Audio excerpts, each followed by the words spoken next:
Good evening, everyone. It is Steve Lookner with Agenda Free TV. We are here to bring you some live updates on the latest with the Trump presidency. Trump right now is touring fire damage in Pacific Palisades, California. We may have some sort of live event with him that we can show you. I think we might, although I'm not positive the White House is going to show it, but I think maybe they will. So we'll see. We'll see if they do. That'd be my guess. Maybe in a little bit. So I'm keeping an eye out for that. And there's also, I think there might be a vote in the Senate tonight. I think the Senate might vote on Pete Hegseth. And it's not totally clear if he'll be confirmed. There's still some question about that. So maybe that'll happen while we're on the air.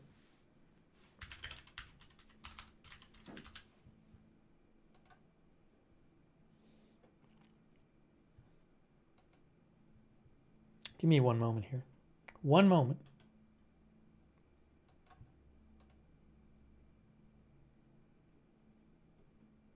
I don't know what they're doing right now. Hold on a second. Let me show you something here.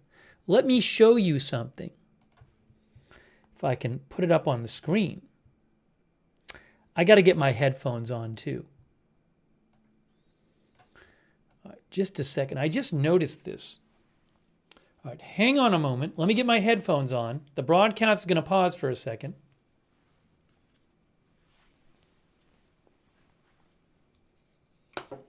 I think we're good. Give it a second. Give things a second here. Now, we're looking at this. That's the Senate. And it says quorum call on the nomination of Hegseth. But I don't know when the vote will be.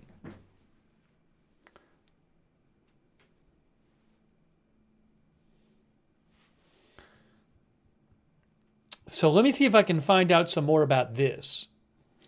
If you give me a second here. Hang on a moment. Give me one moment, please. Give me one. People are moving.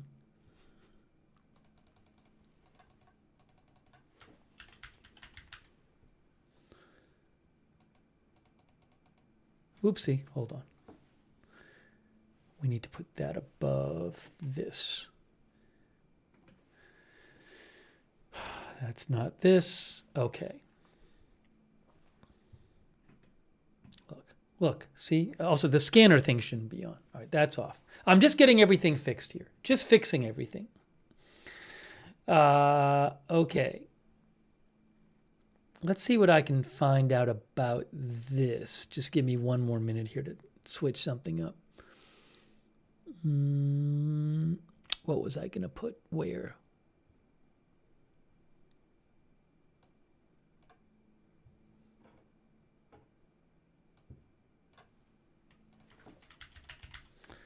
Okay. So one of our viewers said 9 p.m. Is that when it is? Let me see if I can confirm that. That's what Bebop and Rocksteady said.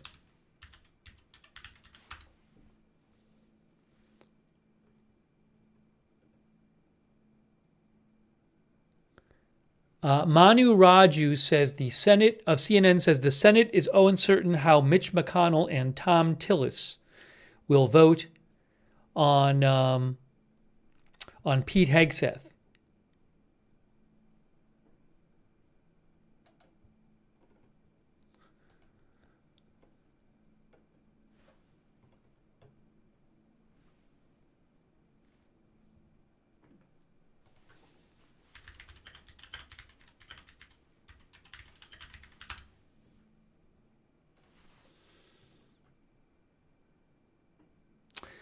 The New York Times says it's a late night vote. I don't know if it's clear when it's going to happen. So I don't know exactly.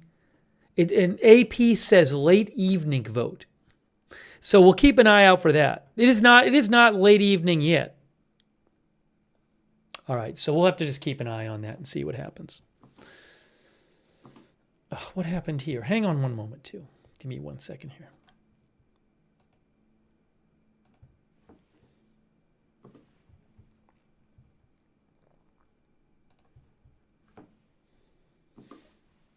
All right, so you can here. Let me. I gotta pull a couple things up here.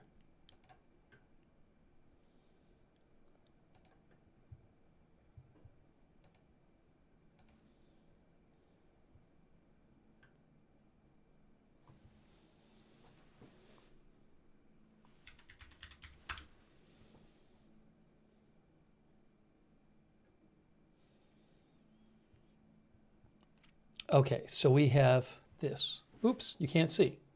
Trump targets California water policy as he prepares to tour LA fire damage. Trump is in LA right now. And I'm waiting to see if we have footage of this briefing he's supposed to do or get. And it's not live yet. Okay. Hey, by the way, thanks to Beth Mythical and Ruth Krafasi, who are over there on YouTube moderating. All of our moderators I want to give a shout out to. Beth Mythical, Ruth Krafasi, Roberts May Queen, Janet B., RJ, and Sabrina, thank you. Roberts May Queen, all of our moderators over there. Over there on Twitch, we have moderating right now Big Ball of Yarn, David Green, LB Prairie Dawn, McBritches, and Surly Dev. And we have, hang on X, Linda Belk and Larry. And oops, I got to do something real quick. Sorry for the delay.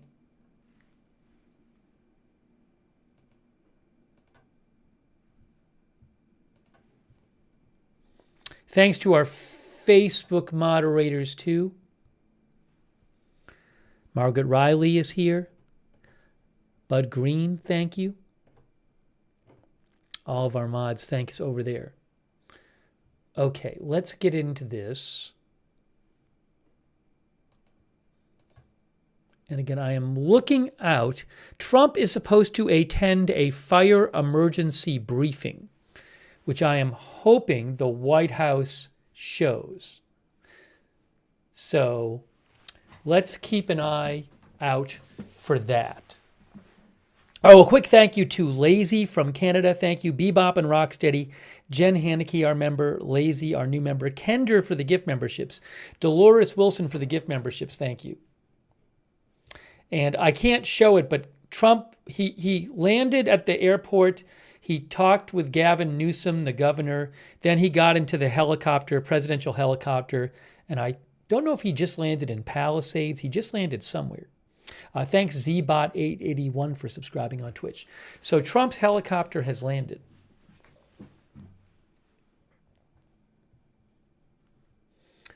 Where is there? This is more of the water policy article. Hold on a second here.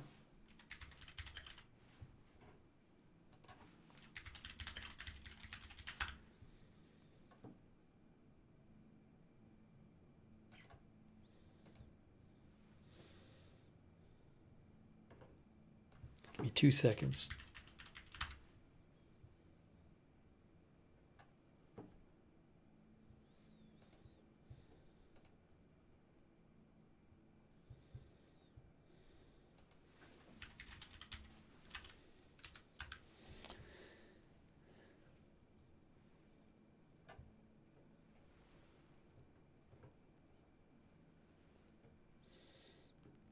Sorry, I'm just pulling up a couple things here. Okay.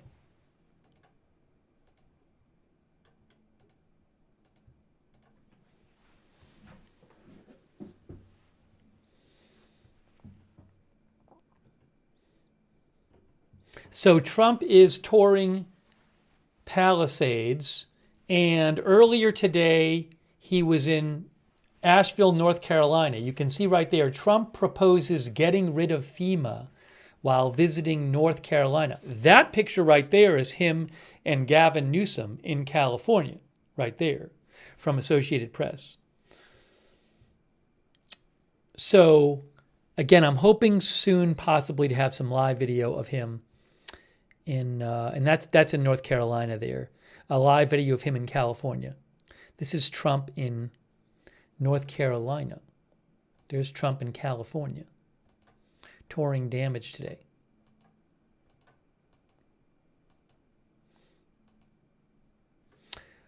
President Trump said he was considering getting rid of FEMA during a trip to disaster zones today, offering the latest sign of how he is weighing sweeping changes to the nation's central organization for responding to disasters, says AP.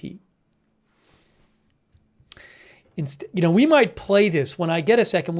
I have footage of him in North Carolina. Instead of having federal assistance flow through FEMA, Trump. Hold on a second. I'm seeing a briefing waiting for Trump. Are they going to show this on the White House?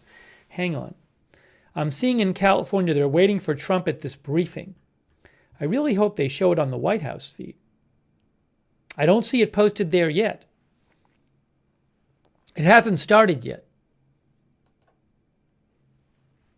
Either they will show it on the White House feed or they won't.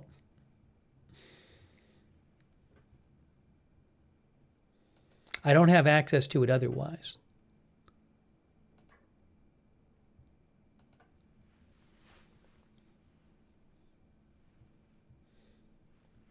So I'm keeping an eye on that. But again, instead of having financial assistance flow through FEMA, Trump said Washington could provide money directly to the states. He made the comments while visiting North Carolina, which is still recovering months after Hurricane Helene on his first trip of his second term. FEMA has been a very big disappointment, he said. It's very bureaucratic and very slow.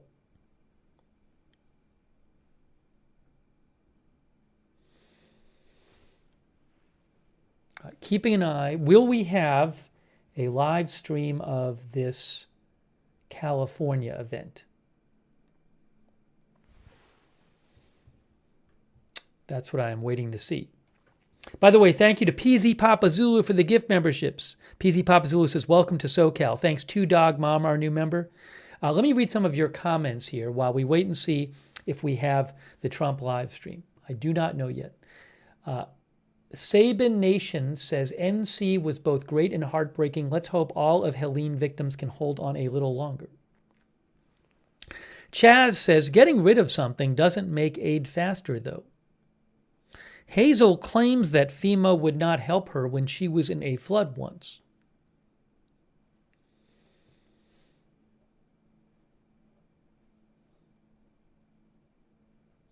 Two Dog Mom says, I thought the president was very gracious to Newsom after all the stuff they have between them.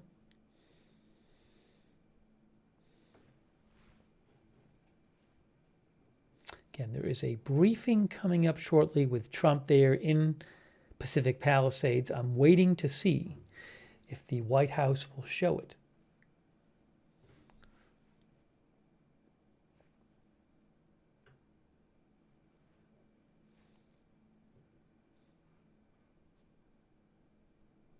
Beam Me Up says he said he would send the states money and let them handle it.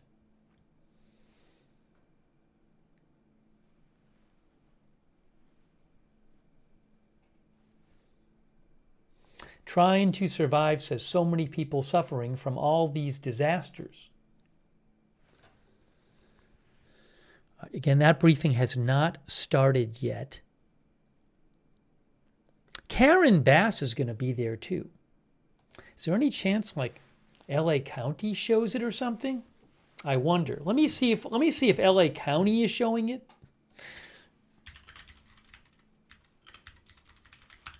There could be multiple places showing it. County of Los Angeles is not live. Somebody might have messaged me about it too. I'm going check around here and see what I have.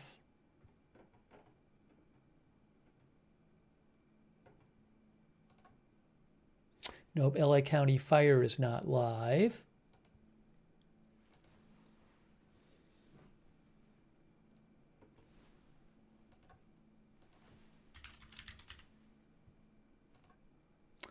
Governor Newsom.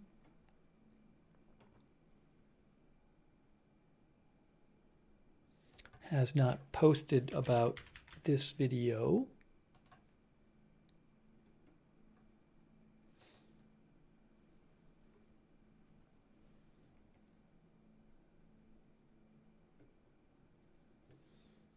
Yeah, we have a bunch of other things to discuss too, but I just don't want to miss this thing if I actually have video I can show you. Again, Trump is about to receive a briefing in the Palisades about the fire damage.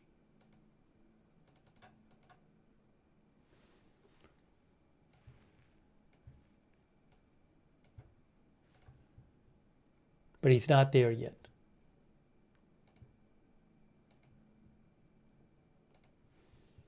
You look up one other thing.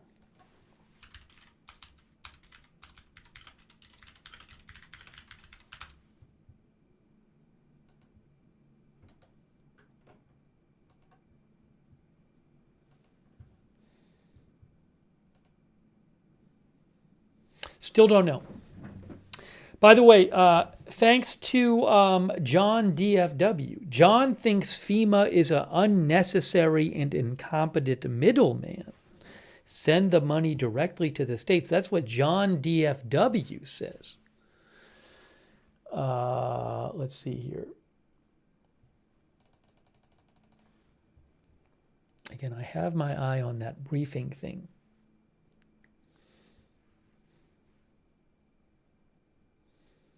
Who else would be showing it?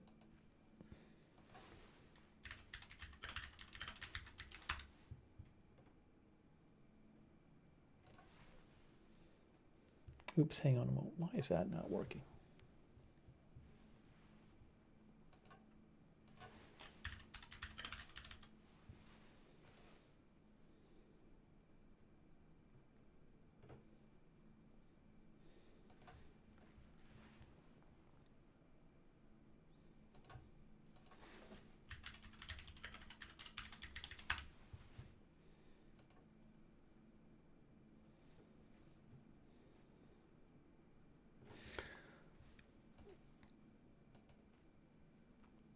I don't know, the White House used to, I don't know if Trump has it up yet. The White House used to have like a page where they would say in advance if they were going to post things live. I don't know that that's operating yet under the Trump administration. They had it under Trump, I believe. Biden had it, and I believe the first Trump administration had it. I don't know if it's actually working. I haven't found a working one I think is working for this administration. That's why I don't know if we'll have it yet or not.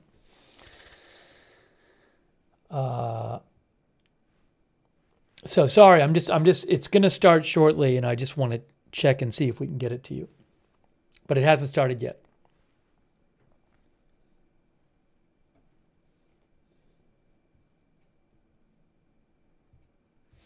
You can see here, AP says Trump in California, where he is right now, was greeted by Governor Gavin Newsom, a Trump critic whom the president frequently criticizes.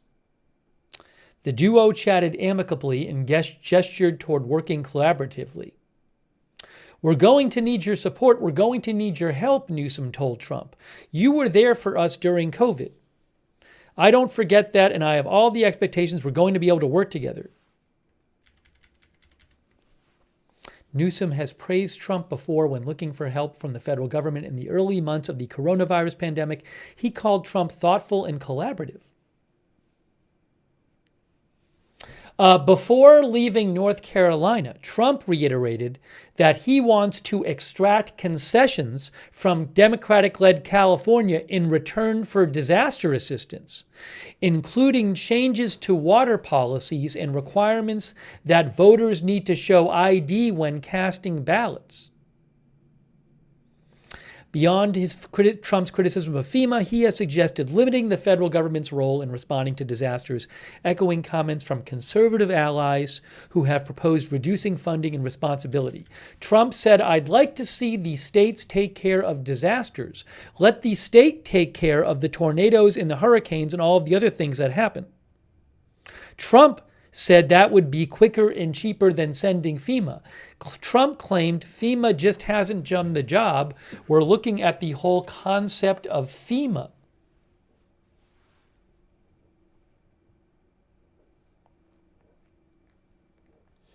We'll talk more about this, but I'm waiting to see if we have video of the briefing in California. Still don't know. Let's see here.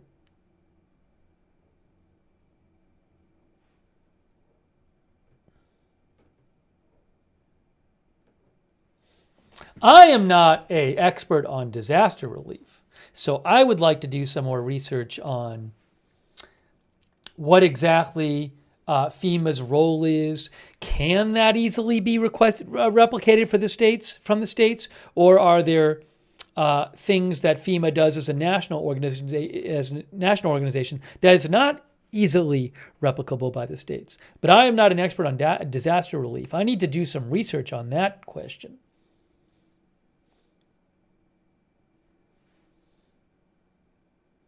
Lori Hawkins says Newsom has to kiss you-know-what when dealing with the situation.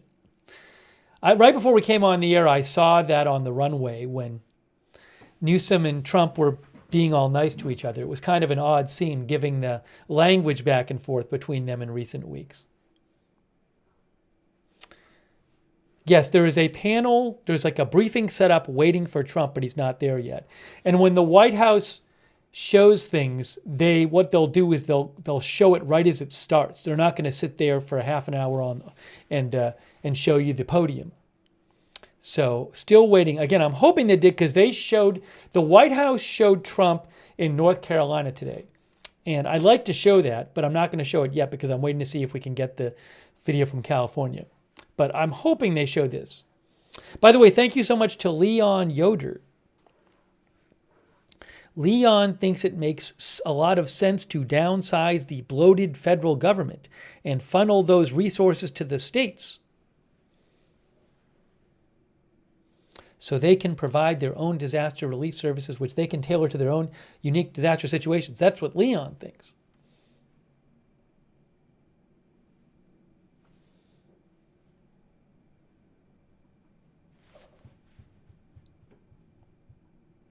Gary Fuller, our viewer, says it will likely require making regional cooperatives. California itself would likely require multiple organizations depending on type of disaster and location.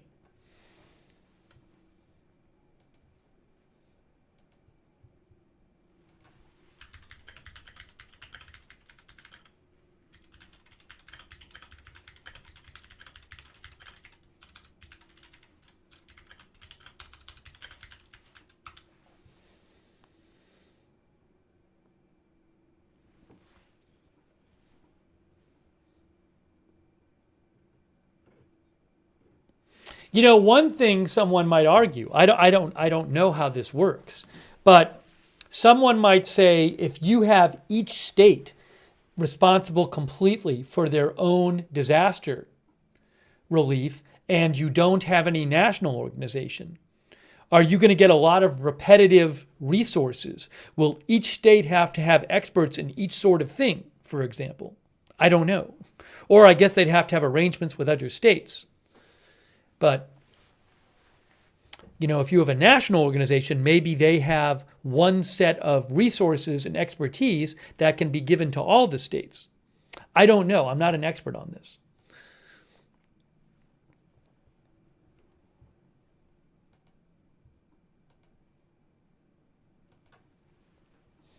Thanks, by the way, to Pale Rider 747, Patricia Banks. Patricia says, Trump visiting the wealthy in Palisades, but what about us in Altadena, poor and working class minorities? Now, he was there with the governor. So, you know, he did talk about getting aid to California.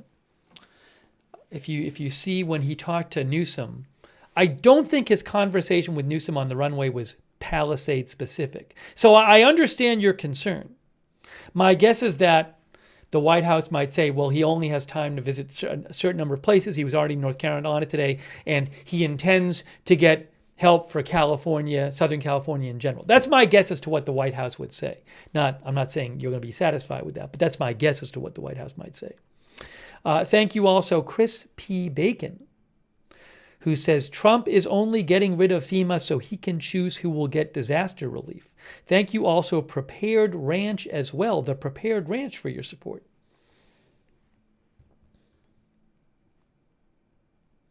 I'm sorry, I'm just waiting to see if we get the video from California, where there's supposed to be a briefing with Trump, which hasn't started yet. Oh, I can tell you right now, the briefing has not started yet, and Trump is actually outdoors right now with the First Lady. President Trump is outdoors with the First Lady. I can see a video. I can't show the video. I don't own the rights to it. But he is talking to a couple of firefighters, it looks like. Okay? So the briefing definitely hasn't started yet because Trump is still outdoors. He's not indoors. And the briefing is indoors.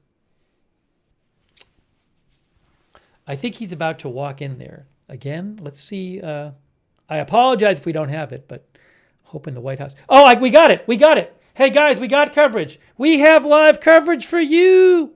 We have live coverage right now. I'm putting it up on the screen for you. Live coverage, Trump in California. Here we go. It's coming up right now. Look, we got it. There it is. We will begin shortly.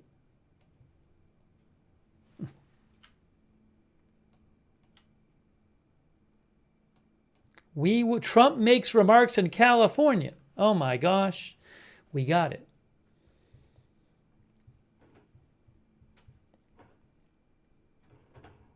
There we go. There we go.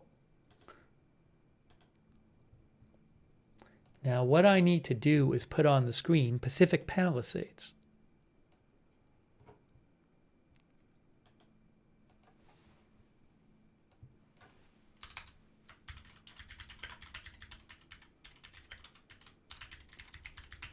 Well, I'm glad they're showing it. There you go. Okay. Okay, fine.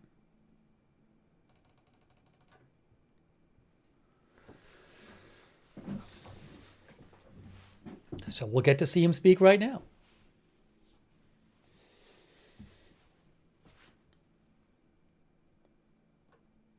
I assume the governor will be there with him.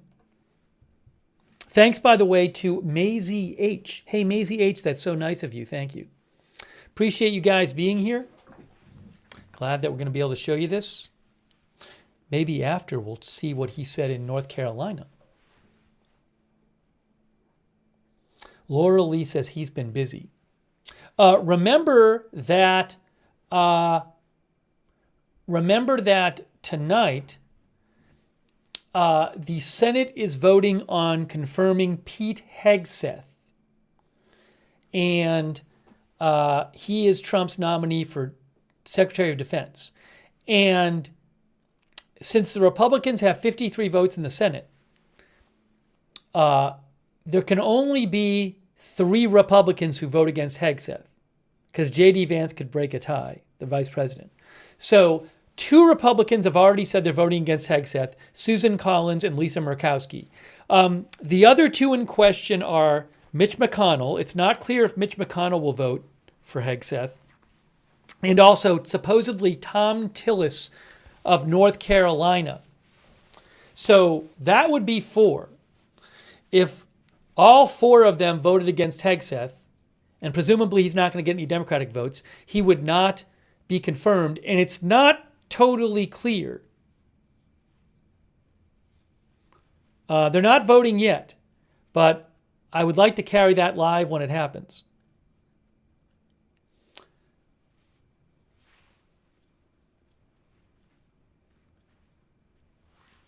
Gary Patey says he's going to get a few Dems. Did Fetterman say he was going to vote for Hegseth? I don't know about that because I haven't seen it reported that way.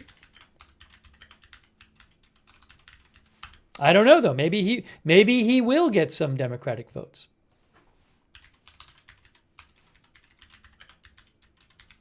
I don't know exactly when they vote.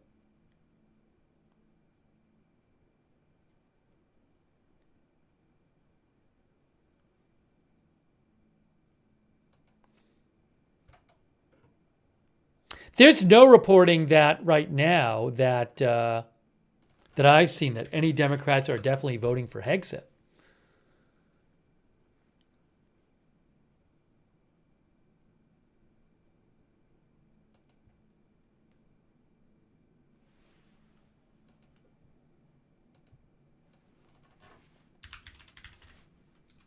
Hang on a moment. Hang on a moment. Just hang on a second here as we wait for this to start.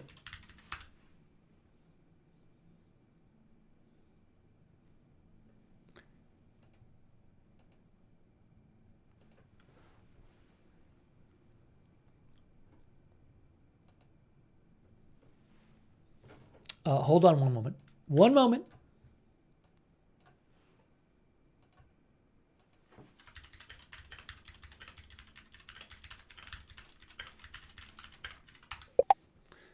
So the Washington Post says that the vote is scheduled for 9 p.m. According to the Washington Post, the vote's scheduled for 9 p.m. Eastern time, less than 2 hours. Okay? And they say it remains unclear whether Hegseth will have enough votes. And again, I have not seen any reporting that says any Democrats are going to vote for him. That's not to say they won't, but I haven't seen any reporting saying they will. And the wild cards are seen as, so again, Lisa Murkowski and Susan Collins are two Republicans. They said they're voting against Hegseth. And the question is, will Mitch McConnell and Tom Tillis also vote against him? Those are the other two. Those are the two key ones. They are both Republicans. Lori Murphy says Fetterman isn't a hardline, but is still a no as of yesterday. Now, I didn't see reporting about his vote yesterday, but I've seen nothing saying he's voting for him. I have a feeling that a Democratic senator would probably have a lot of motivation to not want to be the person who was responsible for Hegseth getting confirmed if 4 Republicans vote against him.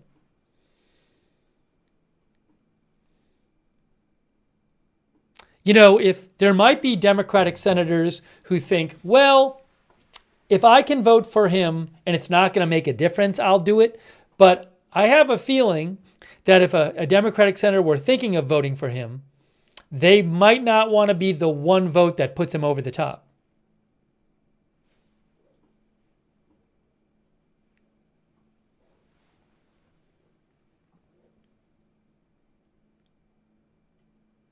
Yeah, Trump is, he's in California right now, and they haven't started this briefing yet.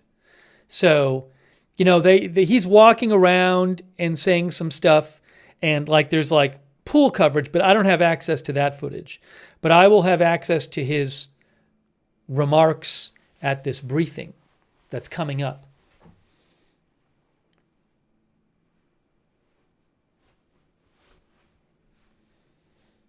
That's what's on your screen right now. Thanks to Mary B. Thanks, Susie Irish, as well. We might cover the hostage release in Israel. It's possible. I'm not going to guarantee it, but it's possible. Thank you, Maus the German from Germany. I appreciate it. Also, Kerry Poteet for the gift memberships. And Tracy, thank you.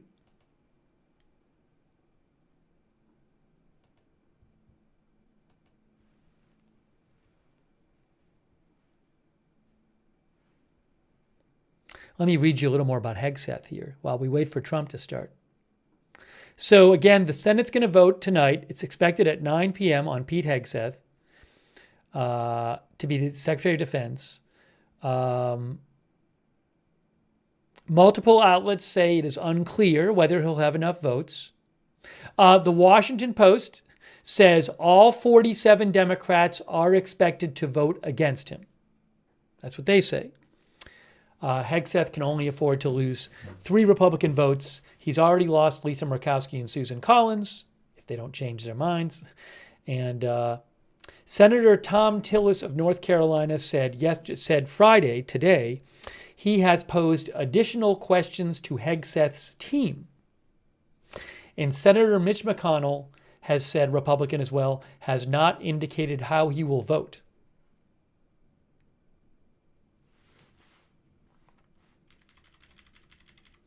The Washington Post mentions that Hegseth, a former officer in the Army National Guard, has spoken and written extensively about his desire to fire leaders across the military and has railed against the left as a threat to the U.S. and armed forces. His nomination, says the Post, has provoked a wave of dissent from Democrats who have highlighted his minimal management experience, his previously held views that women don't belong in combat units, and his pronouncements that international law and human rights are a hindrance to U.S. warfighters. What is going to happen? Maybe we'll do a quick poll in the chat right now while I have time.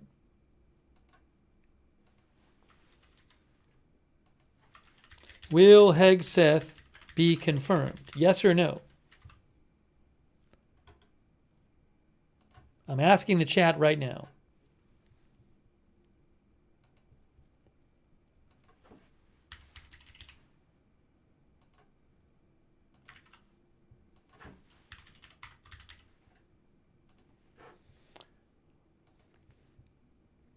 Hey, K. Larry Body is modding too. Thanks, Kay.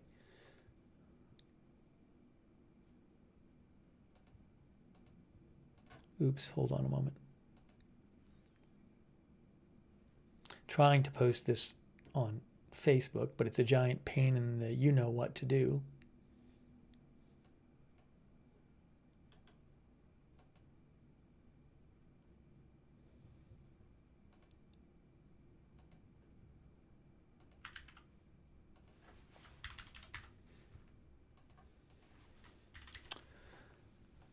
Okay, good. That's done.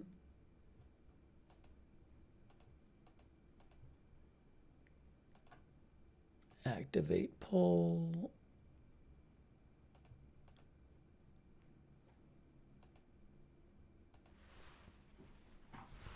Okay, let's see what you guys said as we wait for Trump to speak. So I said, will Pete Hegseth be confirmed as Secretary of Defense in the vote tonight, which I'd like to show? It's coming up at 9 p.m. Eastern Time. And on YouTube, we have 71% say yes, 29% say no.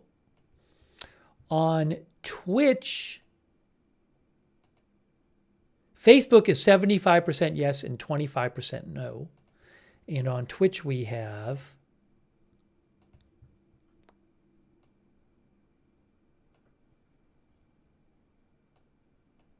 70% yes, 30% no.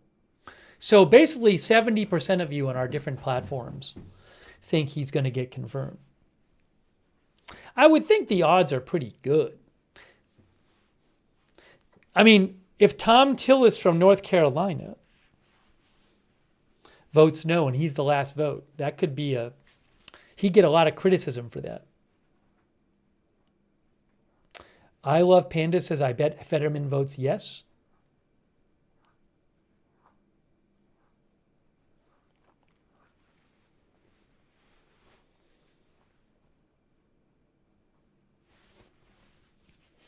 We will find out.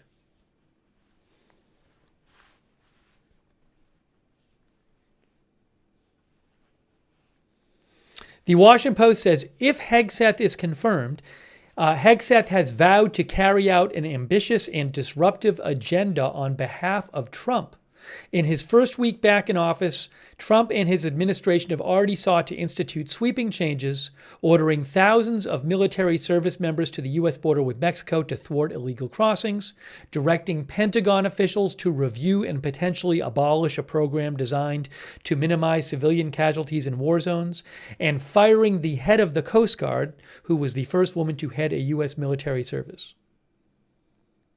All right, we're wrapping up this poll. I appreciate you guys voting. We'll see what happens. Most of you say yes.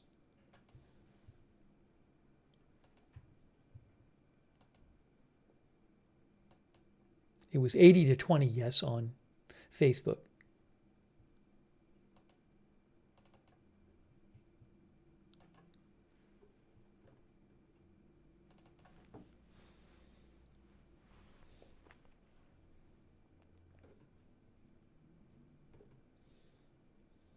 Jesse's girl says, I think he'll get confirmed.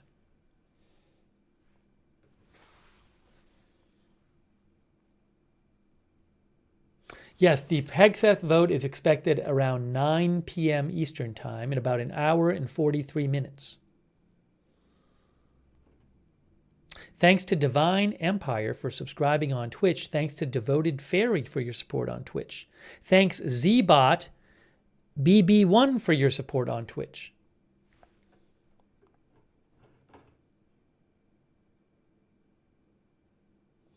Mary B says Trump is taking care of business for sure. Cherry94 says, I am still waiting for food and gas prices to drop as fast as he got the January 6th rioters out.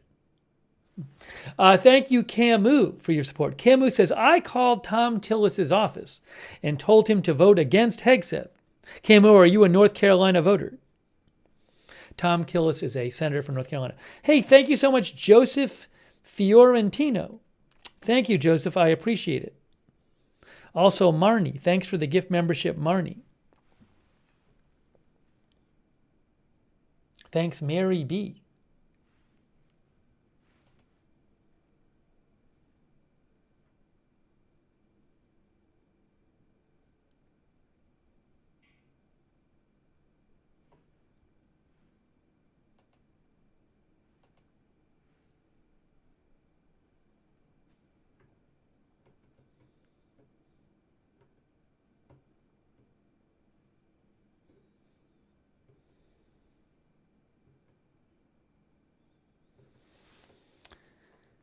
Again, we are still waiting for Trump to speak in California.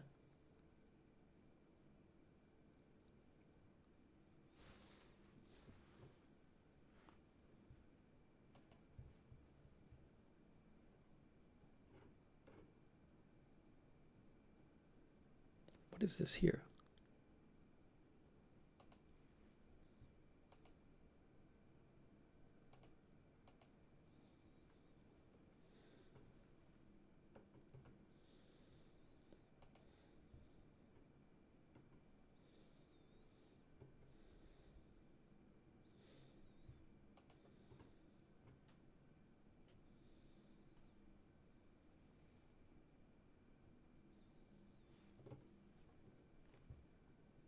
Let me check for some other updates as well. Trump is walking around. I see him on a video walking around in California right now. He is walking around.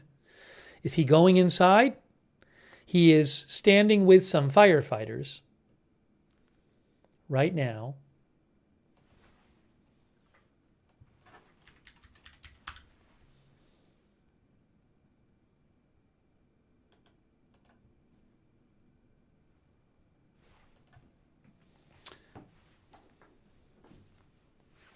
There's a line of firefighters in front of a fire engine, and Trump is standing there. He is now shaking their hands.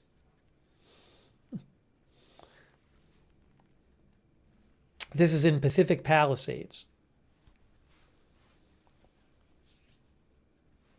So we're waiting for this briefing to start.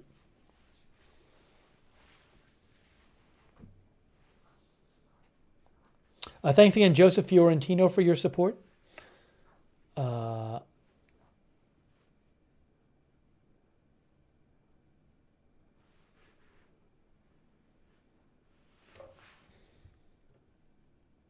By the way, I am planning on covering next week. We have confirmation hearings next week of 3 of Trump's most controversial nominees: Kash Patel as FBI director, RFK Jr. as Health and Human Services Director, and Tulsi Gabbard as Director of National Intelligence. And I think Gabbard and Patel are on the same day at the same time, which is kind of annoying. So we might have to do the double coverage thing where we go back and forth between the 2 hearings. But just to confirm when the hearings are, I think it's the 29th and the 30th. Skimp Nasty says, I can't wait. Those are the good ones. So RFK Jr. is 10 a.m. next Wednesday. And then Kash Patel is 9:30 a.m. Thursday, and Tulsi Gabbard is 10 a.m. Thursday. I think they shouldn't have made Tulsi Gabbard and Kash Patel at the same time, but what can I do? It's 2 different committees. So I am planning on doing coverage of those confirmation hearings. We'll have that. Pam Bondi Jetta mentions Pam Bondi, but she already had one hearing. I guess she's meeting with a different committee. I don't really know how different that'll go than the first one, the first hearing. She's doing Judiciary Committee.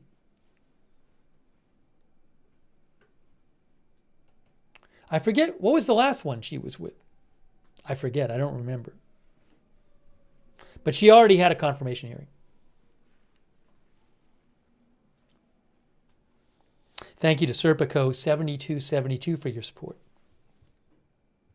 Soon we are going to have Trump speaking live. Mona L says she will sail through. Yeah, I don't really see her having an issue. No reporting that she will have an issue.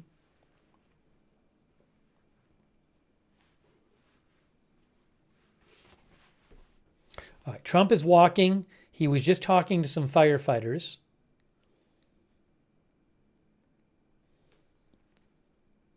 Now he's seeing more firefighters.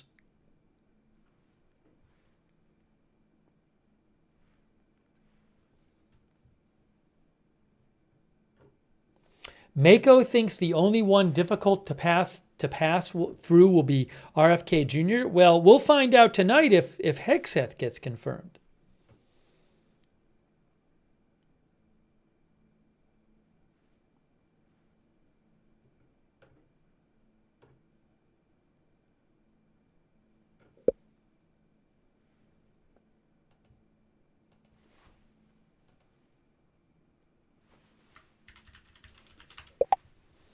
Sorry, you're hearing some sound thingies. JS, our viewer, says, I'm very much looking forward to the RFK hearings. Susie Irish says, RFK is going to be sticky. Strict Snipe says, double coverage days is when chat gets spicy. We haven't even talked about the ICE stuff. There's that too. There's a bunch to talk about. But the priority right now is this, because this is about to be live. Trump is taking a picture right now with a bunch of firefighters. He's doing that.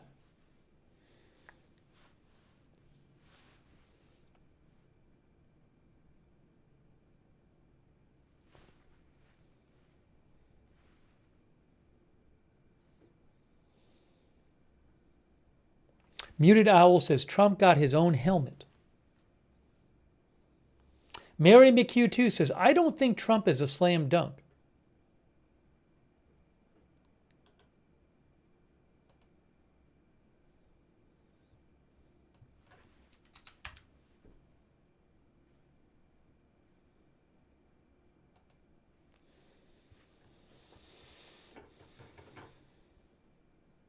Christie is planning to go to the hearing on Wednesday. How about that?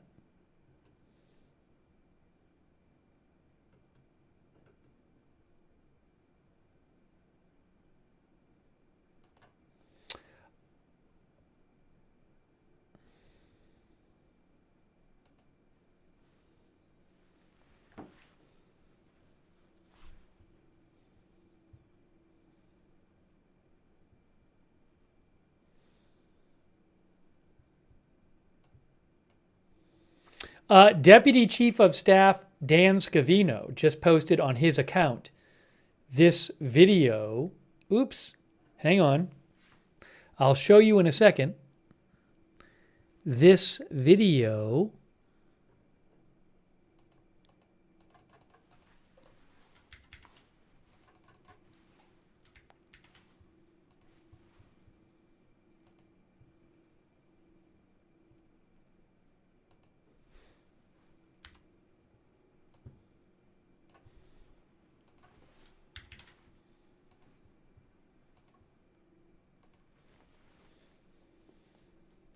This is from Dan Scavino, who is, again,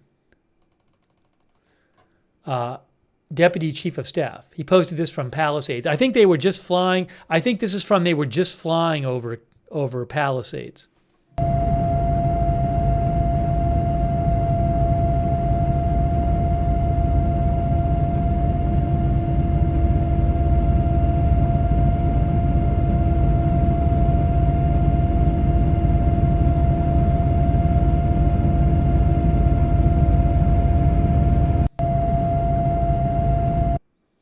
I know you guys have seen, some of you have seen the drone footage like this. It's just crazy. It's thousands of structures have been lost in Palisades, Pacific Palisades.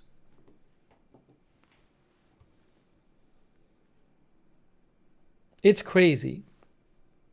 A huge amount of the homes there just destroyed.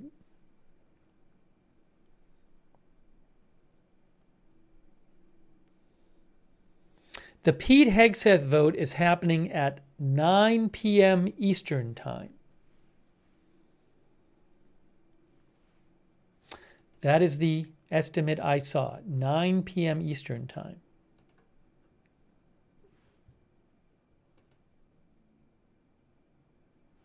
Muted Growl says there will be entire blocks gone and then a house in the middle untouched. How bizarre.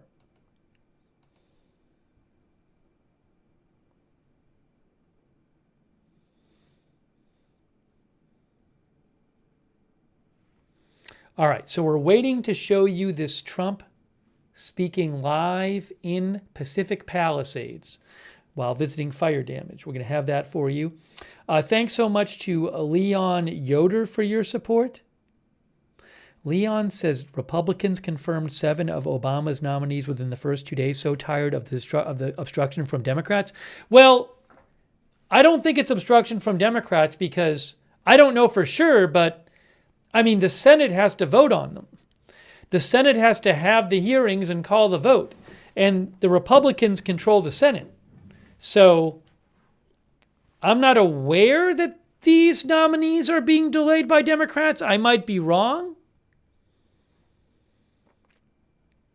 I mean, we don't even know that Hegseth has the votes right now.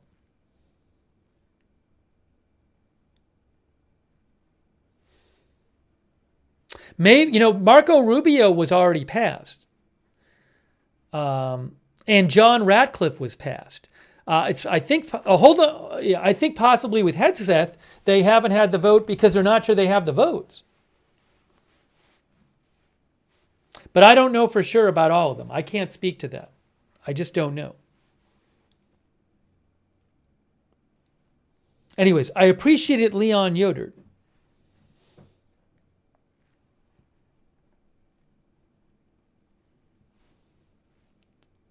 No, Trump is not talking at the briefing yet, which is what we have the feed of.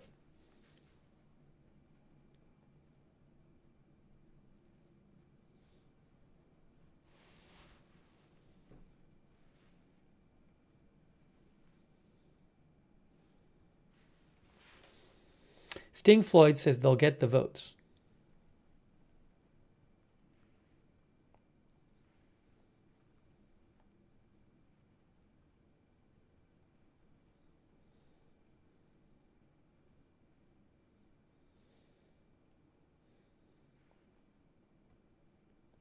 Oh, hold on. Yes. So he's not in the room yet because I can see a shot of the room, but everybody's in the room waiting for him where this briefing is going to be.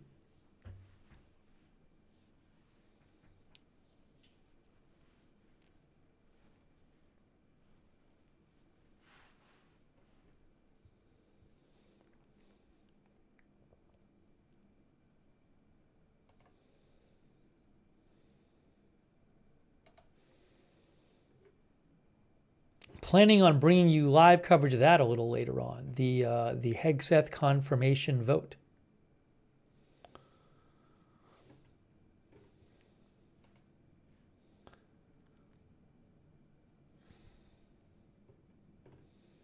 Yeah, also, Kristen Coughlin mentioned the reporting about a Trump call with the Prime Minister of Denmark over Greenland. We should probably talk about that too when I get a second.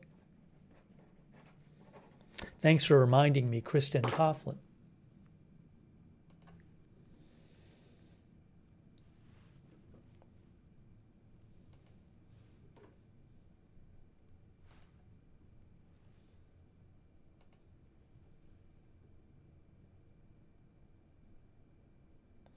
Our viewer Colton thinks Trump is steamrolling himself towards another impeachment.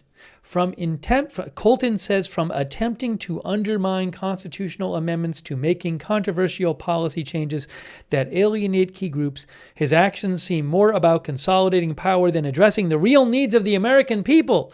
It feels like he's prioritizing personal agendas over the stability of the nation, and that's a dangerous path. That's what Colton says. Now remember, for Trump to be impeached, the House would have to vote to impeach him. The House is controlled by Republicans. So it's going to be difficult for Trump to get impeached in the sense of he would have to have some Republicans vote to impeach him.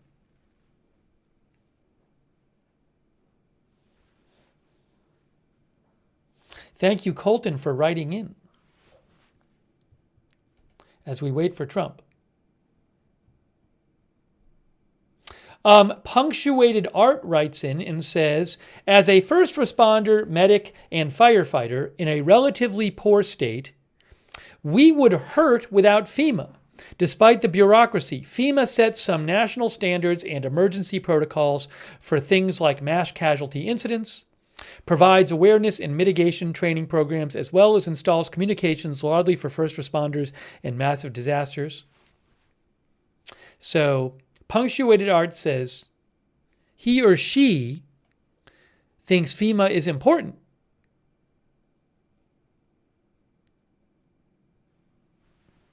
For the states.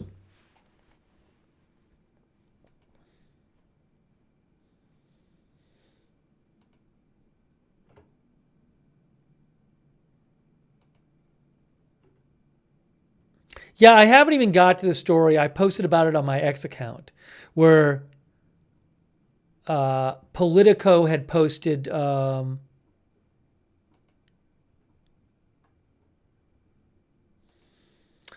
report today saying that the State Department had issued an immediate widespread pause on foreign aid.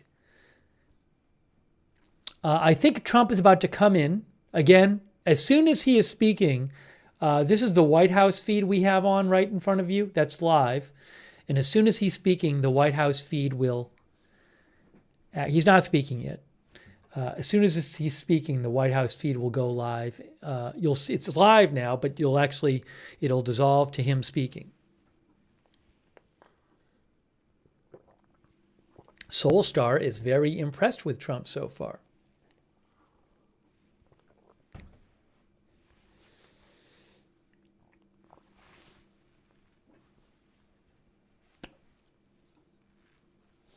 Adrienne says Colton may be right, but not for a couple of years at least before it's actually a thing. Daisy says the American people spoke. He's doing exactly what he said he was going to.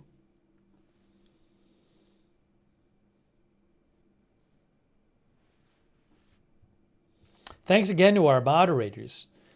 Appreciate all of our moderators here. Over there on YouTube, Ruth Krafasi, Roberts Mayqueen, Beth Mythical.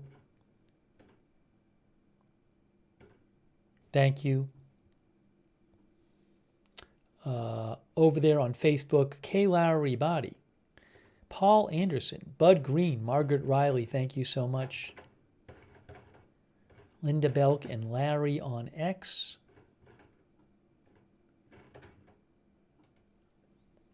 On Twitch, Big Ball of Yarn, LB Prairie Dawn, McBridges and Surly Dev, thank you. Also, thanks One Preacher 11 for your support on Twitch. Thank you, Big Dog Gaming, for your support on Twitch. Thank you.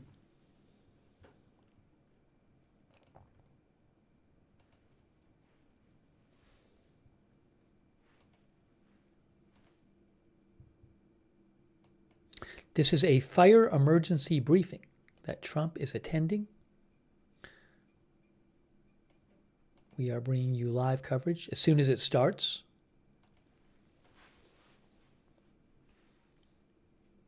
And then we'll talk about it. And in just about 80 minutes now, the Pete Hegseth vote. The Pete Hegseth vote is about 80 minutes away, 9 p.m. Eastern time. That's supposed to be. So we're going to watch that too. A bunch of live coverage for you on a Friday night.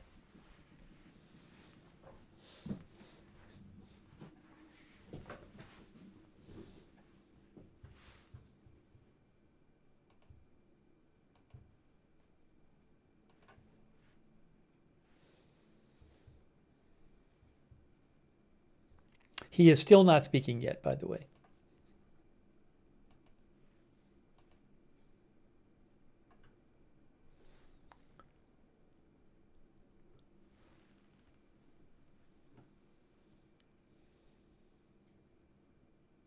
You know, Manu Raju makes a good point from CNN. He says Tom Tillis from North Carolina is up for re-election in 2026. So again, one of the uncertain Republican senators on Pete Hegseth is Tom Tillis. I was saying this before. I was saying the risk to Tillis is if he's the deciding vote, that makes it so that Pete Hegseth doesn't get in. I'm sure Trump will not be happy with him. And, you know, there's a risk he could get primaried in 2026.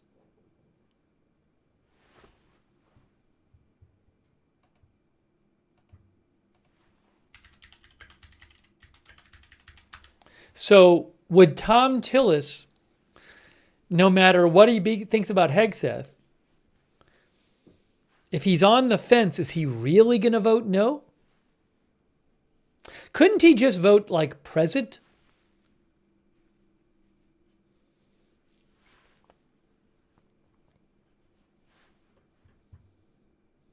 Or not show up for the vote? So he's not a no? Would that help? Because if he doesn't show up, then the no's have one less vote.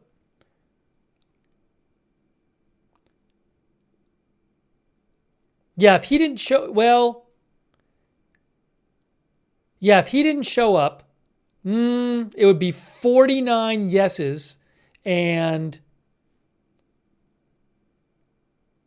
no, I'm wrong about this.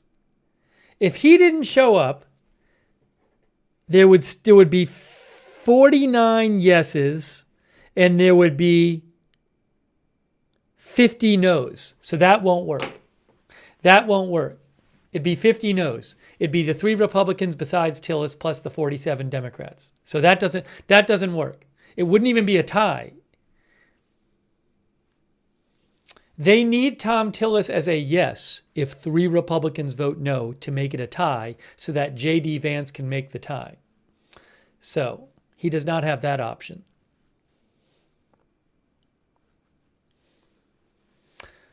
Again, sorry for the delay. Just waiting for Trump to go in there and speak. As soon as he does, we'll have that for you. Patricia Sal says he will be confirmed. Barb's World says do right by your country and vote no. She's saying that about Tillis. Hedge Medge thinks Hegseth is underqualified.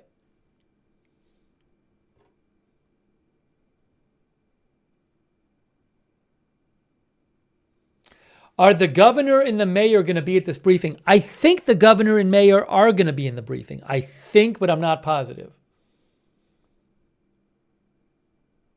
Kurt thinks J.D. Vance will be the deciding vote tonight and that 3 Republicans will vote against.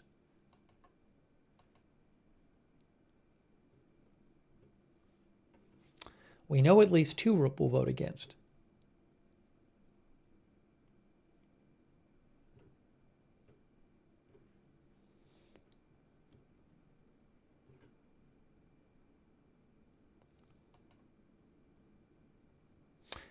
Really quick, here's a shot that was posted by Dan Scavino from the White House of Trump a few minutes ago. Trump and Melania with the LA Fire Department. Unfortunately, we can't hear it. Is it muted? No, there's just no sound on it, I don't think. I'm not hearing any sound, but you can see that was him with the LA Fire Department members. That was a short while ago, minutes ago.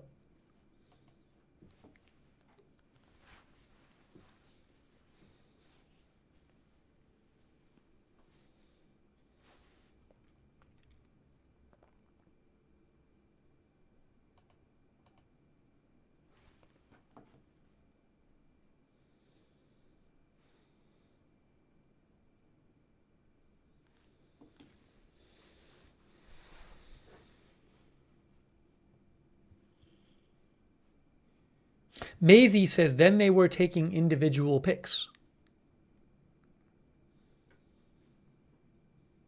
The people sitting at the briefing have been sitting there a little while because I've been keeping my eye on that shot.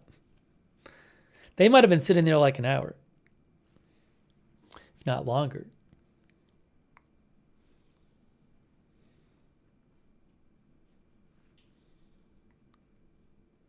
Annie says he's late because he's talking with LAFD. Thank you, Martin Gingrich, for your support. I'm not seeing him in the briefing room yet. I'm looking at it.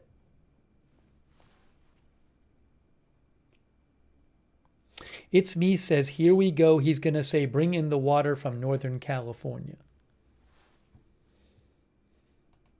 Hold on, he's about to come in. He's coming in right now. All right, any moment now, this should start because I can see him on the other shot coming in. He's coming into the room now. So, again, any moment now, I'm expecting this camera feed to go live. It is not live yet. They will go live right at the start of it. This is the White House feed we're watching right here. Here he is. Here he is. Okay, here we go.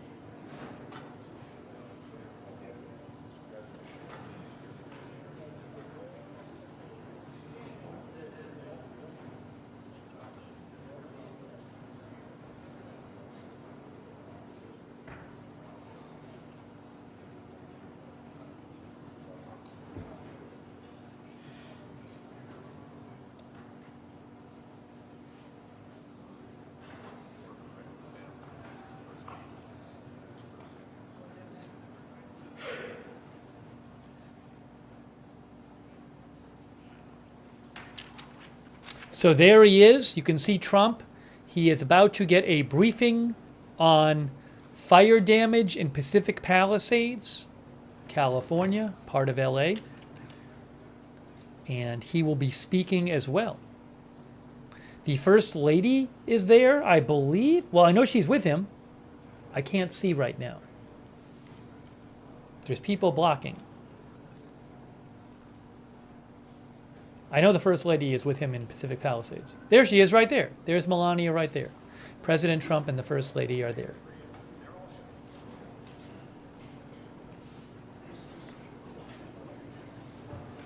It says we're in this together.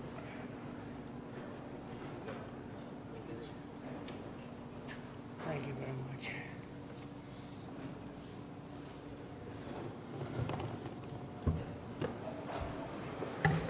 Well, thank you very much, everybody. This is an honor to be with you. Unfortunately, it's a very sad period, but what makes you feel good is I met so many of the homeowners, and every one of them, a lot of them, And every one of them said to me they want to rebuild. I said, will you go elsewhere? No, no, no, no. It wasn't even like a question. They love the area. They love the people. It's like a family. It's incredible, actually, when you see some things like that. We just left North Carolina, and we had just a similar type of disaster. It was water instead of fire, but boy, that water did damage like I've never seen before. And then you come here and you see this. But the people are so amazing, and your fire department was so beautiful. Every one of them is in perfect physical shape. I said, what do you guys do? They have very high standards, I can tell you. And we took pictures with all of them, but very nicely they gave us a little helmet. And I said, you wear this, huh? Is this real? And they said, yeah. I said, it's awfully heavy. You have to be very strong to wear that. But that's the original, right? So it's pretty good. But I just want to thank everybody. We're going to be with you. Your governor met us at the plane, and we had a good talk, very, very positive talk. We have to work together to get this really worked out. I don't think you can realize how rough it is, how devastating it is until you see it. I didn't realize. I mean, I saw a lot of bad things on television, but the extent of it, the size of it, we flew over it in a helicopter. We flew to a few of the areas, and it is devastation. It's incredible. It's really an incineration. Even some of the chimneys came down, okay? When you have the chimneys come down, you know that's pretty hot stuff, and a lot of them were down. That was a bad sign, too. But I just want to commiserate, and we're going to celebrate. We'll be back to celebrate one day soon, I hope soon. The federal government standing behind you, 100%. The First Lady and I are in California to express a great love for the people of California. I've had great support always in California. We did very well recently, as you know, relatively speaking, at least I can say. And it's been amazing. I have property in California, not too far away, actually, right up the road in Palos Verdes, a big property. And I've always loved it. I've always loved being here. But we have to grieve for the 28 Californians who have tragically perished. And sadly, you're going to be finding more. And that's going to be very sad, because I know people are missing. And when you look at that kind of incineration, you know what's going to happen. You're going to find some more. But with all that we've gone through, I watched your firefighters. And they were really fighting at a big disadvantage. I got to know a lot of them just now, and they're incredible people. They were so happy.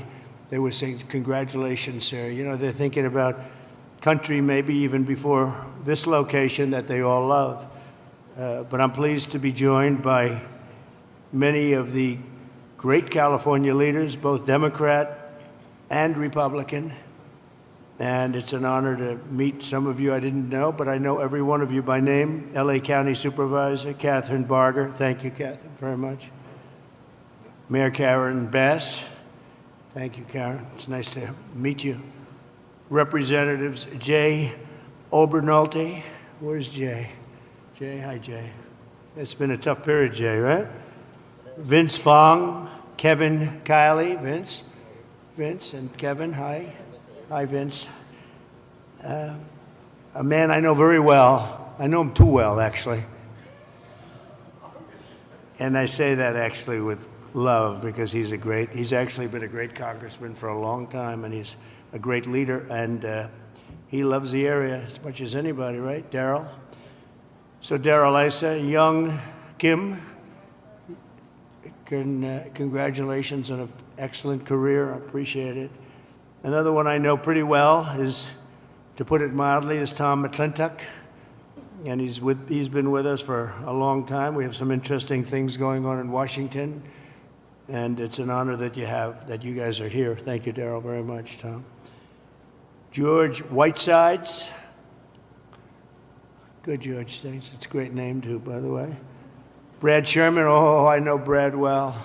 I know, Brad, but that's all right. We're on the same side of this one. I know that. We'll work together, Brad, very well. A lot of respect.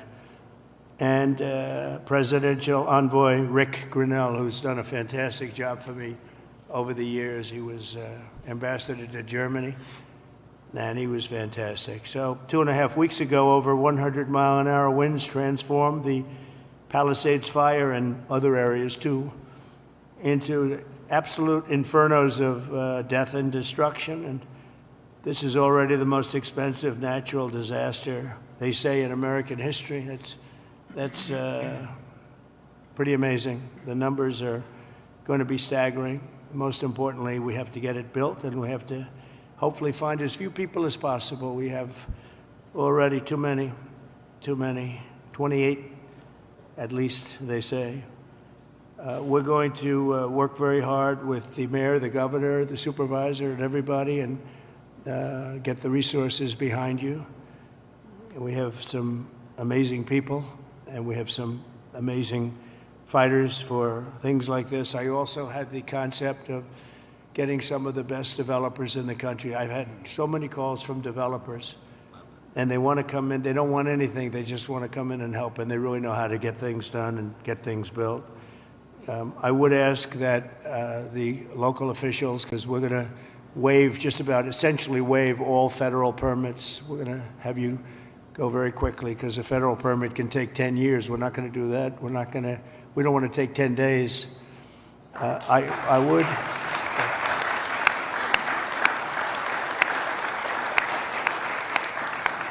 So we're declaring this a national emergency. By doing that, I can give you immediate permits. I'd ask that the local permitting process be the same. Some of the people were saying they're going to be forced to wait 18 months for their permits, and I don't think you're going to do that. I can't imagine that. So they are literally in a position right now they'd like to start tonight, and they'll clean their site, they'll do everything. They just want to start, and they were very concerned with the 18 months. So I'm sure you can get it down to, I would say, not even 18 days. They are ready, Mayor. They are ready to start. I met so many of them. The fire took place. It's nice and cool there now, and they want to start taking the debris. They want to take the debris. They want to do everything. They'll get rid of everything. They're going to do it by their own hand. And you're going to see some amazing things happen. So we're waiving the federal permits. Either waive them or give them to you so rapidly it's going to be essentially the same thing, but we're going to try and just waive them, and we'll rely on the local. But the local, I hope, is going to do the same exact thing. They're literally ready to start right away tonight. So if you could do almost the same thing or the same thing would be great. For a building permit, you're going to have to, check things out a little bit. A lot of them, every single one of them said they're going to rebuild. I didn't have one person say they're selling or they're leaving or they're disgusted. They love their community, and it's incredible. We even had one from your neck of the woods, right? Yeah. Do you want to stand up? It was so nice the way she greeted my wife in a very different language, right? And it was very nice to see. And you're staying, and you're going to rebuild, and everything else. Yeah, everybody. So it's really great. So I'm signing an executive order to open up the pumps and valves in the north. We want to get that water pouring down here as quickly as possible and let hundreds of millions of gallons of water flow down into Southern California. And that'll be a big benefit to you. If you don't want it, you're going to tell me, but I can't imagine it. I tell you who does like it is the fire department. When I said that, they were very happy with that. They didn't mind hearing that. But we have a lot of water that is available, and I hope you can work that out among yourselves. But I think this will show that we have to have that water. We have to have that water. You're talking about unlimited water coming up from the Pacific Northwest, even coming up from parts of Canada, and it pours down naturally. It has for a million years. For a million years, it pours down. You'll never run out. You'll never have shortages, and you won't have things like this. And when you do, you'll have a lot of water to put it out. So I'm going to ask that you figure that out. But I really strongly recommended this 7 years ago, and I think I'm going to just do it. If you have big problems, you're going to let me know, but I just can't even imagine it. But we're also surging federal resources and assistance to the state, and California must adopt the common sense policies to prevent fires. And we all know that. You know, we were talking 7 or 8 years ago, I was talking to people from Austria, people from Finland, people that live in forests.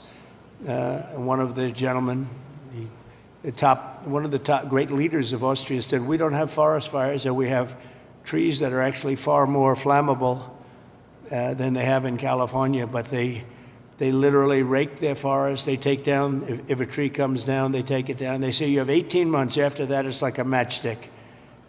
And I know environmentally, some environmental groups like the trees to just melt into the ground, but when they do melt into the ground, they become an inferno.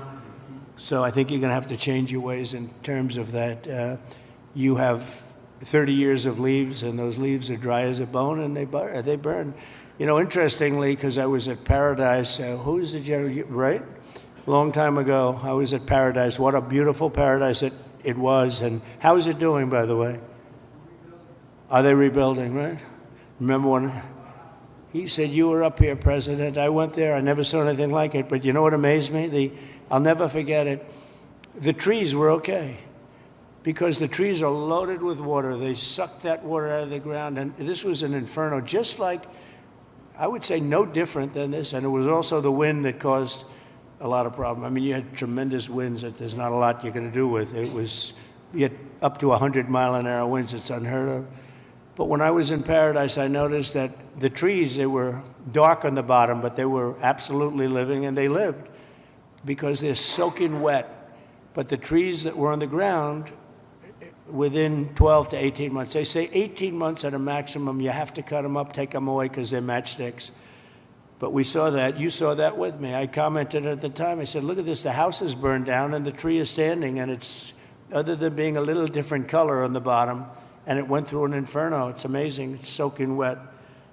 So I think they have to do it. It's called management of the floor.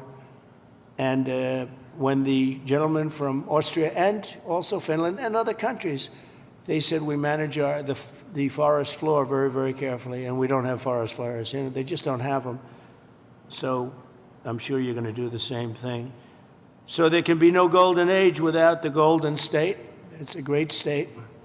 It's a fantastic place, and we're going to have a big celebration soon. We're going to come back, and we'll come back as much as you need, and we're going to turn it around, and we're going to open the coffers. You know, America wants us to be taken care of. This was a horrible thing to watch, and the way it just kept going and going, and then they'd find another area. It was like a genius. On the other side, the fire was a genius, the way it kept moving, but we're not going to stand for it. I just met with the Olympic people, and they're all set to do a real job. So we have the Olympics, and I got them. You know, it was very interesting. I made the deal with the Olympics. I was called by your former mayor, and he said, would you call the Olympics? Because I must tell you, the Democrats, as you know, were not calling. They wouldn't do it. There was a bad experience somehow. And I did, and I got along great with the Olympic Committee, and we got the Olympics, and then we got you the World Cup. That one I focused on with Gianni.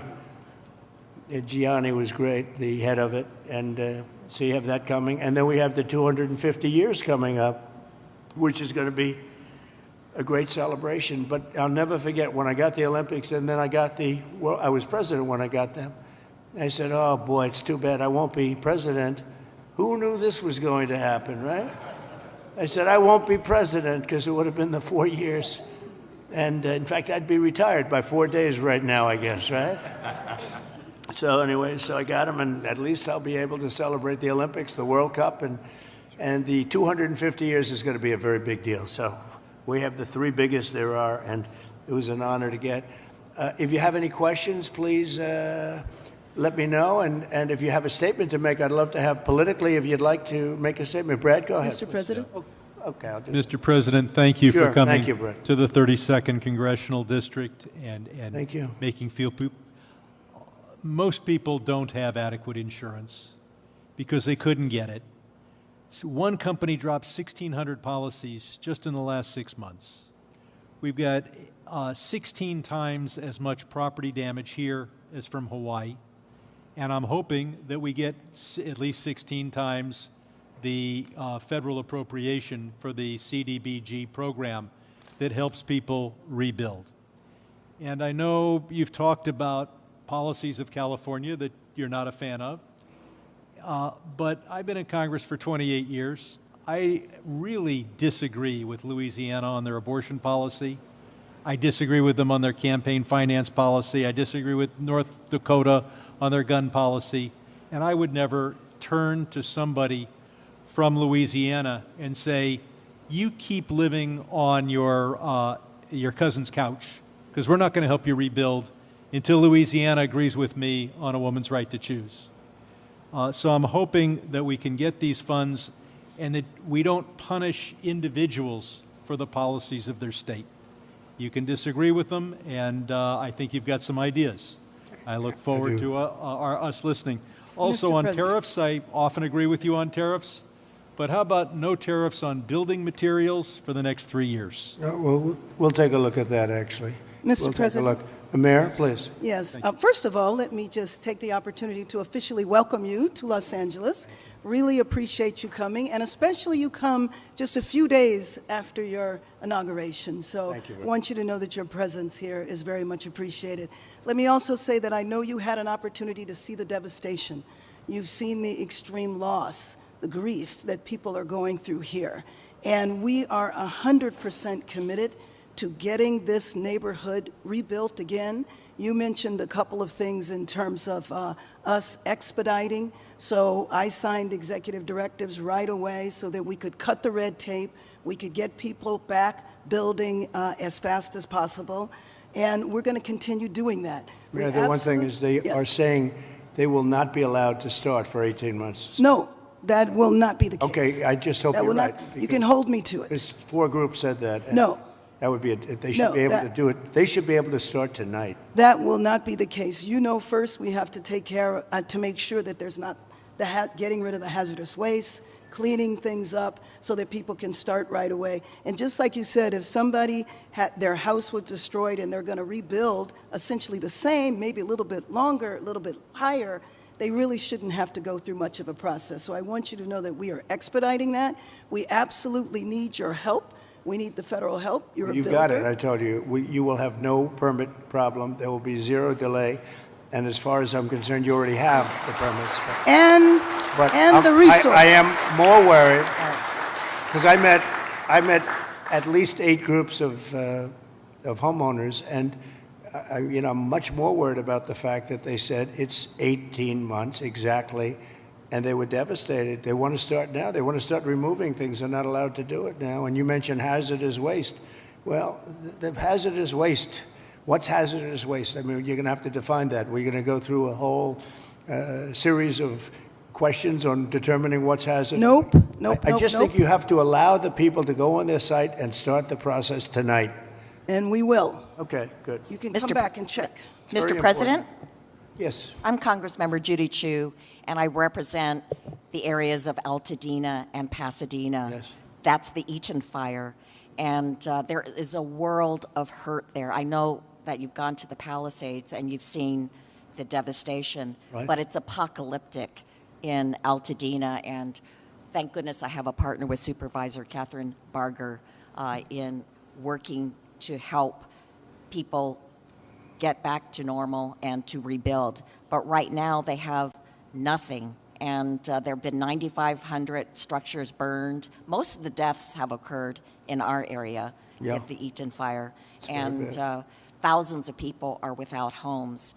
And these are working people. These are working class people. They are people like Dr. Jackie Jacobs, who was an educator all her life and then finally became the first black administrator of her educational institution, Pasadena City College, and then retired, now 88 years old, and then her home of 30 years burned in Altadena. Yeah. She has nothing. She left with only the clothes on her back. She has nothing. And so they need this help, and I just want to make sure that you remember the people in Altadena and Pasadena and that you can come there and see how terrible the devastation has been there so that they can get the help that they need. Just remember one thing, and I like the way you express yourself, beautifully actually, but I've only been here 3 days, and I'll do a great job. But we had another president, and this took place during the life of another president, not me. But I'm going to be the president that's going to help you fix it, because he would not have been able to help you fix it, okay? So we'll take care of it. We'll take care of it, and we'll work closely. Yeah, we'll work closely, and I know your community was really devastated, incredibly, so we understand that. Thank you very much. Mr. President, I'm just going to follow up. Supervisor Yes, please, go Katzenberger, and I also represent Altadena, and what I tell people is, people of Altadena are the exact people you talked to when you were running. You've got individuals from every walk of life, and it is actually, at one time, was the only place African Americans could purchase homes. It was redlined. And so you've got a lot of generational wealth there. And one of the commitments I've made, and we've had meetings with some of your people in HUD that you've got there now, to work with them and work with your administration to see how we can help. And I've been pleasantly surprised. I know on HUD we've got some asks that we are going to be working with you on. But more importantly, I just really want to emphasize what Congresswoman Chu said, and that is that these are individuals who are feeling forgotten. And what I tell them is, and when we invited you out here, I told, when I went to the AME church, this president was talking to you when he was running. You understand the difficulty in making ends meet. You understand the high cost of living. And now their biggest fear is that that's going to impact their ability to rebuild. And I have made them this commitment, because this is my last term, that for the next 4 years, you talk about 18 months, I've told our county staff that if you're going to get in the way, then get another job. Because we are an all hands on deck. And quite frankly, if the bureaucracy can't get out of the way, we'll just roll over it. And we've said that, and we've made it clear. The governor's waived CEQA, which I feel should be completely reformed, if not eliminated.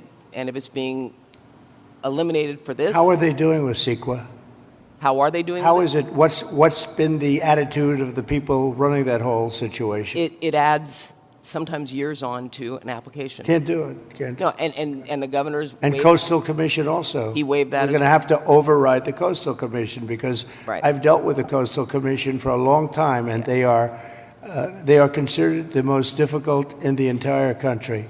And we cannot have them play their games and wait 10 years to give somebody a permit. In fact, I'm going to override the Coastal Commission. I'm not going to let them get away with their antics. Well, okay. Thank you. Thank you very much. Mr. President, I just want to thank you for your leadership on California water policy. You made it a priority from day one. For those of us in the Central Valley and Northern California, we have catastrophic wildfires as well. California is a wildfire-prone area, so ensuring reliable, stable water supplies is critical. And so your leadership, your executive order, moving more water, maximizing flows throughout the state of California, building more water storage, more conveyance, coordinating the... It would have a great impact on, I know your area very well. It would have an unbelievable impact on your area. Absolutely. We just want to thank you for making it a priority. Yeah. You know, even beyond the fire stuff, the farms. I was driving up with congressmen a few years ago because they were complaining they had no water. And I was driving up, and you'll see all of this incredible land, but it's absolutely bone dry. And then you'll see little green patches, and the green patches are so beautiful. You know, they have that land, they say it's as good as Iowa farmland, but it has no water. And it's artificial, has no water. They send the water out into the Pacific Ocean. And when we let that water come through your valleys and down to Los Angeles and everything, you're going to have a different place. It's going to be a whole different place. And you guys have to get together and say, gee, we want it. It's the craziest thing I've ever seen. So at least you said that, and I appreciate it. Because your farmers will be able to, instead of having 1 acre out of 100, which is all they have, they'll be able to have 100 acres out of 100. And it's among the best They say it's the best farmland just about in the country, as good as any place there is. So, but you can't, it's no good without water. So that's beyond the fire stuff. But today we're talking about fire, but it's good for everything. So I hope you can lead a group. And Daryl, if you can lead a group, I know how you feel. And, you know, support what I'm doing, because what I'm doing, I guess, is controversial. I don't know what's controversial about sending millions and millions of gallons of beautiful fresh water from the Pacific Northwest and further up than even that into an area that's bone dry. We have to, you know, I have a house in Beverly Hills, and you get notices every once in a while. They want you to go down to 38 gallons per person or something, per house, per person. I say, you mean you can only have, 38 gallons sounds like a lot. It's not a lot. And they want to do that every once in a while, and you just think it's ridiculous when you have like just about as much water as anybody in the country, and we shouldn't be in a position where you have tumbleweed that's dry as a bone, that even tumbleweed can be nice and green and rich and loaded up with water, and it's not going to burn. You don't even have to remove it. It's not going to burn, but it's just dry. So I hope you can all get together and say, I'm so happy with the water that's going to be flowing down, because I just don't see anything. They talk about the Delta smelt, which is a fish that's this big, but it is really not, doesn't have to be protected because it's in other areas. It's in numerous other areas. So it doesn't have to be protected. The people of California have to be protected. Mr. President. Mr. President, could I just speak for a moment? Kevin Kiley, California. Yes. First of all, you're absolutely right about the Coastal Commission. I've introduced legislation to rein them in. We've been talking with Rick about this. They're out of control. Absolutely out of control. It's insane the things they've been getting away with. I think they thrive on it, actually, if you want to know the truth. It's so ridiculous. That's right. They even tried to stop SpaceX from launching rockets. That's true. But you mentioned your predecessor and how he didn't fix the situation, which is absolutely right. Not only that, during the Calder fire, which was a few years ago, which was in my district, 600 people lost their homes in a town called Grizzly Flat. He came and he promised that he would help them out, but he broke that promise many times. He never delivered them the individual assistance they were asking for. So this has underscored for me the importance of helping the victims, making sure in this situation, in every fire, we get money to the victims, and we make sure that, that nothing stands in the way of that. But I just want to thank you for your focus on bringing sanity to California, water and fire policy. There's no place that needs a revolution in common sense quite like California. You have so much water. Use it and be happy about it. Mr. President, be happy. Mr. President, my name is Joel Pollack, and I am a journalist with Breitbart News, but I happen to live in the Pacific Palisades, as do other colleagues. One colleague, John Kahn, wrote the song Fighter, which you played at your campaign rallies. He lost his house and the studio he wrote that song in. We were lucky because I was able to fight the fire on my fence. But when I got to my house, there was no water in the pipes. So I got inside and I picked up the flower vases, because I give my wife flowers every week, and there was water there, and we started with that. Then I found my son's bucket of baseballs, and I dumped the baseballs on the ground, and I used the bucket. But there was still no water, except for the water in the gutter coming from the burnt homes uphill. So I went to and fro to my gutter and my fence with my bucket. 2 guys showed up in a truck, 2 neighbors. We found 2 more buckets, bucket after bucket after bucket. Many of my neighbors, including some here, tried to fight the fires. They couldn't. We were lucky our house was saved. But we should not have to rely on buckets to put out a fire. That's right. You can't stop an 80-mile-per-hour wind or 100-mile-per-hour wind, but there were many things that went wrong here that are basic and small. We did not have traffic police to guide the evacuation, so there was gridlock on Sunset. They've removed the vehicles now, but there were dozens of vehicles that were abandoned by drivers who fled for their lives because there were no traffic cops available. The fire department wasn't pre-deployed, even though there was an extreme wind event coming. And many of my neighbors lost their fire insurance in the days before the blaze. So I asked my neighbors, what would they want to know if I could ask the president a question? And the number one thing was insurance. Can you work with the insurance companies to get people back to where they were before they lost the coverage because of California's regulations?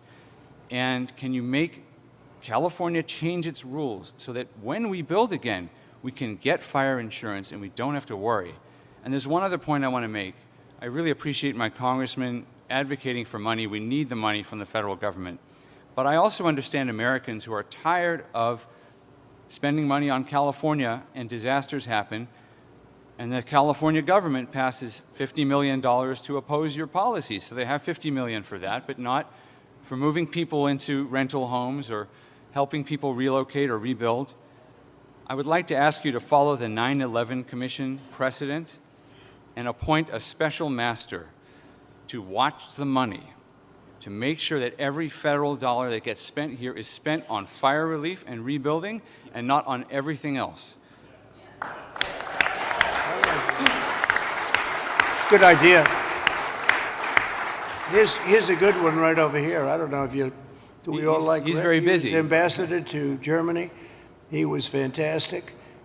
Angela Merkel's happiest day ever in her history, and she had a long history, was the day I removed him from there and put him in charge of a very high level of intelligence and intelligent people, but they were not intelligent enough to fool him. But Rick Grinnell has been fantastic, and he lives here, and I don't know if you want to either think about it or recommend some people or get together and recommend some people as a group, which is fine. But Rick would be somebody that I would certainly consider. And Breitbart is fantastic, by the way. Congratulations on that. And I was so impressed with the firefighters I met before. And they said that, you know, I asked them how many of the pumps, how many of the hydrants were working. And it was a, you know, large percentage of them were not working at all. They had no water. And the ones that did have water didn't have a lot of pressure. And one of the things that was missing, many of you have sprinklers over your living room and your bathroom and your kitchen. I mean, if those sprinklers worked with some pressure, you would have had a much different outcome. So we're going to work on that. I think in terms of that, Rick Grinnell would be good, or Rick, you'll head up a group of people that would recommend a few people to me, maybe a commission, set up a commission. I like it because we're talking about a lot of money. The other one is Kelly Loeffler is now the head of small business, and small business is big business. It's actually one of the biggest banks in the world. We call it the Small Business Administration, and she's a cabinet member, full cabinet member. She's fantastic. Her husband is the head of the New York Stock Exchange, so they know something about money and other exchanges, actually. Fantastic people. And she wants to come here almost immediately after she gets approved. She wants to come here and open up small business to the area because they have a lot of money. I always say the small business is actually very big business when you add it all up. And she's going to come here, and it's a very important thing. I want to thank also the First Lady, because she wanted to come here. She wanted to be here. She has so many friends, and she also wanted to see North Carolina because that was another disaster that was so bad, so different, but so bad. And she just wanted to go there. We said we're going to stop at one, and then we're going to the other. In many respects, it was a depressing day, but in many respects, it was a beautiful day because the spirit is so incredible. North Carolina and here. Very, very similar situation. So different and yet so similar, actually. And so I just thought it was very nice. You wanted to be here, and we appreciate that.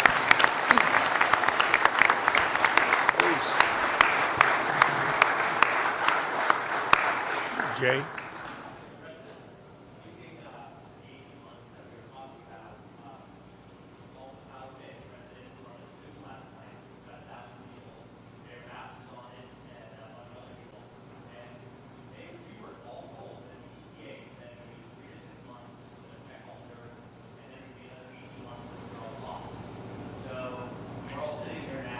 Is that local?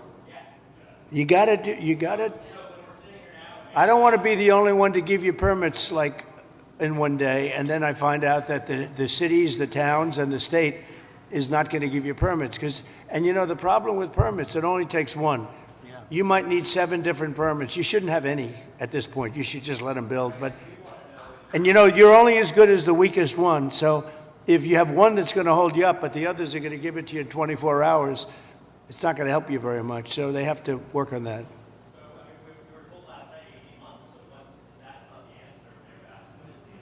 It's what everybody said.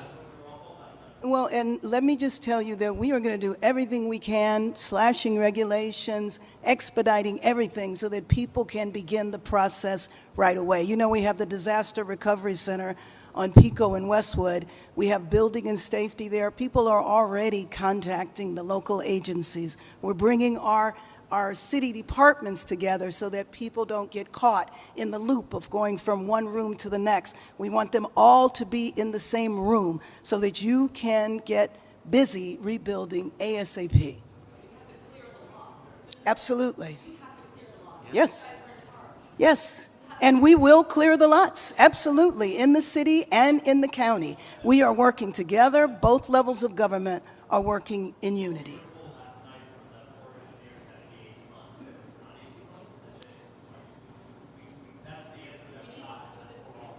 Yes.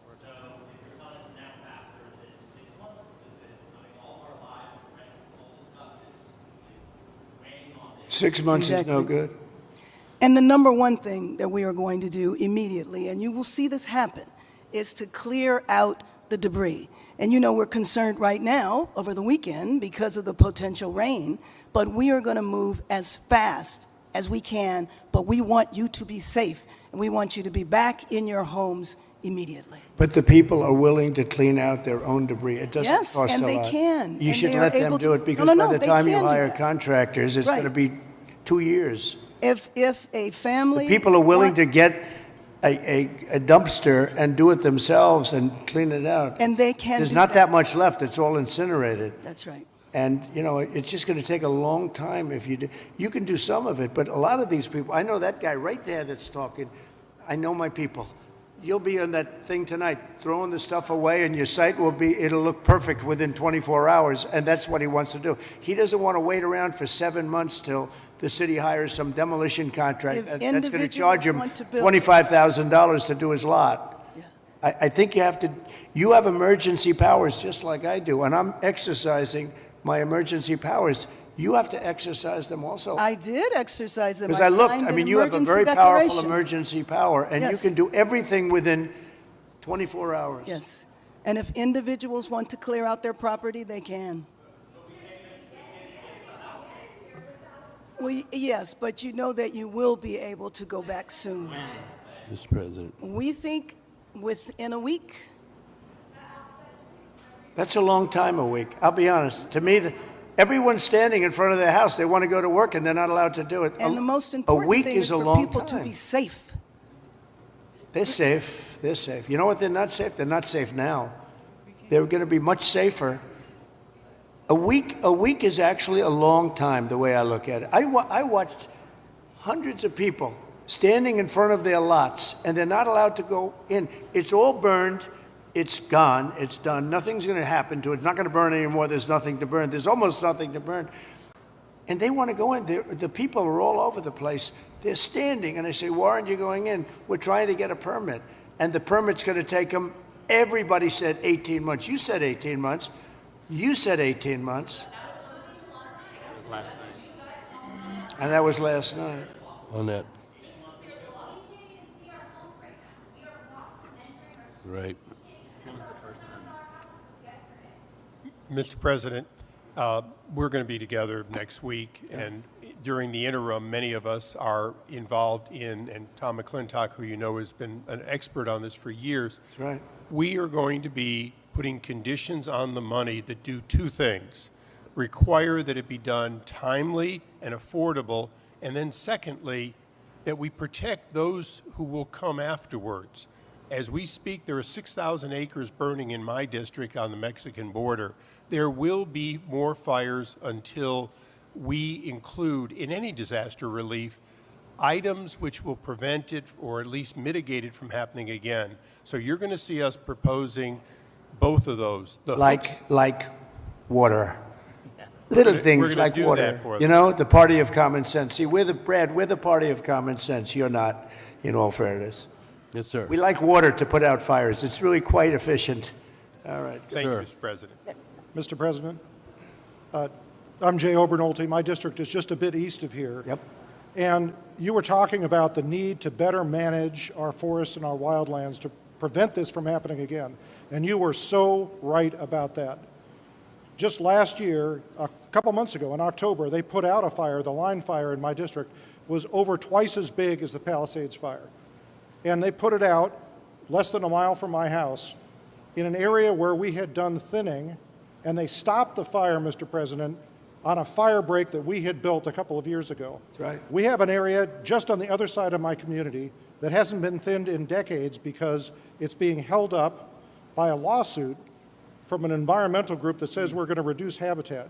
Mr. President, we need to, in addition to getting resources and boots on the ground to do this treatment, we need to reform our legal system to prevent these lawsuits from tying up these projects for years and years and years. And not to say that the merit shouldn't be heard, but we need to hear them and we need to move on, resolve them. Is this a state group?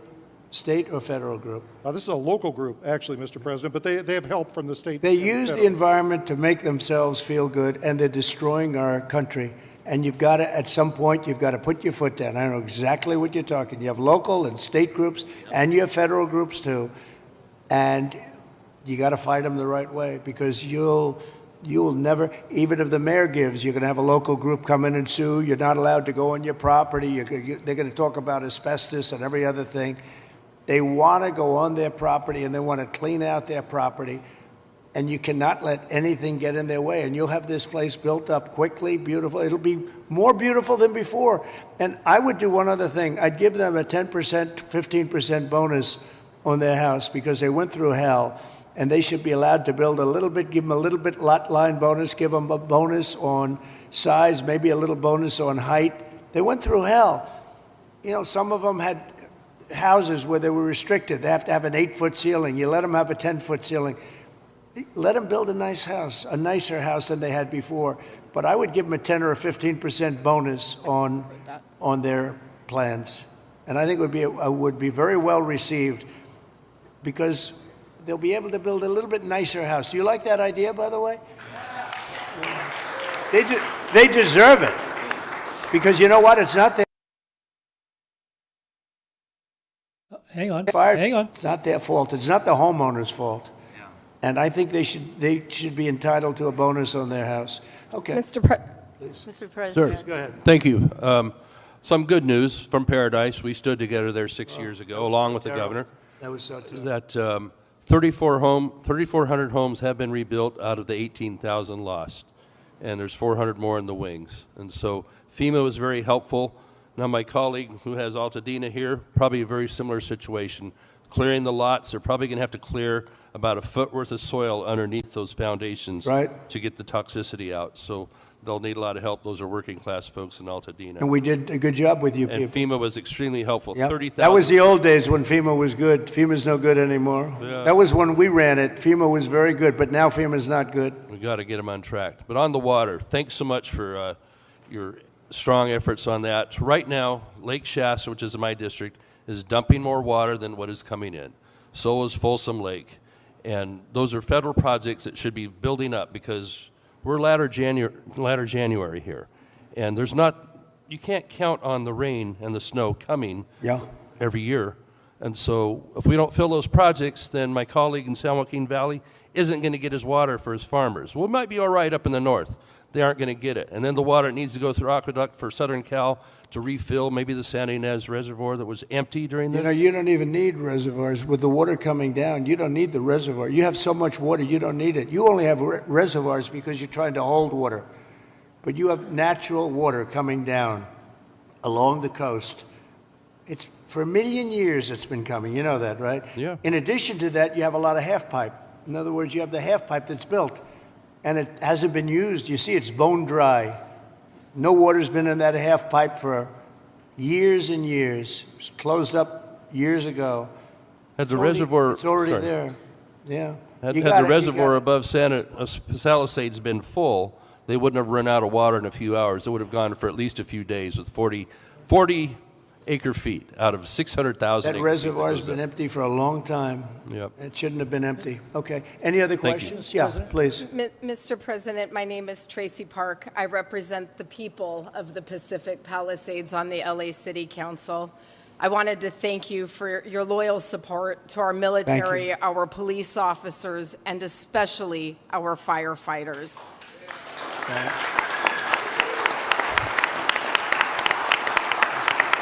Thank you very much. Thank you. My top priority going forward is to get these men and women home as soon as possible and open up. Guys, if I can cut in real quick. So we're keeping an eye on, in the corner on the left, the U.S. Senate is soon going to vote on the confirmation of Pete Hegseth, Trump's nominee for Secretary of Defense. It's not clear Hegseth has enough votes. He can only lose 3 Republicans. 2 Republicans have said they will vote against him, and 2 other Republicans, Mitch McConnell and Tom Tillis. It's unclear how they'll vote. So we're going to cover that vote live when it happens. You can see it in the corner there. So keeping an eye, waiting for the Hegseth confirmation vote. Had it working well. We had great people, but FEMA's not good anymore. What FEMA did in North Carolina, you know, they still haven't even gone to certain areas. They don't know what they're doing. And I say, you don't need FEMA. You need a good state government. And when you have a problem in Los Angeles, or when you have a problem even in the state of California, you have your own, essentially, FEMA. You fix it yourself.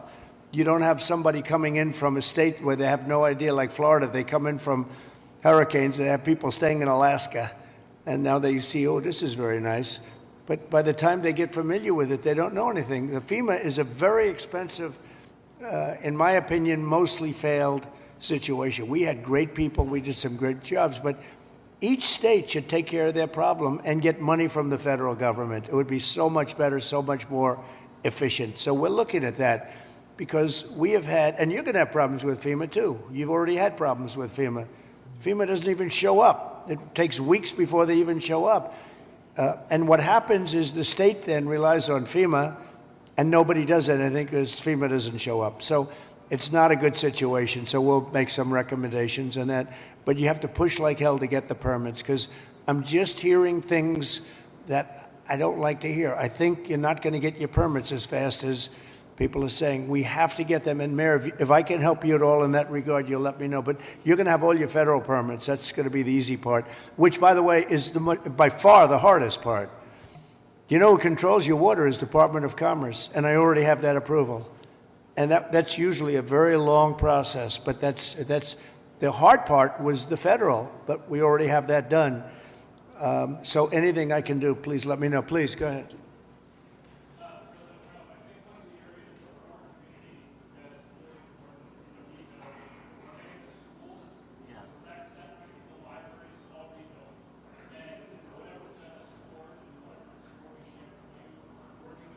You lost all your schools. You lost your 4 schools?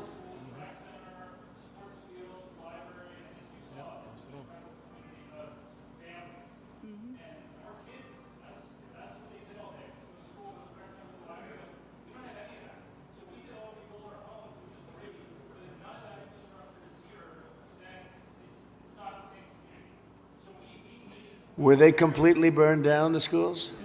Wow. All of them? All of them?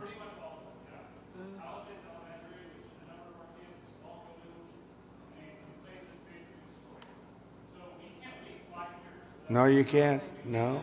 That's right.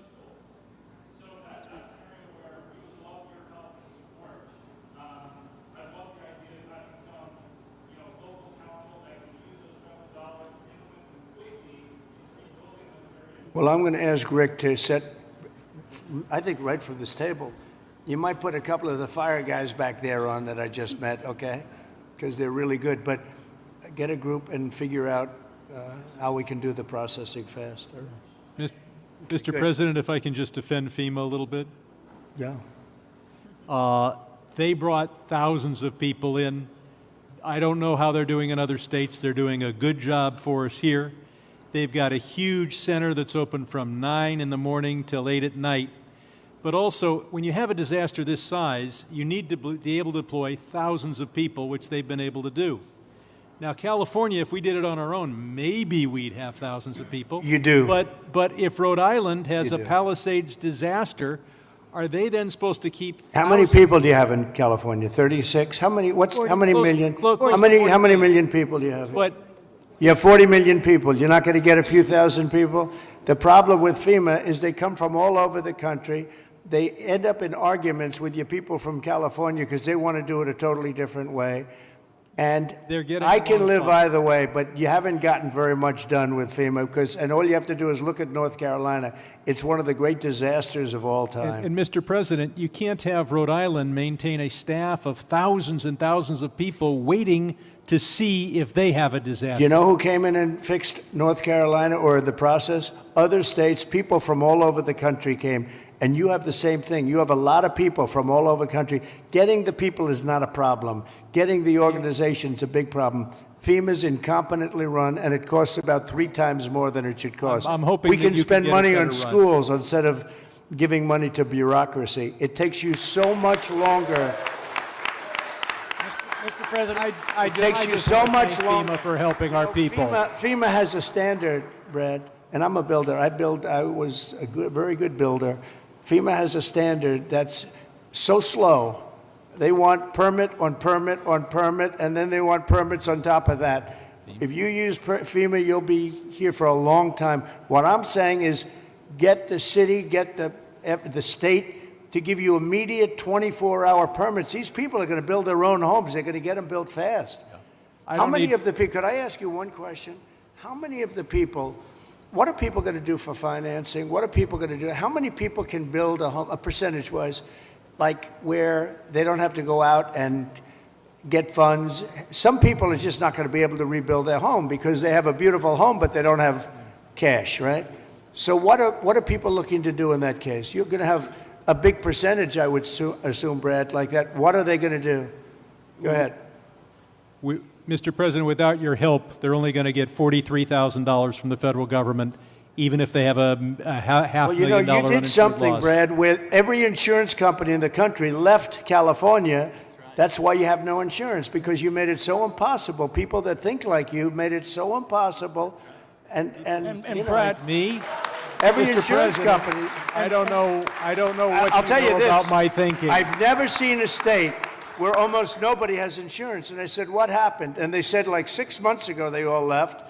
And 2 years ago they had different, quadrants, but they left. And you have very little insurance here. I mean, I've never seen anything like it. We had a lot of insurance companies pull out, but I have no And idea. the insurance what- companies actually have been warning you. Now, I'm not a big fan of insurance companies, okay? They have their big drawbacks too, but the insurance company, I read the papers very well, and they've been warning California for a long time.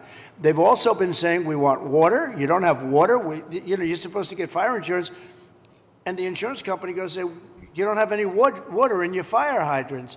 So it's a tough situation. I'm not a big fan of insurance companies. I get that. They're pulling out of But Florida Brad, as you well. lost your insurance company 6 months ago because the state wouldn't give them what they had to have. Yeah, and Mr. President, I remember the Go ahead, creek- please. Go ahead.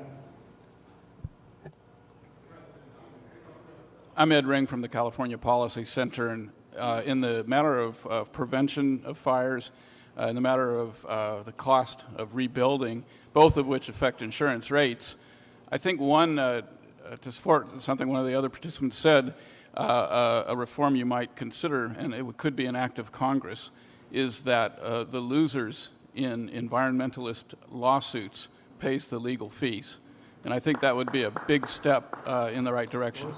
The losers of a lawsuit should pay all the fees. Oh, you mean loser pays. I love that. Well, if you did loser pays, you could cut your courts in you could cut them down about 90%. Loser pays. You know what would also benefit? Medical. If you had loser pays for medical, your medical costs would go down by 50%. That's an interesting thing. I bring that up, but the only problem? The strongest lobby in the world, you know what it is? The lawyer lobby. So when you go back to your local congressman, hello, congressman, how about going against the lawyers for a little while? No, loser pays very good. In Europe, they use it in certain parts of Europe, and they have very little litigations, right? Yes, please. Mr. President, I represent the 27th Congressional District, which is on the north side of the North San Fernando Valley through Santa Clarita and Lancaster and Palmdale. I just wanted to tell you a story of heroism. Yesterday, we had another big fire. We had several big fires across, and this fire was moving fast. It was moving 1,000 feet per minute. But what these heroes did, the firefighters and the sheriffs and the law enforcement officials, they mobilized 4,000 people within about 6 hours. They mobilized 20 air attack aircraft and helicopters, and they saved the city of Castaic. And so I just wanted to ask you to join us in recognizing those amazing heroes. I love that.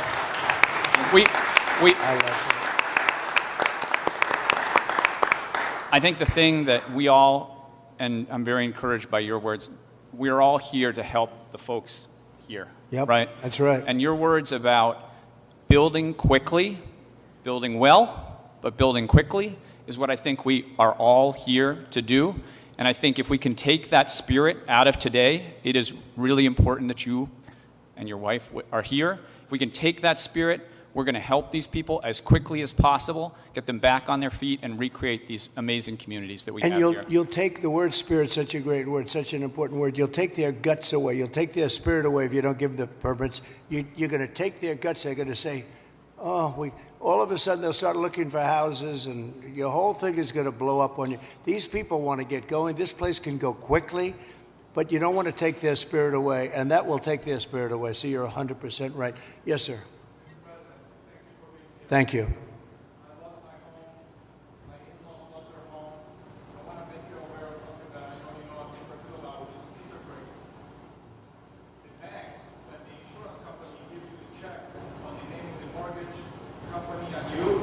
They offer you 2% interest on that money. The treasuries are 4%. Right. They're expecting the net interest margin on the bank. That's right. Could you please, just like you talked to the CEO of Bank of America? Oh, you noticed that. Oh, look at this guy. He studies that. No, Bank of America, they're not nice. Sounds very nice. The Bank of America, they're not nice.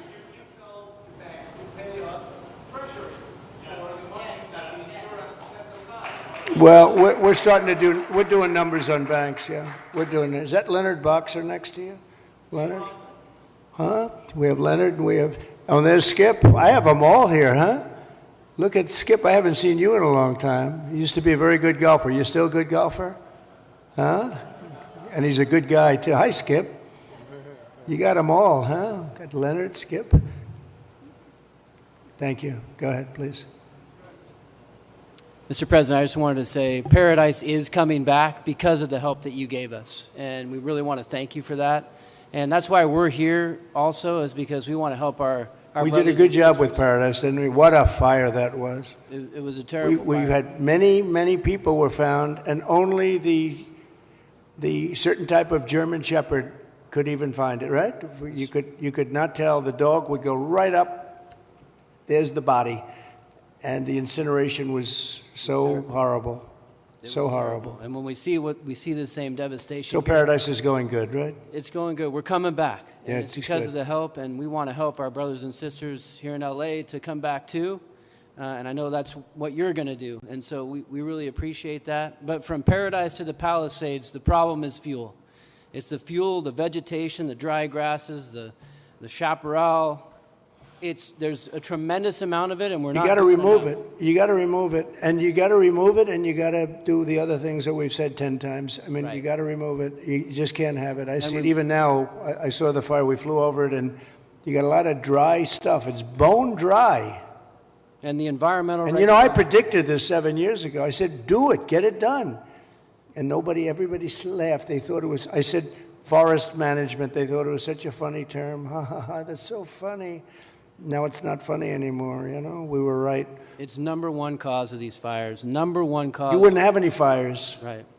And if we just remove those environmental regulations, NEPA, CEQA at the state level, that get in the way of us doing those projects. It's all a con job, you know that, right? It's all Berry a big Creek, con the job. town of Berry Creek in my district. Yeah. CEQA stopped them from doing a fuel reduction project they said 18 months. That's where 18 months comes from, because at least 18 months on a CEQA review.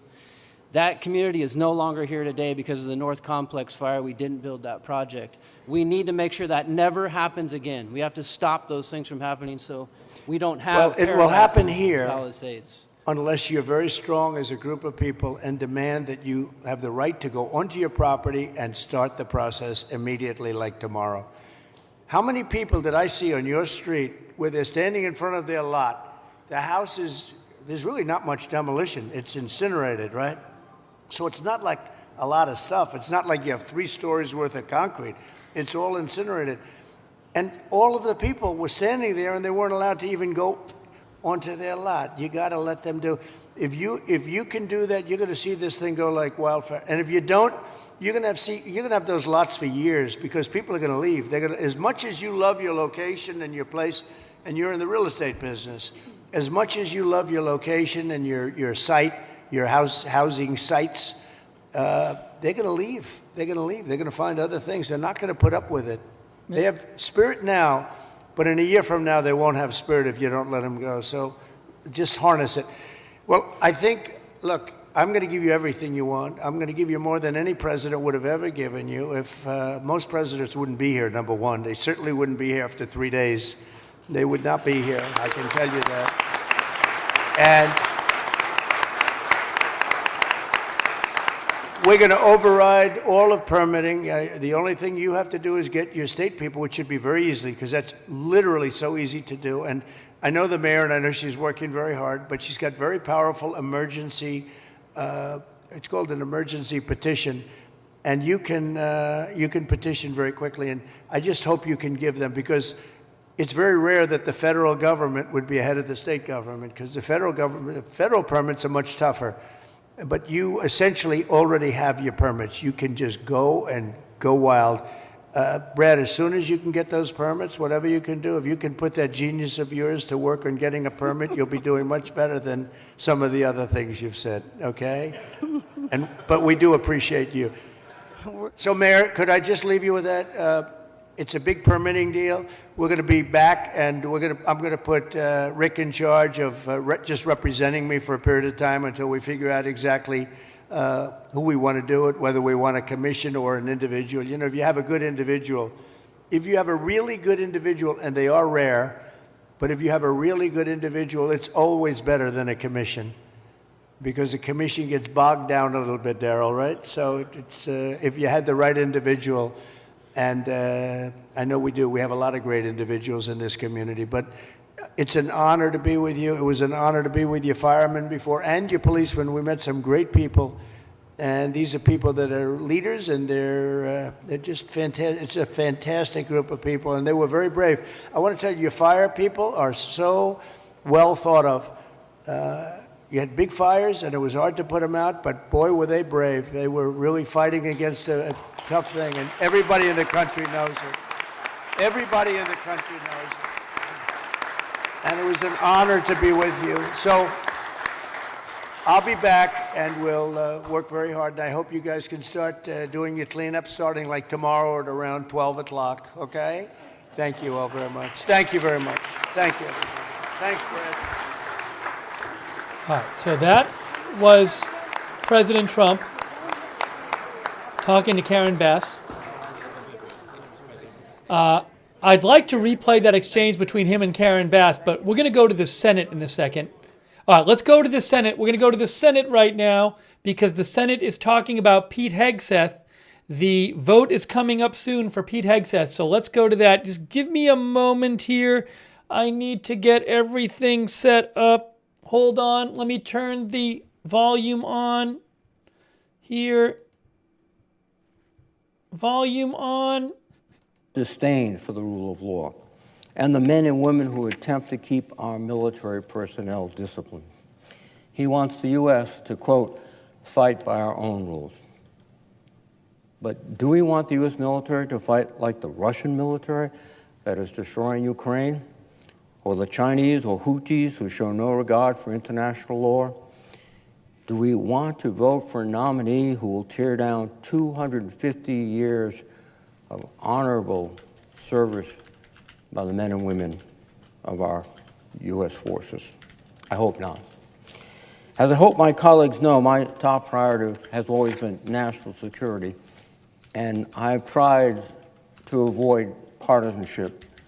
I don't think it has a place in that mission. I will always pick up the phone and call whoever holds the position of Secretary of Defense and seek opportunities to work with them to strengthen and support our military. Whoever they may be, I hope they comport themselves with wisdom, composure, and character that this awesome responsibility demands. Our military men and women, indeed, the American people deserve nothing less from the Secretary of Defense. The question I have is this: is Pete Hegseth truly the best we have to offer? I do not believe so, and I urge my colleagues to vote against this nominee. And with that, Mr. President, I would note the absence of quorum. The clerk will call the roll. Ms. Alsor-Brooks. Now, are they voting yet, or are they doing the, I think they're just making sure there's enough people there. I don't think they're voting yet. So that was Jack Reed, Democrat. This is a quorum call. Sorry. Quorum call. So they're not having the vote yet, but the vote is soon. All right, hold on a moment. Hang on a second here. I just don't want to hear that. I just don't want anyone to hear this. They have to shut off the mic at certain times. That's fine. That's what they do. That's what they do there. They can do that.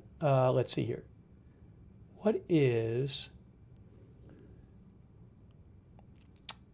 is, oh, I wanted to put on the screen, live from Washington, D.C.,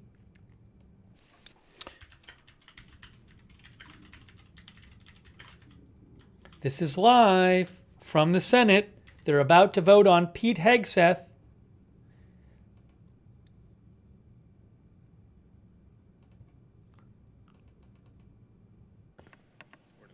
Mr. President.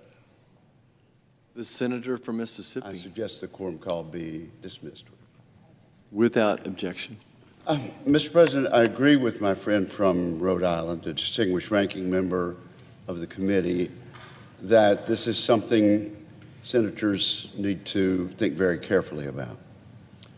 And I would remind my friend and my fellow senators and my fellow Americans that the voters of the United States spoke very strongly and very firmly and overwhelmingly on the first Tuesday of November for change. And over 75,000 Americans voted for change, not only domestically, which we're seeing being fulfilled even in the first week of this term, but also on the international scene. The United States needs to return to a position of strength. And through that strength and through that military might, we can assure peace for a generation. So I think one of the things that over 75 million Americans spoke for on Election Day was peace through strength. The president has made his choice, and he's putting his team together to strengthen our military and to get us ready. And the person he's chosen to lead the Defense Department is Pete Hegseth.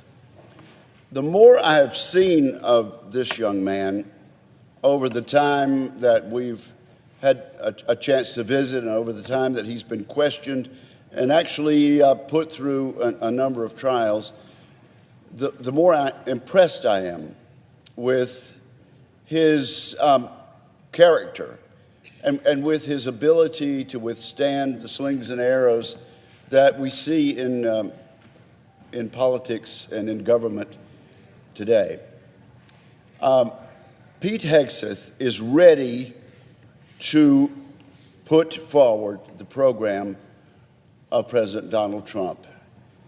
And he has satisfied me that he will be a change agent in the Department of Defense and that he's the person we need. He's the president's choice, and we owe it to this commander-in-chief to put him in this position unless he's not qualified for the office. He's a major. Mr. Hegseth is a retired major from the Army National Guard. He's had multiple combat tours of duty, and then he's come back and he's had some struggles. He's had some PTSD, and there are thousands and thousands of his comrades who have experienced the same thing, experienced problems after they came back. But he's overcome those. And those thousands of young officers and people who've been in combat for the United States are watching the United States Senate tonight, even so. And they're watching to see whether we've listened to the dreams and to the plans and to the hopes of this young man as the next Secretary of Defense. I agree with my friend. We should look carefully.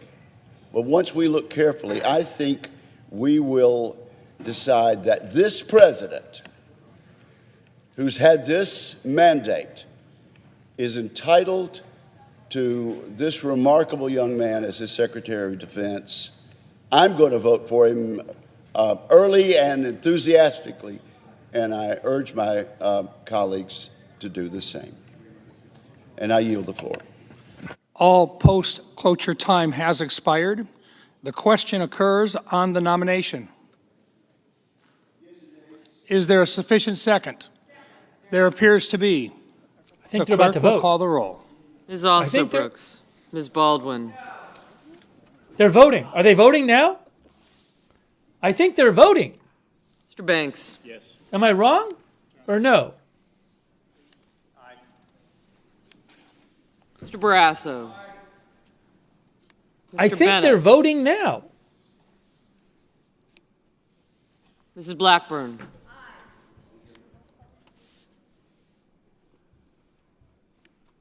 The key votes are McConnell and Tillis.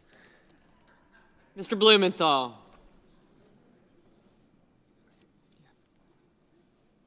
Yeah, they're voting right now. They're voting right now. So the key votes are, we know that two Republicans are going to vote no. Mr. Bozeman. Mrs. Brett. Mr. Budd. This is the vote right now. This is the vote. So the two Ms. key Cantwell. votes Mrs. are Capito. McConnell and Tillis. Mr. Cassidy.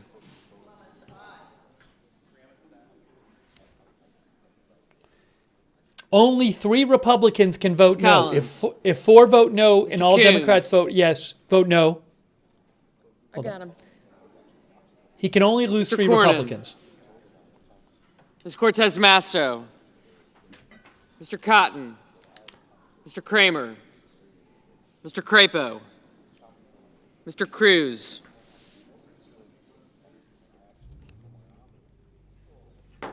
This is the vote. This is the vote on Pete Hegseth for Secretary of Defense. It's happening right now. Mr. Curtis. Mr. Daines. This is the vote. It's confirmed. This is the vote. I see many, the Senate posted this is the vote. Duckworth. Mr. Durbin.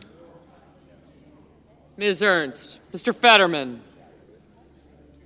Mrs. Fisher. Mr. Gallego. Chad Pergram from Mrs. Fox Gillibrand. says this is the vote. Mr. Graham. Mr. Grassley.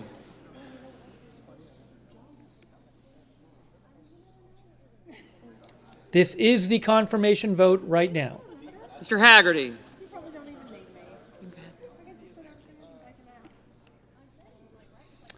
The big question is Hassan. how many Republicans Mr. will vote Hawley. against him? Mr. Heinrich. Mr. Hickenlooper. Ms. Hirono. Mr. Hoven. Mr. Husted, Mrs. Hyde-Smith, Mr. Johnson, Mr. Justice, Mr. Kane, Mr. Kelly. This is the vote. It's called a roll call vote. It's a type of vote. This is the vote. They're voting now on the confirmation. This is Kim. it.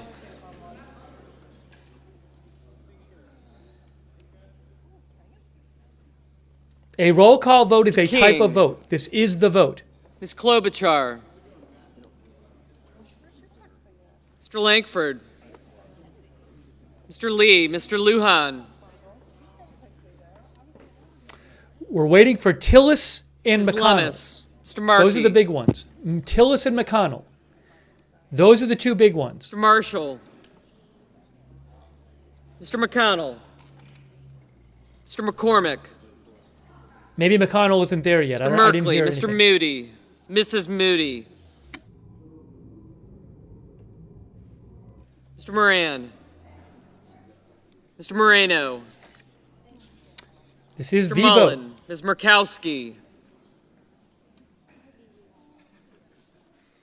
Mr. Murphy, Mrs. Murray, Mr. Ossoff, Mr. Padilla, Mr. Paul, Mr. Peters, Mr. Reed, Mr. Ricketts,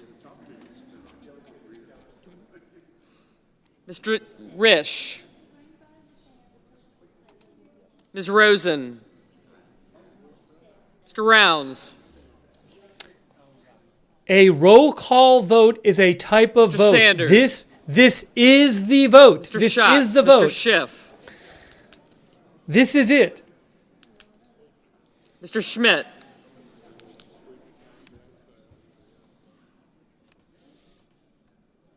Mr. Schumer, Mr. Scott of Florida, Mr. Scott of South Carolina, Mrs. Shaheen,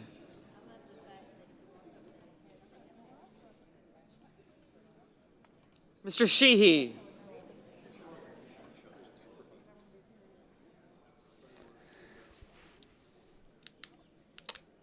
So again, Ms. two Slotkin. Republicans are no's. There are two more who might be Smith, no's. If it's four Republican Mr. no's, Sullivan, he won't get confirmed. If it's three Republican no's, Thune. he'll get confirmed. Mr. Tillis, Mr. Tuberville, Mr. Van I don't- Hollen, I don't think Tillis has voted yet. I don't think McConnell has Mr. voted yet. Warner, Mr. Warnock,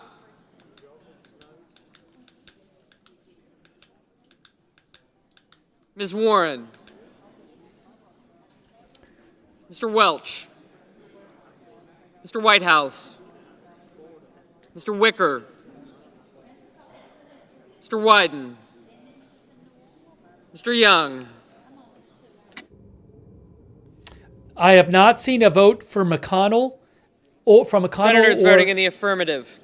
or Banks, Barrasso, Blackburn, Budd, Daines, Ernst, Fisher, Graham, Haggerty, Hyde-Smith, Johnson, Justice, Kennedy, Lee, Lummis, Marshall, McCormick, Moreno, Mullen, Ricketts, Rounds, Scott of Florida, Sullivan, Thune, Tuberville, Wicker, and Young. Ms. Hassan? No. Mr. Blumenthal? No. Ms. Slotkin? Senators People are voting in the negative. Mr. Husted, aye. Senators voting in the negative.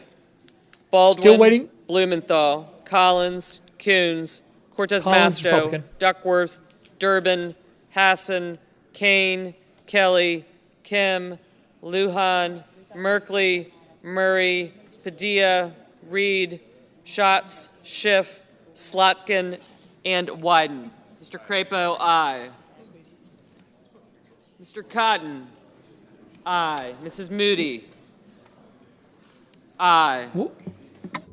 waiting for McConnell, Murkowski, and Tillis. Collins, a Republican, has voted no. He can only lose 3 Republicans. Murkowski has said she's a no, but she hasn't voted. We are not sure about Tillis and McConnell. Assuming all the Democrats vote no, he can only lose 3 Republicans. There is 1 Republican no. We are waiting for 3 other Republicans. Cornyn, aye. Ms. Murkowski, no. No. Okay, that's 2 Republicans Warner. no. So it's all about No. Tillis and McConnell. Tillis and McConnell. We're waiting for Tillis and McConnell. If Tillis or McConnell votes yes, he's in. If Tillis and McConnell vote no, he's not in. Those are the 2. Ms. Also Brooks, no. Those are the 2 big ones, Tillis and McConnell.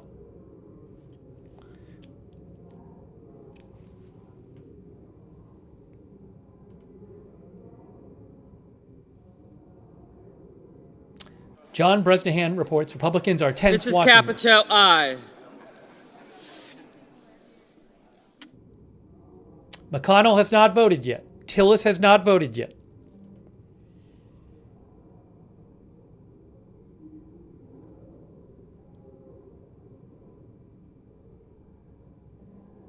Those are the 2 big ones.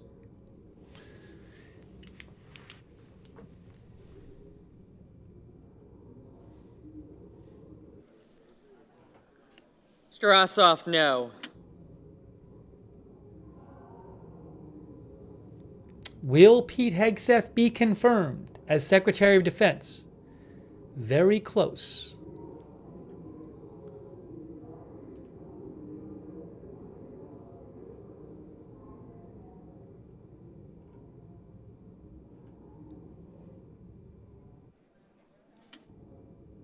Mr. Sanders, no. Mr. Risch, aye.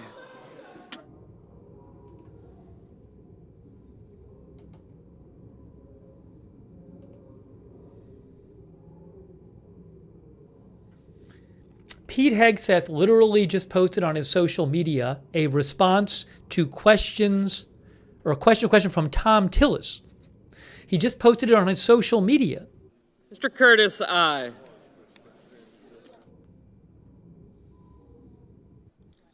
Mr. Sheehy, aye.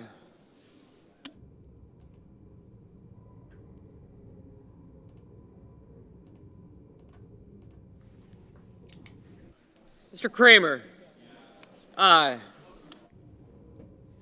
Waiting for Tillis and McConnell. Ms. Warren, no.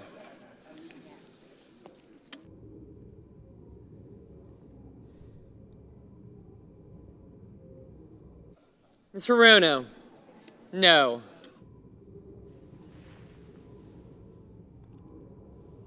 Have not seen any new reporting about Tillis or McConnell. Those are the 2.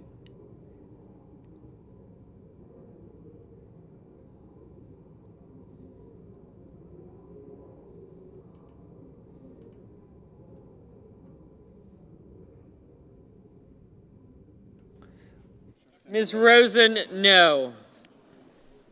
Mr. Schumer, no. Mr. Whitehouse, no. Again, we're waiting for Tillis, who's on the fence, Republican, I guess. Pete Hegseth literally just posted a letter he wrote to Tillis today on Pete Hegseth's social media, on his X account. I don't know what that means.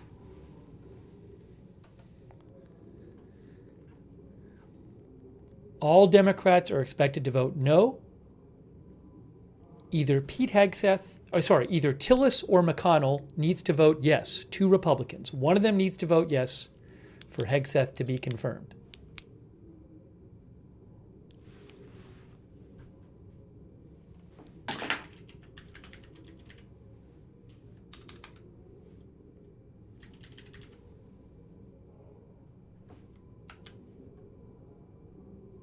Mr. Murphy, no.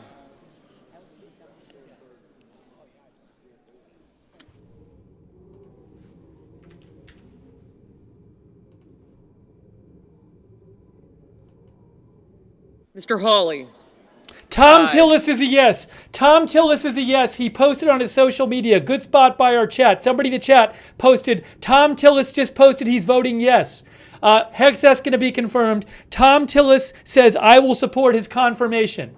Hegseth is confirmed.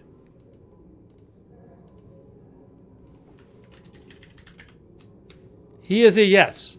Breaking news, he's getting confirmed.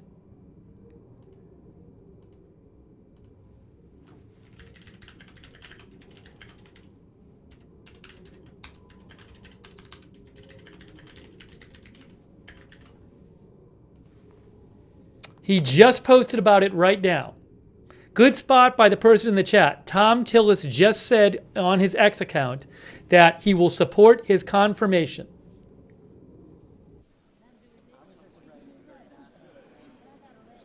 Mr. King? No. Mr. Heinrich? No. Mr. Warnock? No.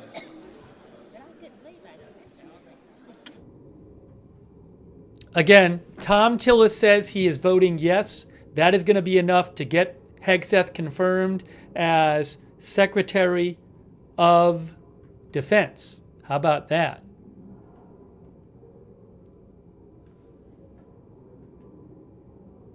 Let me change the headline.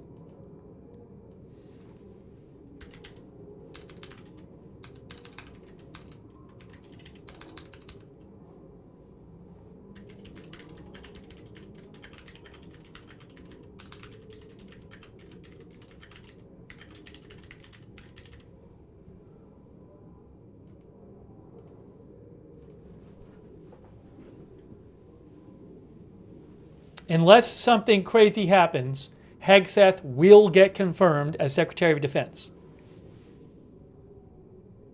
Tom Tillis just posting 4 minutes ago on his X account saying, I will support his confirmation and look forward to working with him to rebuild our military and advance President Trump's peace through strength agenda. Ms. Cantwell?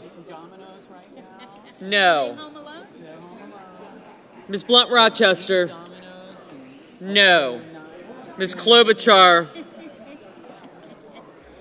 No. Mr. Gallego? No. Yeah. Mrs. Britt? Aye. Thanks, Jaybird, Pale Rider 747, The Silver Sergeant, Charlie Beats, Oil Medic, Evil Bunny. Mr. Langford, Thank aye. you.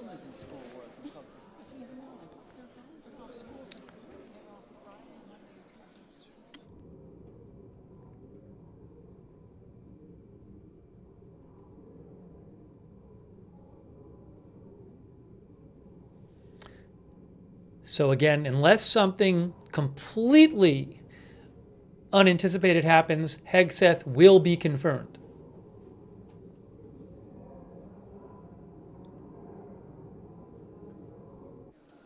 But they're old enough now to stay with themselves. Yeah, they're 13. They're fine. I don't worry about it. Mr. Van Hollen?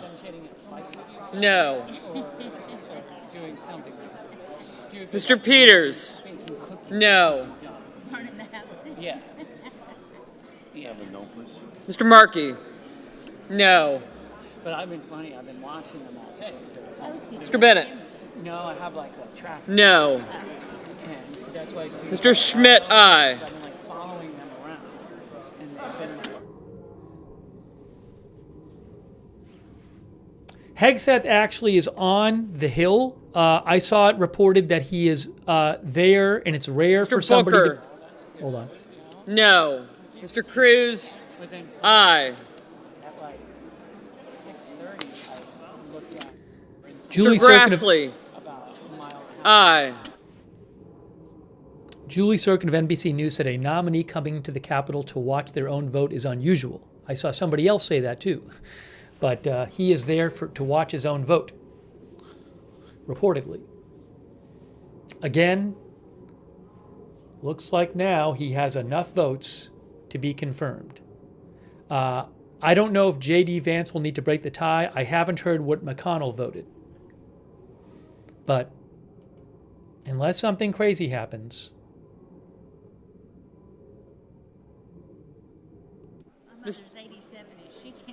Mr. Bozeman, aye. he will be confirmed.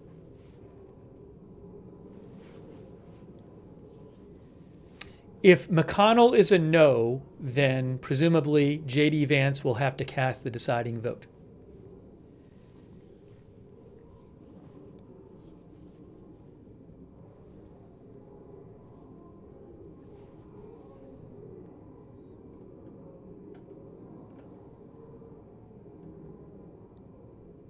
Mr. Welch, no.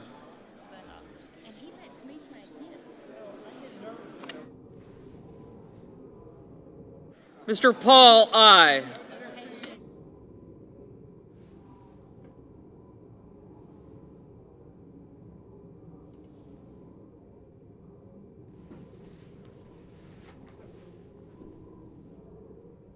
There is nothing to see under the headline. There is nothing extra to see there.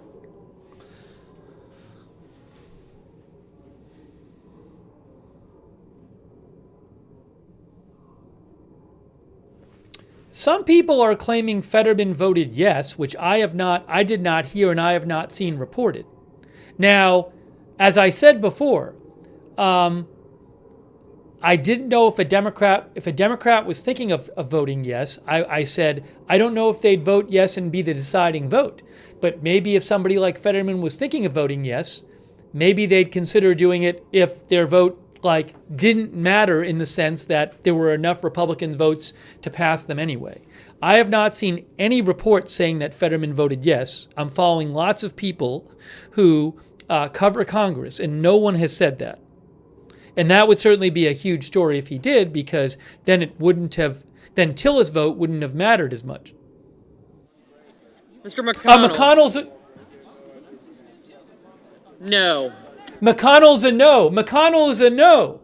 McConnell voted no. But J.D. Vance can break the tie. McConnell voted no. How about that? So 3 Republicans against, so J.D. Vance will need to break the tie.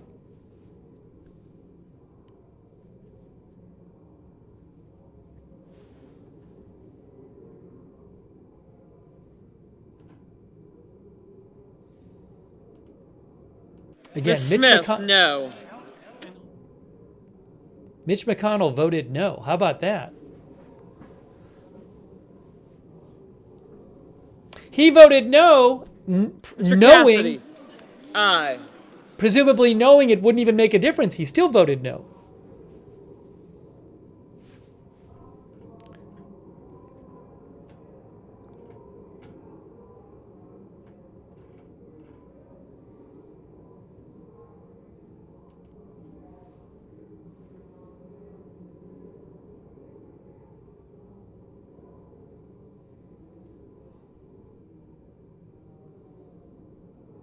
Yeah, J.D. Vance is going to end up breaking the tie and voting yes.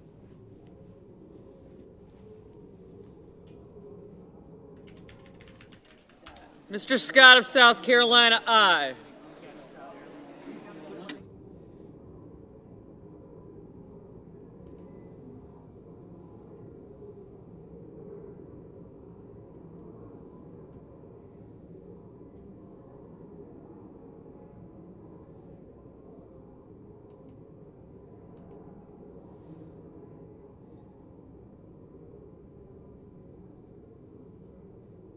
Chad Pergram says Vance will be only the second VP to break a tie to confirm a cabinet nominee. The first was Pence on DeVos in 2017.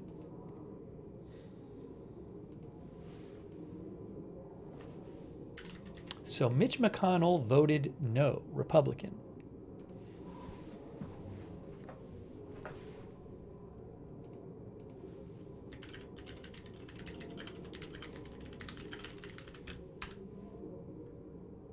Yes, as one of our viewers said, Mitch McConnell has announced he's not running again. Would he have voted no if he were running again? I don't know. No.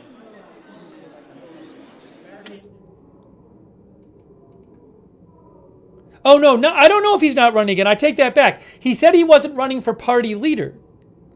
Where is it, Sear? I don't know that McConnell has said he's not running again. I'm sorry. I got mixed up because at one point he had said he's not running again for party leadership, but that's different than running for the Senate. So I don't know that he said that. I don't think he has said that. So I'm sorry for my mistake. He would be up for re-election in... He said he's going to serve out the remainder of his term. I don't know exactly what he said about that. He's 82 years old.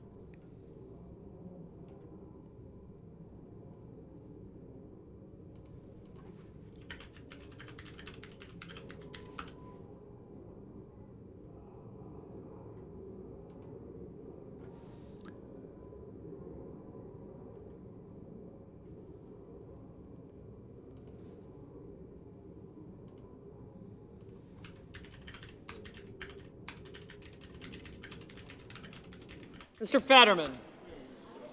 No. Yeah, McConnell's seat is up for election in 2026. McConnell has not, I believe he's not yet said whether he's going to run. Mr. Moran, aye. All right, in case you're just joining us, it looks like it's going to be a 50-50 vote on Hegseth for Secretary of Defense, and that J.D. Vance, the Vice President, will vote to, as he can do, to break the tie in the Senate. Mr. Tillis, aye. Mrs. Gillibrand, no. They just said Tillis aye, by the way. He had already announced it, but you just heard Tillis aye, and that was the big one.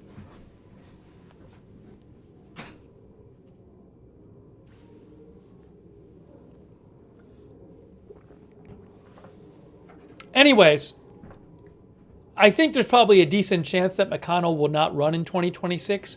I do wonder if he were running in 2026, would he have voted no on Hegseth? I have no idea. Mrs. Shaheen, no. Tillis is from North Carolina. He officially voted yes. Fetterman is a no, guys.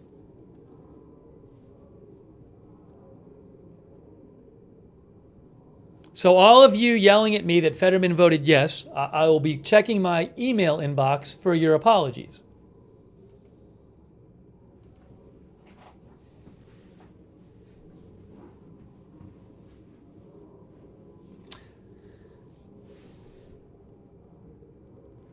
Again, the vote is looking like it's going to come out 50-50 with J.D. Vance breaking the tie. Thank you so much, Benny Hill and Mike O. Thank you, Mike O. and Benny Hill.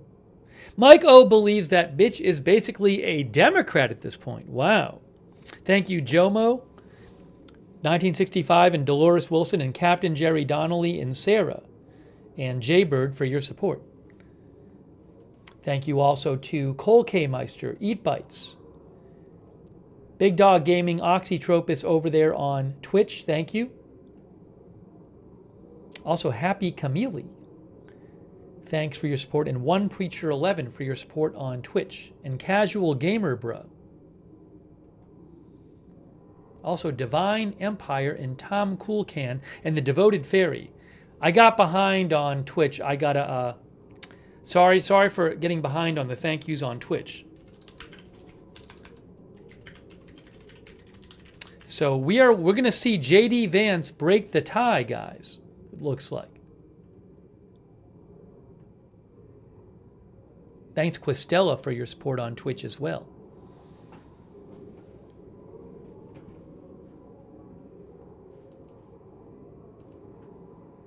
So we are going to see J.D. Vance breaking the tie.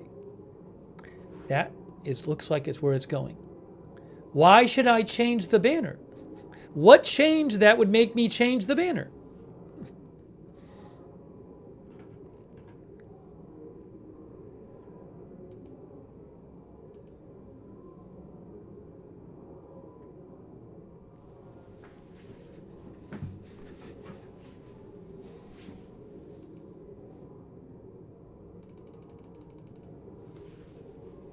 Wow.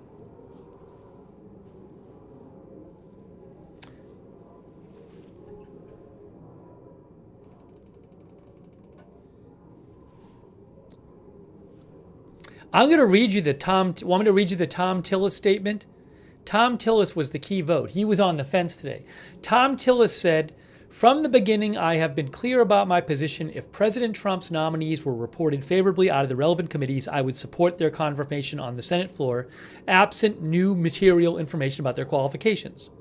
Once Pete Hegseth's nomination was sent to the floor by my colleagues on the Senate Armed Services Committee," he says, "I conducted my own due diligence, including asking tough questions of Pete, and I appreciated his candor and openness in answering them. Pete has a unique perspective as a veteran of the wars in Iraq and Afghanistan and is unquestionably passionate about modernizing our military and supporting the brave patriots like himself who serve our nation. I will support his confirmation and look forward to working with him to rebuild our military and advance President Trump's peace through strength agenda."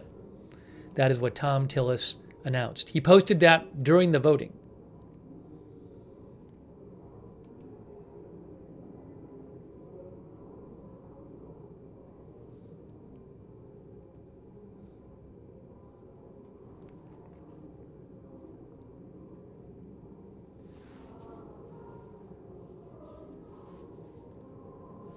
We are just waiting for the vote to... I don't know if everybody has voted yet, but we are going to see J.D. Vance, it looks like.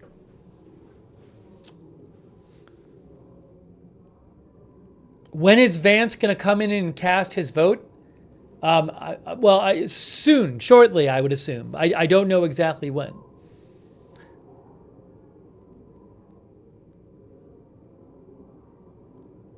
They have been voting. The vote I think, is technically still open.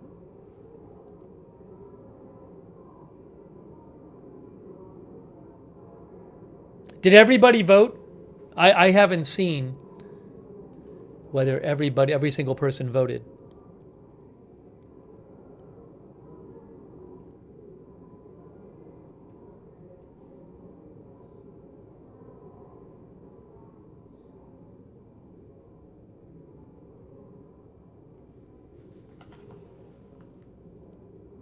It's weird.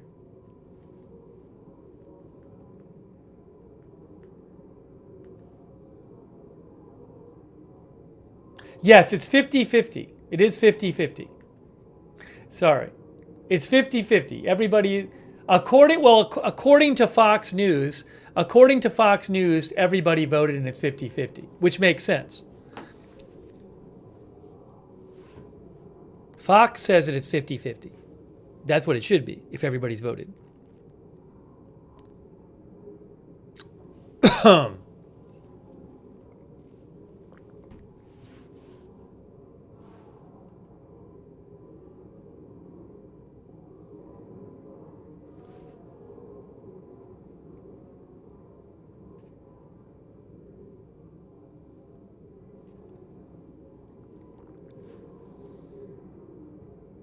One of our viewers said the New York Times was saying 50-50 too. Again, I didn't hear every single vote and write them down. So the New York Times says 50-50 as well. Yes, so it is 50-50.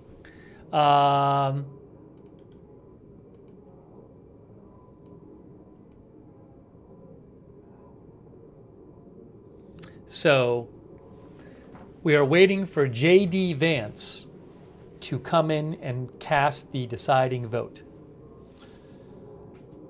We are waiting for Vance.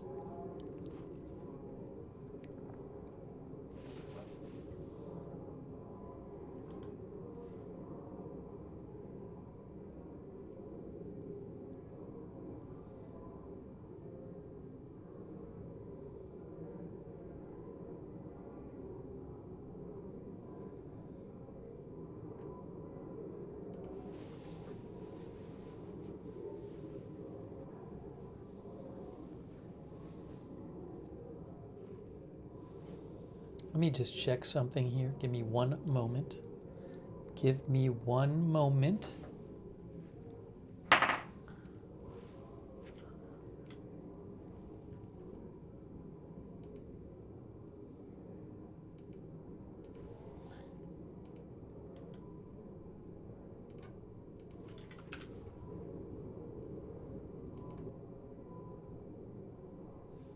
We are bringing you live coverage from the Senate as they have voted 50-50 on Pete Hegseth as Secretary of Defense. 3 Republicans have voted no, but J.D. Vance will cast the deciding vote, the tie-breaking vote, as Vice President.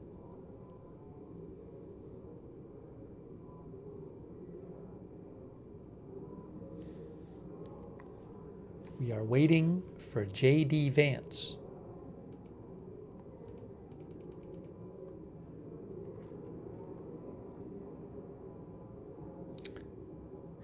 Aisha Hansey says, from Fox News, says, we are awaiting the Vance motorcade.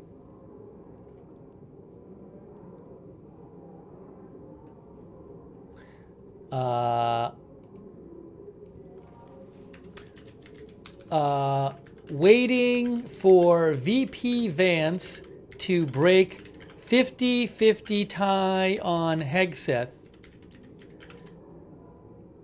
Confirmation.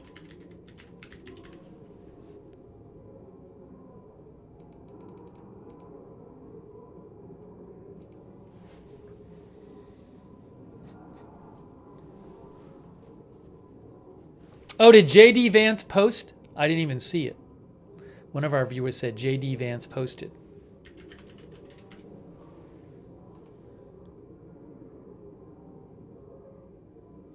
J.D. Vance just posted, I thought I was done voting in the Senate, smiley face, laughing face.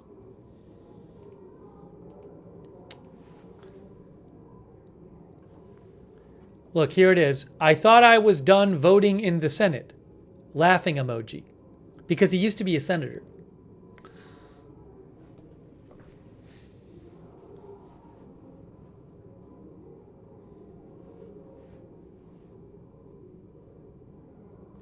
Koala Bear says, oh, he's so silly.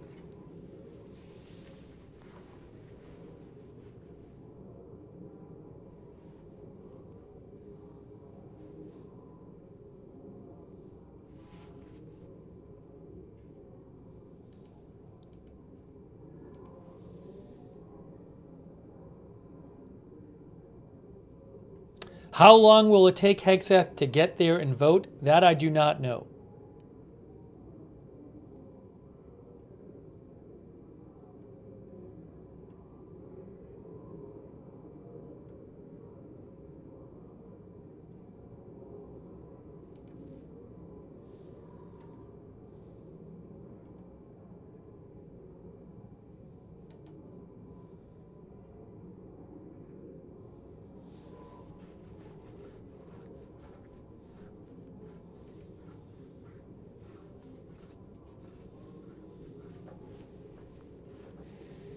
And next week we have more confirmation hearings. Tulsi Gabbard as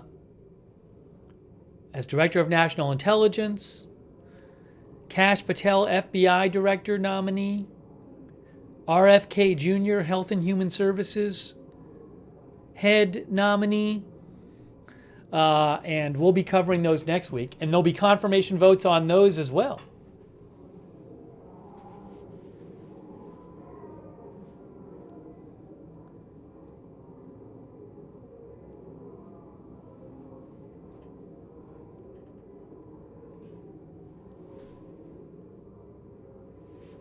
Again, I have not seen any reports about when he will walk in.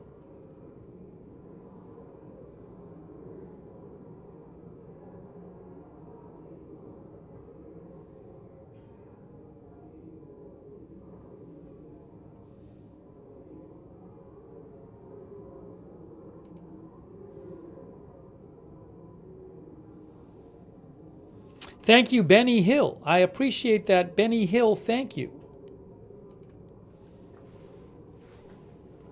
Why is he not there, says Wes Johnson. He presumably knew he'd have to be there.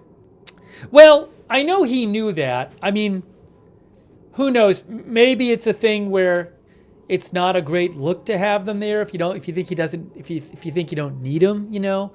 So I'm sure they discussed this beforehand about how this would go if it was a tie. So it's not like he got a call and is like, oh my gosh, I forgot the vote was tonight. What was I doing? Why am I sitting home watching TV? I got to rush to the vote now because they need me. I'm sure he knew, and he's been keeping up.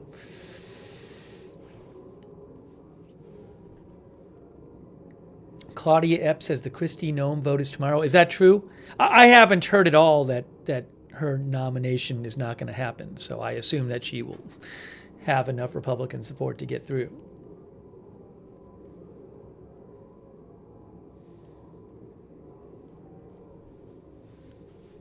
So we are just sitting here waiting for J.D. Vance to walk in.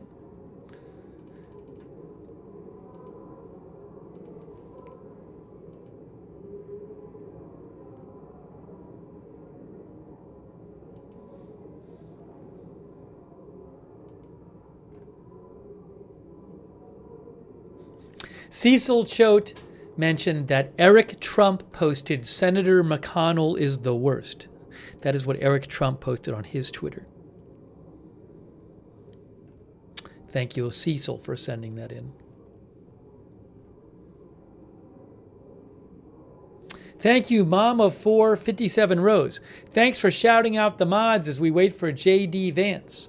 We got Roberts May Queen moderating. Thank you. And Beth Mythical, Cynthia Moon, Ruth Krafasi, Beezy. Thank you so much. Also, thanks to Ken Lance for your support. I really appreciate that, Ken from Australia. So thanks to all of our moderators. RJ, thanks to our moderators, RJ as well over there on YouTube.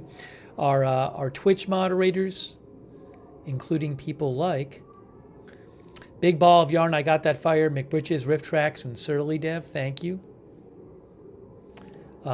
Linda Belk and Larry on X. Over on Facebook, we have moderators like K. Lowry Body and Margaret Riley, Paul Anderson, Bud Green. Thank you, moderators. Thanks, Oxytropis, for the bits on Twitch. Thanks, Diddy Dave UK, for subscribing on Twitch. Thanks to our Facebook subscribers like Robert Rial II, Eve Richards, Leanne Ticknor, thank you. Kay Lowry Body, Margaret Riley, all of our Facebook subscribers too. All of our YouTube members, people like Fossey, Fixer, just to name a few, Pam Turner, Fred Flintstone, Evelyn and Made My Holiday Archive, Aaron Hardy, Barry, JoJo, Elizabeth Giles, Patrick Baum, Jan, Nissen, Rebecca Falsetto, Casey, all of our YouTube members, Joel PM, Paul G, Glenn Morris, Riri Patton, Prospering Woman, Mona L, Chaz, Evie Shore, Fettuccine, Raina Hood, Dr. McRib, Waltham, Benny Hill, Jaybird, Corey, Sabin Nation, Dean R, Tim Moore, Jill Tedesco, all of our other members over there. Thank you on YouTube. Again, we are waiting. It was a 50-50 vote, but J.D. Vance is allowed to break the tie.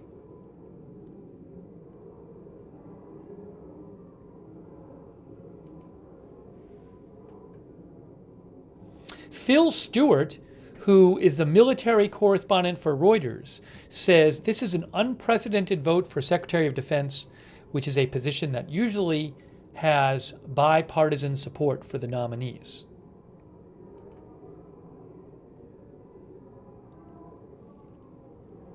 Thank you also, Beam Me Up, for the gift membership.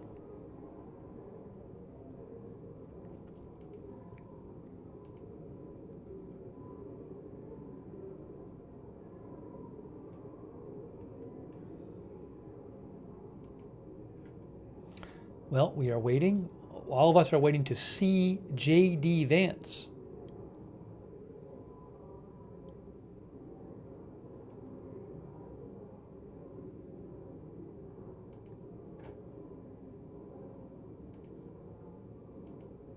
I haven't seen it reported that he's in the room yet.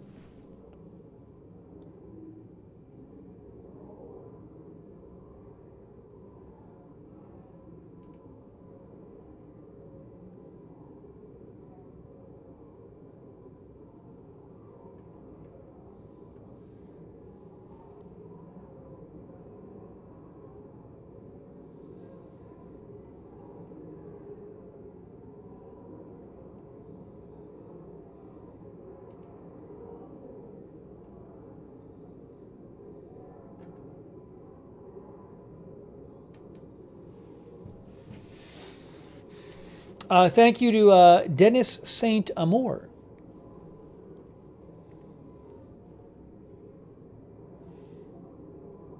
Yes, Ron G says Vance only votes if there's a tie.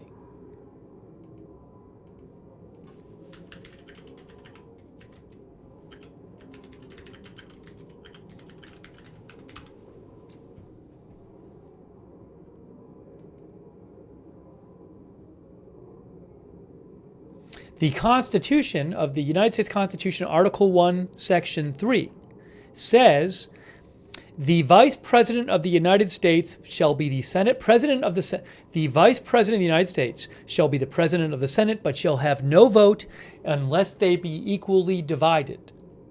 So the Vice President only gets to vote if the Senate is in a tie.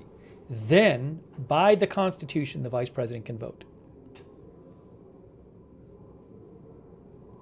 Shadow says Vance needs to get off his couch. I would not be surprised if he's there. Maybe not in the room, but there.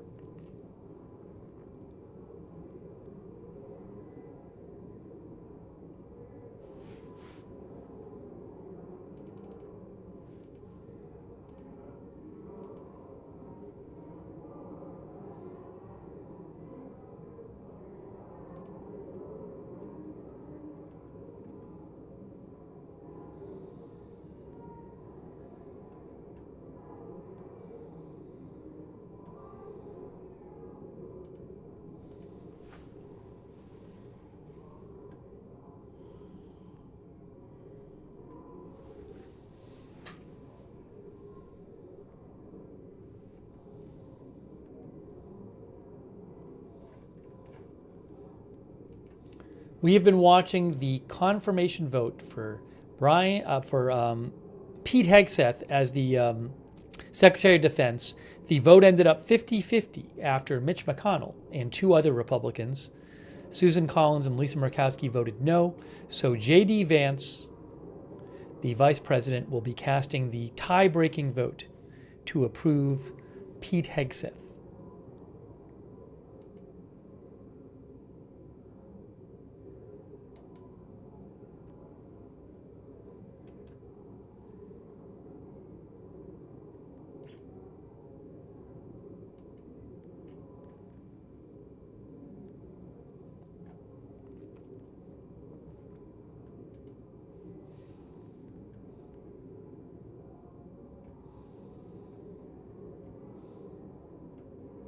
I have not yet seen a report that he's in the room. Yes, as Bald Eagle, our viewer, says, they have to wait for him to arrive. Al Adler asked about when the hostages are getting freed. The next group of hostages is getting freed on Saturday in Israel from Gaza. That I do not know. I don't know of that time. I don't know if it's been announced. Oh, Chad Pergram says J.D. Vance is on Capitol Hill. So again, Chad Pergram from Fox News says J.D. Vance is now at the Capitol. J.D. Vance is at the Capitol, according to Fox News. Max Cohen, same thing. J.D. Vance has just entered the Capitol, according to multiple reports. He is in the building. He is in the building.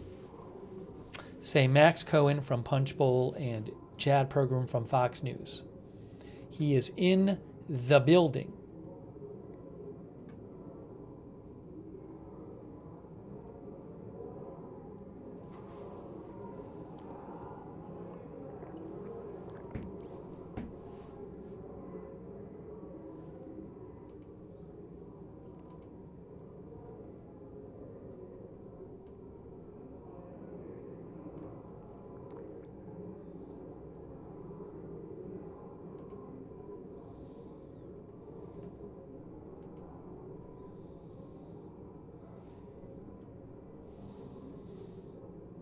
Hang on a moment here.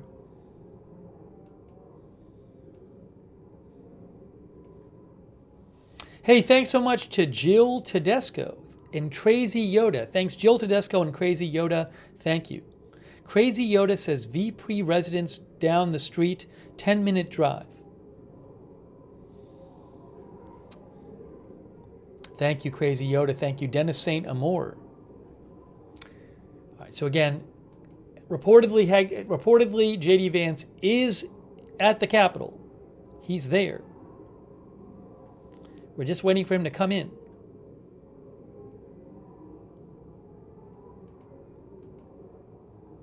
Mitch McConnell released a statement on voting no. Maybe we can read that after.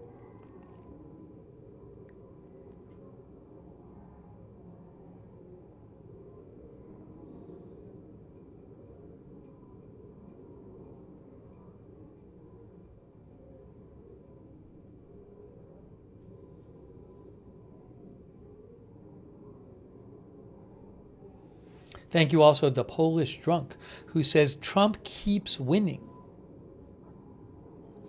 They took Karen Bass's microphone away during the presser? I didn't see that. We were watching it. I didn't see them take her microphone away. I don't know how they were handling it because people would just speak up and then they would turn on the microphones, I think.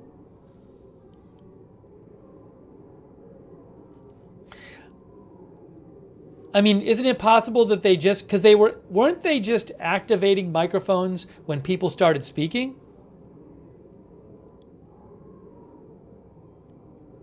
Someone said they saw it. Meg says they were sharing the mic, I think. I'm not aware of it, so anyways. I'd have to watch it again. Stephen Giroir said they shared a mic. I didn't even notice how they were doing that. Anyways, thank you to the Polish Drunk. Thank you to Macro Geek for the gift membership. So nice of you. Thank you, Minxie, for the gift memberships. Thank you, Minxie. Grace said a guy grabbed it next to her. That doesn't mean that they were taking it away from her. Again, I would have to watch it again. I don't know. I have no idea.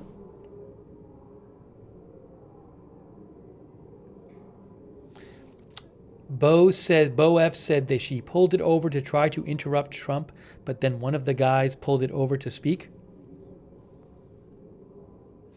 The girl at the beach says they didn't take it such BS. I mean, I did not see that reported anywhere, so and I wasn't really focusing on that when I was watching it. Oh, here he comes. Here's J.D. Vance. There he is. He just came in. It's J.D. Vance. It's J.D. Vance. It's J.D. Vance. He's there. He's right there at the head. He's standing up. He's standing up right now. We're going to hear him right now. J.D. Vance is here. Okay. All right. Are there any senators in the chamber who wish to vote or change a vote? If not, on this vote, the yeas are 50 and the nays are 50. The Senate being equally divided, the Vice President votes in the affirmative, and the nomination is confirmed. That is it. Hegseth confirmed. Hegseth confirmed as Secretary of Defense.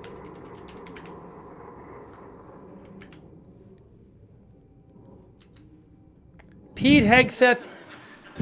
The Majority Leader. And I ask unanimous consent that with respect to the Hegseth nomination, the motion to reconsider be considered made and laid upon the table, and the President be immediately notified of the Senate's action. Further, that the mandatory quorum call with respect to the Nome nomination be waived. Is there objection? Without objection. The clerk will report the motion to invoke cloture. Cloture motion. We, the undersigned senators, in accordance with the provisions of Rule 22 of the Standing Rules of the Senate, do hereby move to bring to a close debate on the nomination of Kristi Noem of South Dakota to be Secretary of Homeland Security. Signed by 17 senators. By unanimous consent, the mandatory quorum call has been waived. The question is it the sense of the Senate that debate on the nomination of Kristi Noem of South Dakota to be Secretary of Homeland Security shall be brought to a close? The yeas and nays are mandatory under the rule. The clerk will call the roll. Ms. Also Brooks. So they're voting on whether to vote on Kristi Noem next. Okay. I think they're voting on whether to vote on Kristi Noem. So we might see that as well. You can see roll call vote. Motion to, I believe cloture is when they end the debate.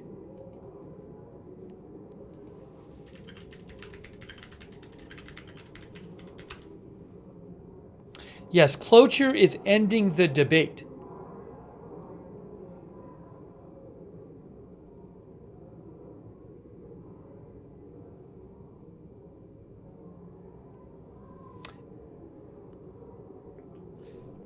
So it looks like we'll have a vote on Kristi Noem, but I haven't seen any reporting that she's in jeopardy. She is the nomination for Homeland Security Secretary. But Pete Hegseth has been confirmed as Secretary of Defense. I mean, when he was first nominated, there were a lot of questions as to whether he would get confirmed, but he has been confirmed.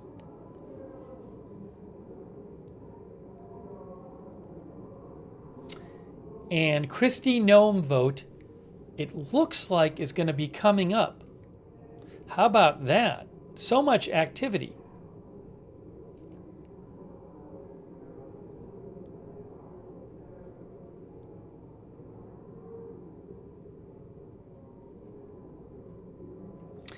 Do you guys want to see what Mitch McConnell said about why he voted no? I can show you that. Where is the Mitch McConnell thing?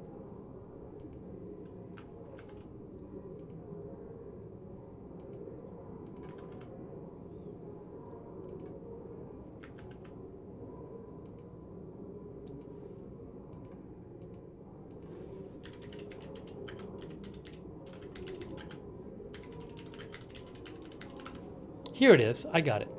I'm going to put it on the screen, but I'll make it small, and then I'll read it.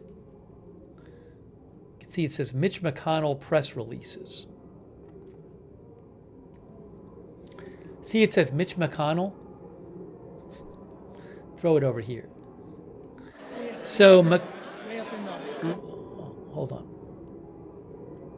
I don't want to know if I want to read the whole thing, but he did say, all right, let's see. He said the most consequential cabinet official the most consequential cabinet official in any administration is the Secretary of Defense. He said, Ms. Baldwin.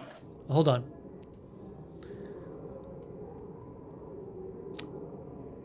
Stewardship of the U.S. Armed Forces and of Mr. Banks, Mr. Barrasso, Mr. Bennett, Mrs. Blackburn. I can't talk right now. Mr. Blumenthal, Ms. Blunt Rochester, Mr. Booker. They're voting on whether to have Mr. Bozeman. Vote on Kristi Noem. That's what they're voting on. They're voting on whether to have the Kristi Noem confirmation vote.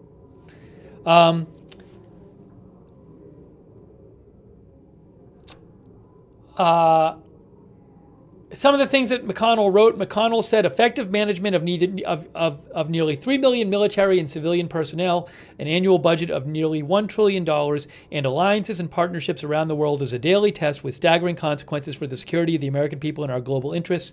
Mr. Hegseth has failed as yet to demonstrate he will pass this test, said Mitch McConnell.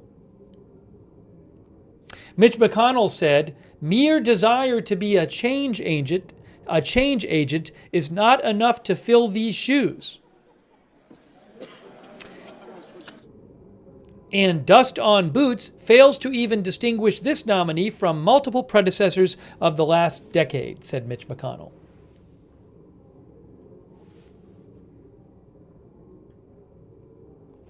Mitch McConnell also said, in his testimony before the committee, Mr. Pete Hegseth provided no substantial observations on how to defend Taiwan or the Philippines against the Chinese attack, or even whether he believes the U.S. should do so. He failed, for that matter, to articulate Mrs. Britt, Mr. Budd, Ms. Cantwell, Mrs. Capito, Mr. Cassidy, Ms. Collins, Mr. Coons, Mr. Cornyn. McConnell also said that Hegseth failed in his hearing to articulate in any detail a strategic vision for dealing with the gravest long-term threat emanating from China. Absent too, says McConnell, from Hegseth's hearing, was any substantive discussion of countering our adversaries' alignment with deeper alliance relationships and more extensive defense industrial cooperation of our own. I will post the link to McConnell's press release about voting no on Hegseth.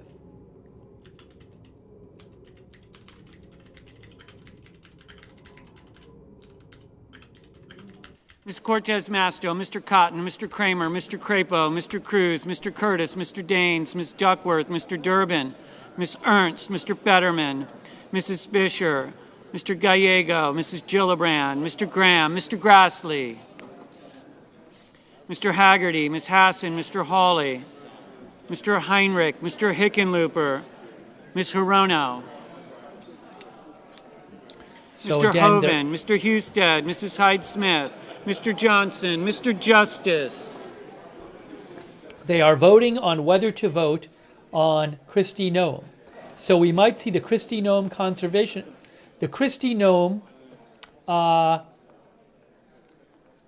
Kane, vote. Mr. Kelly,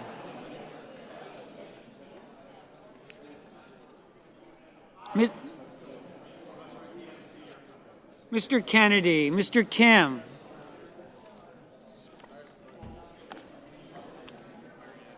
Mr. King,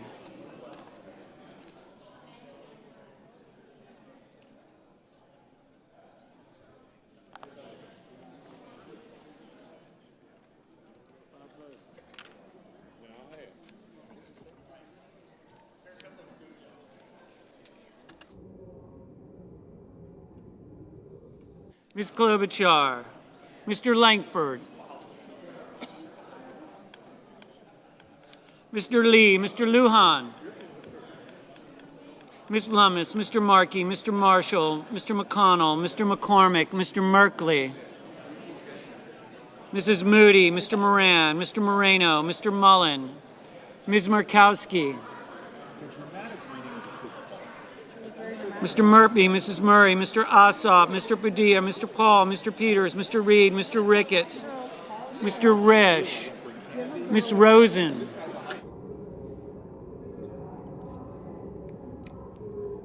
They're voting to invoke cloture, which means end debate. Mr. Sanders, Mr. Schatz. A roll call vote is when they record everybody's vote individually, right? Publicly, is it? I'm going to get you this. Yes, it is a vote in which each senator or representative votes yea or nay as his name is called by the clerk. Mr. Schiff, that is a roll Mr. call Smith, vote. Mr. Schumer, Mr. Scott of Florida, Mr. Scott of South Carolina, Mrs. Shaheen, Mr. Sheehy, Ms. Slotkin, Ms. Smith,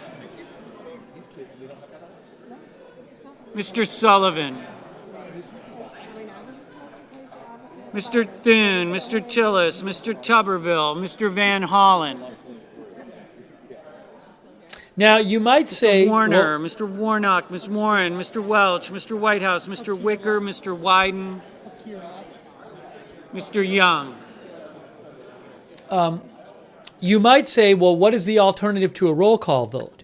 Well, as the U.S. Senate says on their website, the Senate also conducts voice votes. In a voice vote, the presiding officer states the question, then asks those in favor to say yea in unison and those against to say nay in unison. The presiding officer announces the results according to his or her best judgment. In a voice vote, the names of the senators and the tally of the votes are not recorded. That's another type of vote they do. The least common vote in the Senate is a division or standing vote. If a senator is in doubt about the outcome of a voice vote, he or she may request a division, whereby the presiding officer counts the senators voting yea and those voting no to confirm the voice vote. Division votes are also commonly used for votes on treaties.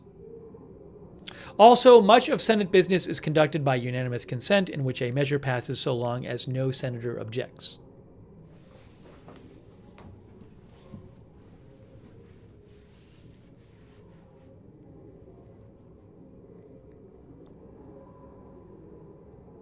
Do they ever do secret ballot?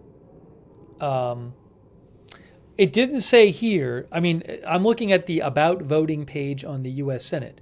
But Senators voting in the affirmative: Banks, Barrasso, Britt, Budd, Capito, Cassidy, Cornyn, Cotton, Kramer, Crapo, Cruz, Curtis, Daines, Ernst, Fetterman, Fisher, Graham, Haggerty, Hassan, Hawley, Hoeven, Husted, Hyde-Smith, Johnson, Justice, Kane, Kennedy, Kim, Langford, Lee, Lummis, Marshall, McConnell, McCormick, Moody, Moran, Moreno, Mullen, Hall, Peters, Ricketts, Risch, Rounds, Schmidt, Scott of Florida, Scott of South Carolina, Shaheen, Sheehy, Slotkin, Thune, Tillis, Tuberville, Warnock, Wicker, Young.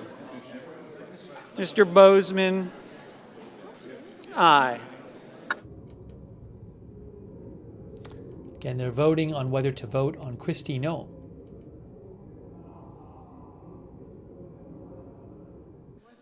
Senators voting in the negative: Also Brooks, Bennett, Blumenthal, Blunt Rochester, Booker, Cantwell, Coons, Cortez Masto, Duckworth, Durbin, Gallego, Gillibrand, Heinrich, Hickenlooper, Hirono, Kelly, King, Klobuchar, Markey, Murphy, Murray, Ossoff, Padilla, Reed, Rosen, Sanders, Schatz, Schiff, Schumer, Smith, Warner, Warren, Welch, Whitehouse, Wyden. Ms. Baldwin, no. Mr. Merkley, no. Ms. Collins, aye. Mr. Graham, aye.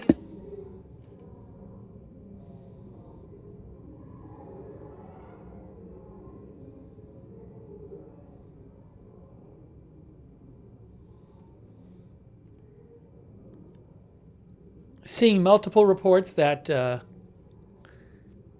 Trump was talking to reporters, I guess a few minutes ago, after the vote confirming Pete Hegseth.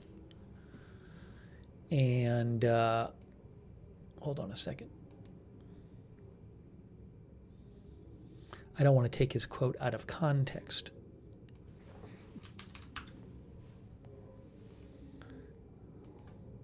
I'd like to get you the full quote.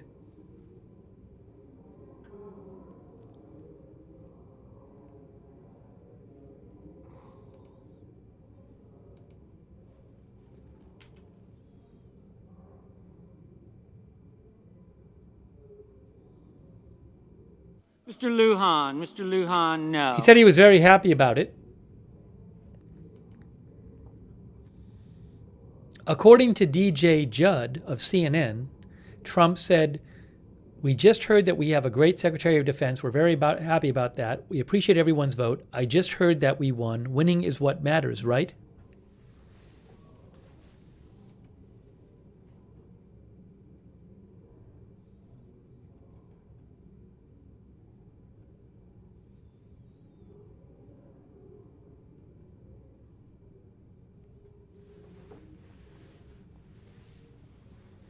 Again, we are waiting. This vote is the vote on whether to have a vote on Kristi Noem. So we might be watching the Kristi Noem vote in a couple minutes to confirm her. Thank you, Emily Flotilla, by the way, for your support. I really appreciate it. Emily Flotilla. Bringing you live coverage here. Thanks, Big Dog Gaming over on Twitch. She is nominated for the Secretary of Homeland Security. Kristi Noem. So they will shortly announce the result of this cloture vote.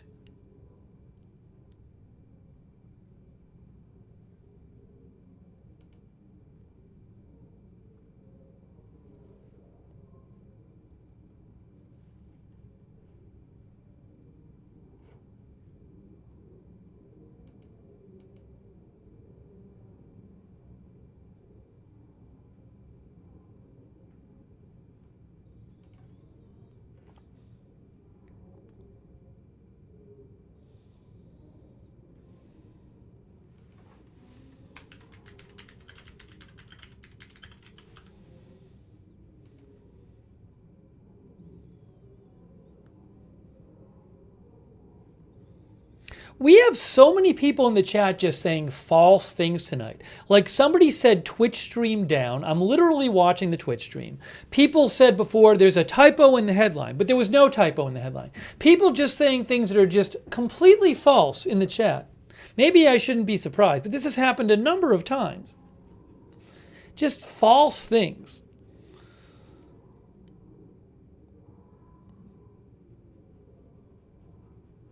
It was down for a bit. I mean, I just checked it when somebody said maybe it was down before.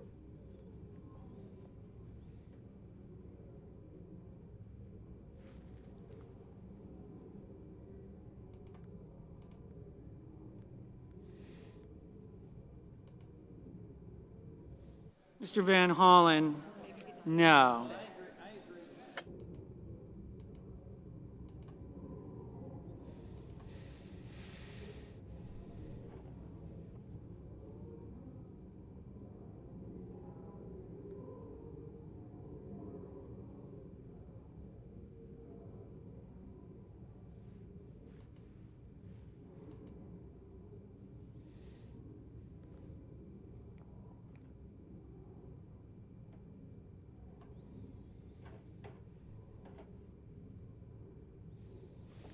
So we're waiting to see if we have the Kristi Noem vote to confirm her as Secretary of Homeland Security. We will find out in a second if we're going to have that vote right now. Thank you, Anonymous Nobody, for the gift memberships. Thank you also so much, Midnight Fever. That's very nice of you. Thank you. Please make sure you thank somebody if they give you a gift membership or a gift subscription.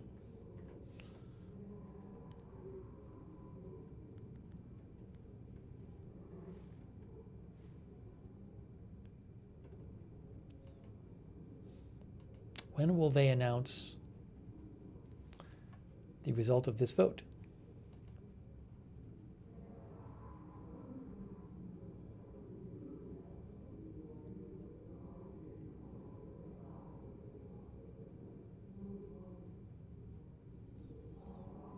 Mr. Sullivan. Mr. Sullivan, aye.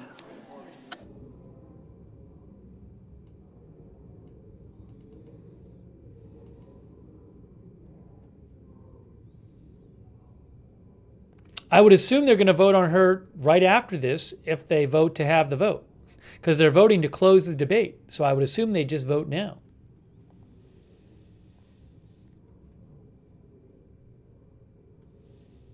But I'm just waiting to see.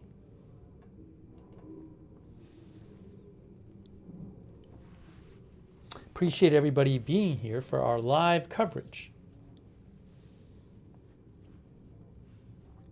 If you missed it, J.D. Vance, the vice president, cast the tie-breaking vote on Pete Hegseth.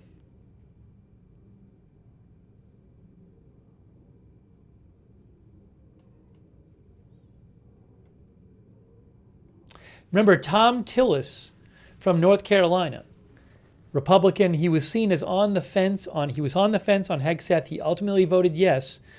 He is running for senator in North Carolina. If he runs again, he would run next year in 2026. So, did Tom Tillis think that he could get primaried if he voted no? I don't know. And did that impact his vote? I don't know. Darting Around Ohio, thank you. Who says, my buddy was selected as director of U.S. Secret Service. Thank you, Darting Around Ohio.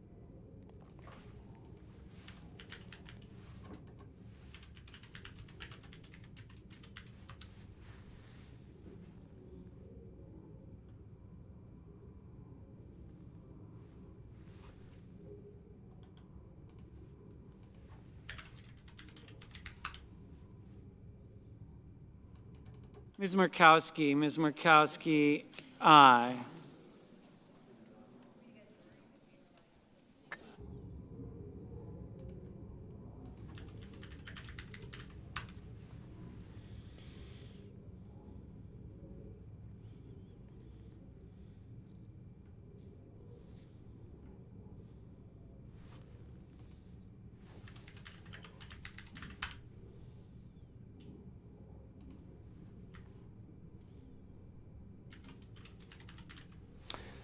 Trump nominated, by the way, Secret Service veteran Sean Curran as his pick to lead the Secret Service, says AP. Curran was among the agents who rushed to Trump's aid after he was shot in the ear in Butler, Pennsylvania.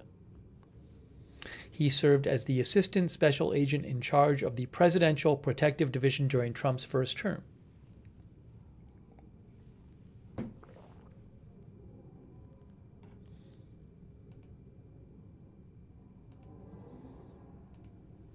Oh, thank you, by the way, to Vanessa. Yes, Vanessa, I am planning on doing coverage of the confirmation hearings of RFK Jr. and Tulsi Gabbard and Kash Patel, although Tulsi and Kash Patel are on the same day at the same time, basically. So we'll have to cover both of them at once. Trump posted congratulations to Pete Hegseth. He will make a great Secretary of Defense. Trump posted that on his Truth Social. Mrs. Blackburn, aye.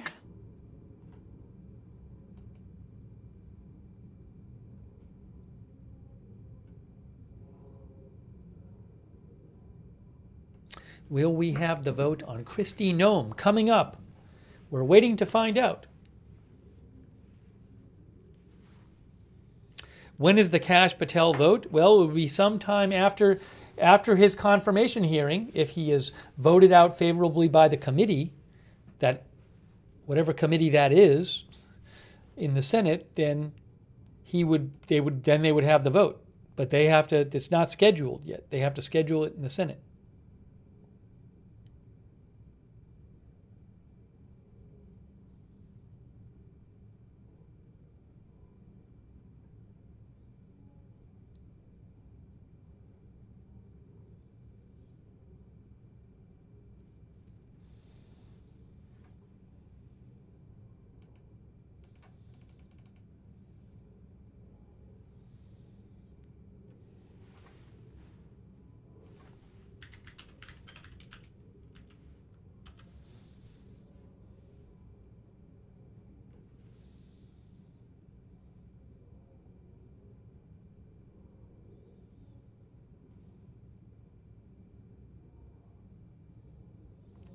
Oh, what is this? Hold on.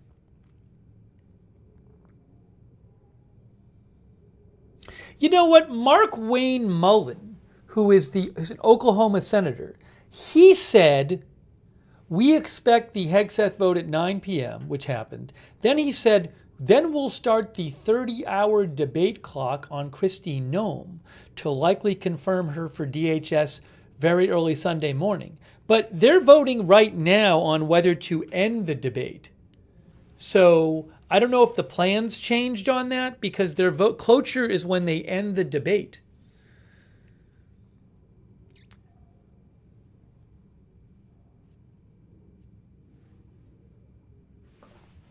You know what I should have done? On this vote, the yeas are 61, the nays are 39, and the motion is agreed to. So the clerk will report the nomination. Nomination, Department of Homeland Security, Kristi Noem of South Dakota to be Secretary. So are they going to have the vote now?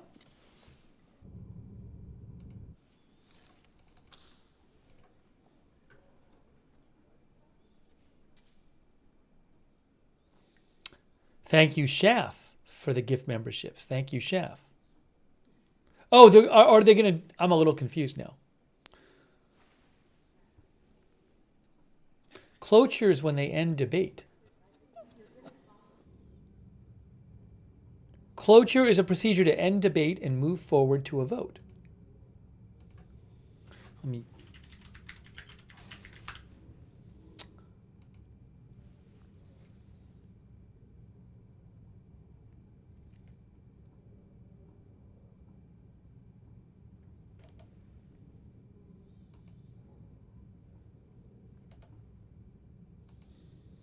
Wikipedia says cloture is a motion or process in a parliamentary procedure aimed at bringing debate to a quick end.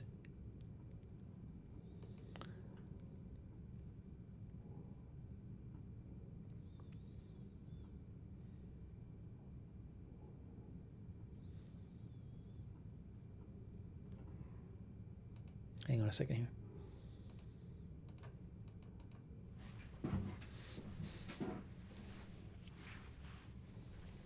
We're waiting to see.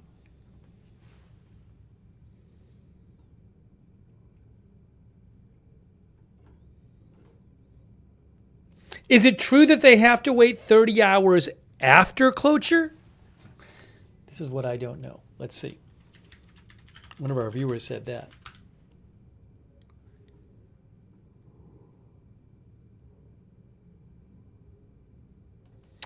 I'm looking at something here. Some people are saying yes and some saying no. Maybe that's what Mark Wayne Mullen was talking about.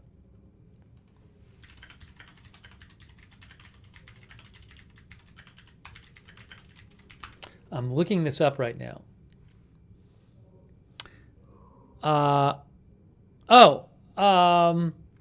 ChatGPT says once there's cloture, debate is limited to 30 hours.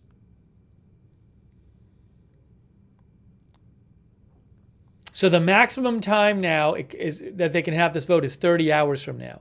So maybe, sorry, I guess maybe they won't have the vote now.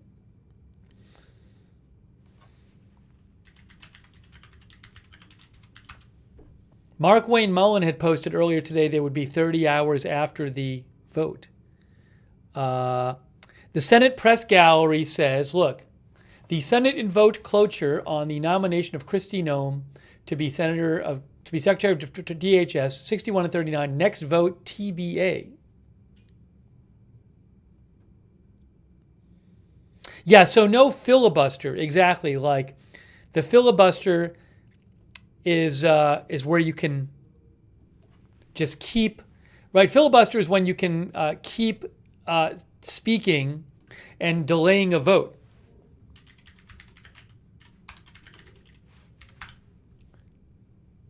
Here, look, about filibusters and cloture. The Senate tradition of unlimited debate has allowed for the use of the filibuster, a loosely defined term for action designed to prolong debate and delay or prevent a vote on a bill, resolution, amendment, or other debatable question. Prior to 1917, the Senate rules did not provide for a way to end debate and force a vote on a measure. That year, the Senate adopted a rule to allow a two-thirds majority to end a filibuster, a procedure known as cloture. In 1975, the Senate reduced the number of votes required for cloture from two-thirds to a three-fifths of all senators duly chosen and sworn, or 60.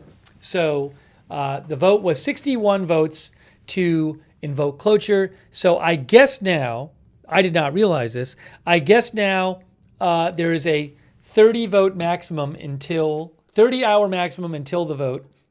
And Mark Wayne Mullen, who's a senator from Oklahoma, had posted today that he believed the vote on Kristi Noem would be early Sunday morning. So I apologize. I thought they might have it right after that vote. But there you go. Let's see here.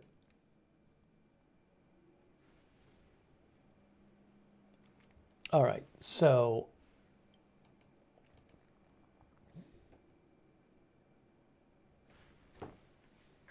you know what? There is, by the way, thank you to Martin Gingrich, by the way. Thank you, Martin. And also, thank you, Schaff, for the gift memberships. Let's see here. Oh, I wanted to show you again. You know what I wanted to look at again? I wanted to look at that moment between Trump and between President Trump. Hold on, are they debating? No, we don't have to watch this. I just want to make sure what's going on. Are they debating Kristi Noem right now in the Senate? They might be. Let me just see something here. Hold on a second. Hold on. Few jobs more important to the safety and security of American lives than that of Secretary of Homeland Security. Created in 2002 in the wake of the terrorist attacks on 9/11, the DHS, the department, and the Secretary and the offices and agencies under its purview are responsible for some critical things, including our national security, working to protect us against terrorism.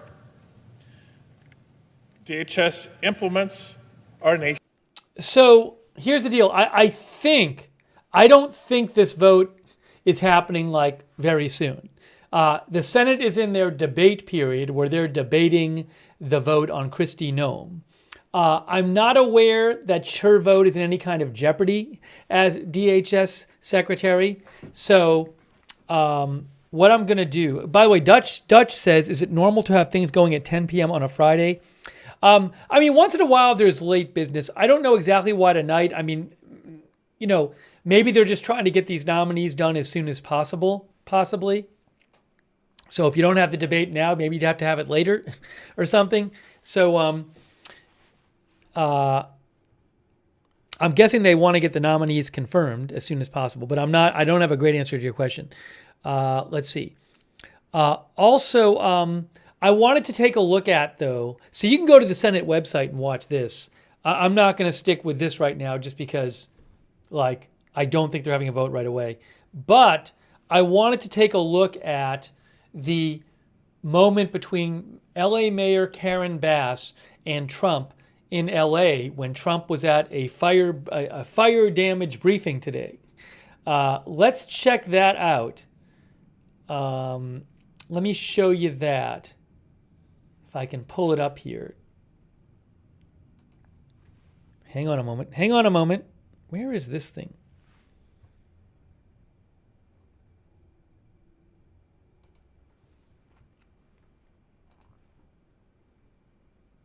Let's look at that. Because I didn't even get to really, I think I was dealing with getting the Senate footage up, and I didn't really fully get to see it. All right, we want to go to the White House. Here. So hold on. I'm going to put it up on the screen right now for you. No, that wasn't it.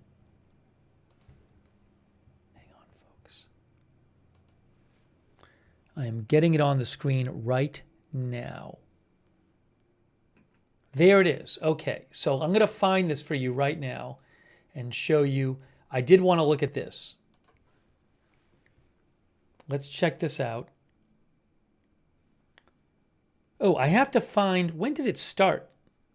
You know what? I have to show you from my feed because I don't even remember. Hold on. Have the time here. It was, I'm pulling it up right now. Guys. Here it is. I got it. Here is very much appreciated. After until Louisiana get these funds, and that we don't punish individuals for the policy.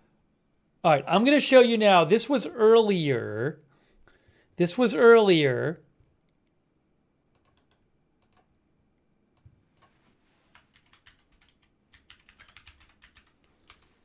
And this is the exchange between Karen Bass, the mayor of Los Angeles, who's in the blue, and Trump, who's wearing the hat. I just want to show you this. Policies of their state. You can disagree with them, and I think you've got some ideas. I look forward to us listening. Also on tariffs, I often agree with you on tariffs. But how about no tariffs on building materials for the next 3 years? Give it 1 second. We'll take a look at that, actually. Mr. President. Take a look. Mayor, please. Yes. First of all, let me just take the opportunity to officially welcome you to Los Angeles. Really appreciate you coming, and especially you come just a few days after your inauguration. So I want you to know that your presence here is very much appreciated. Let me also say that I know you had an opportunity to see the devastation. You've seen the extreme loss, the grief that people are going through here. And we are 100% committed to getting this neighborhood rebuilt again.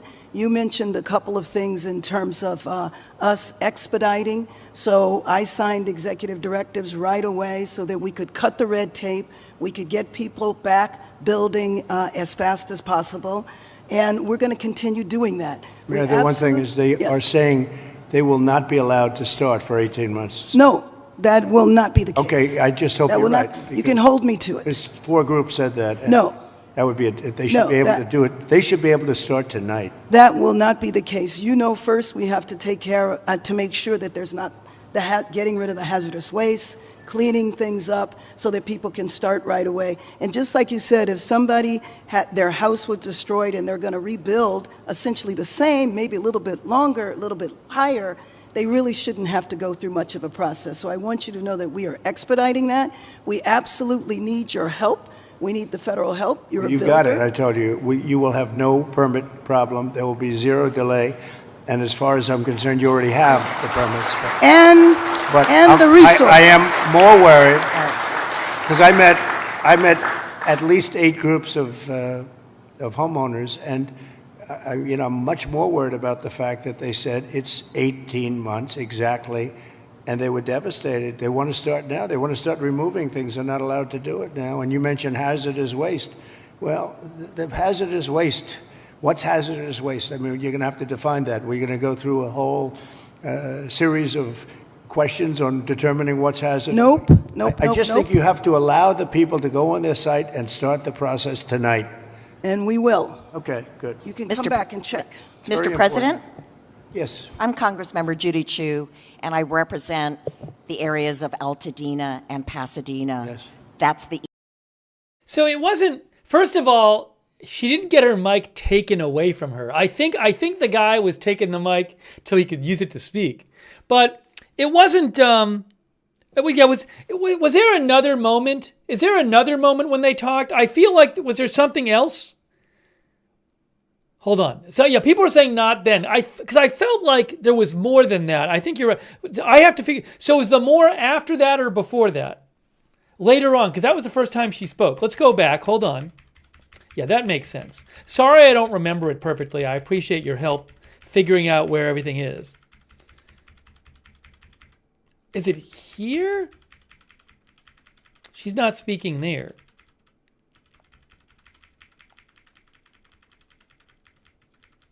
Play the whole thing? I'll play an hour and 15 minutes again so I can find the 2 minutes? No. Where is that exact exchange?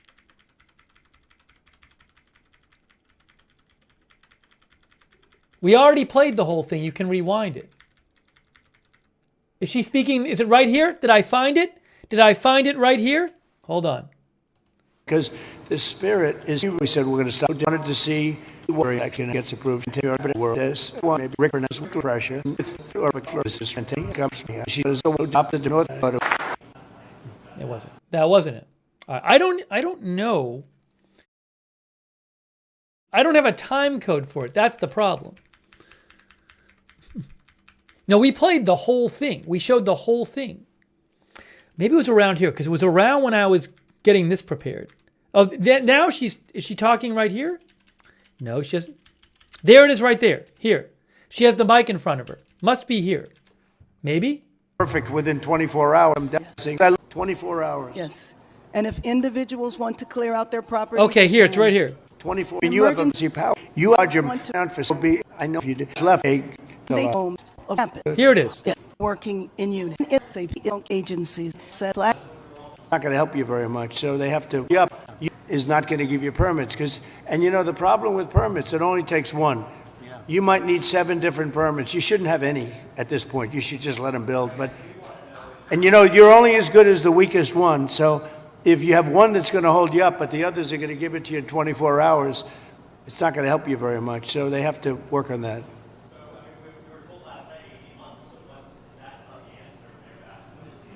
It's what everybody said. Well, and let me just tell you that we are going to do everything we can, slashing regulations, expediting everything so that people can begin the process right away. We have the Disaster Recovery Center on Pico and Westwood. We have building and safety there. People are already contacting the local agencies. We're bringing our city departments together so that people don't get caught in the loop of going from one room to the next. We want them all to be in the same room so that you can get busy rebuilding ASAP. Absolutely. Yes. Yes. And we will clear the lots, absolutely, in the city and in the county. We are working together. Both levels of government are working in unity.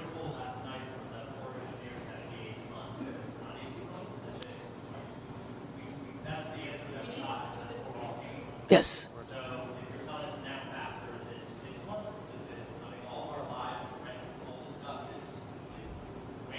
6 months Exactly. is no good.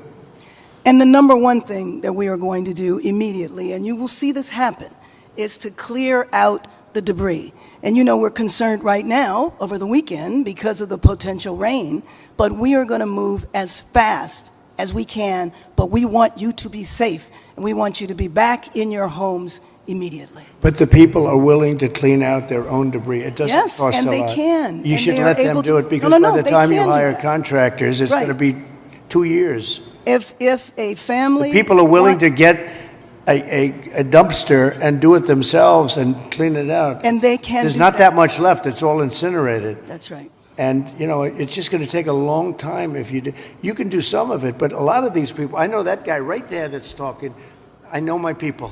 You'll be on that thing tonight, throwing the stuff away, and your site it'll look perfect within 24 hours, and that's what he wants to do. He doesn't want to wait around for 7 months till the city hires some demolition contract If that's going to individuals charge him want to build- $25,000 to do his lot. I think you have emergency powers just like I do, and I'm exercising my emergency powers. You have to exercise them also. I did exercise them. Because I looked, signed I an mean, you have a emergency very powerful declaration. emergency power, and you Yes. can do everything within 24 hours. Yes. And if individuals want to clear out their property, they can. Well, yes, but you know that you will be able to go back soon. Mr. President. We think within a week.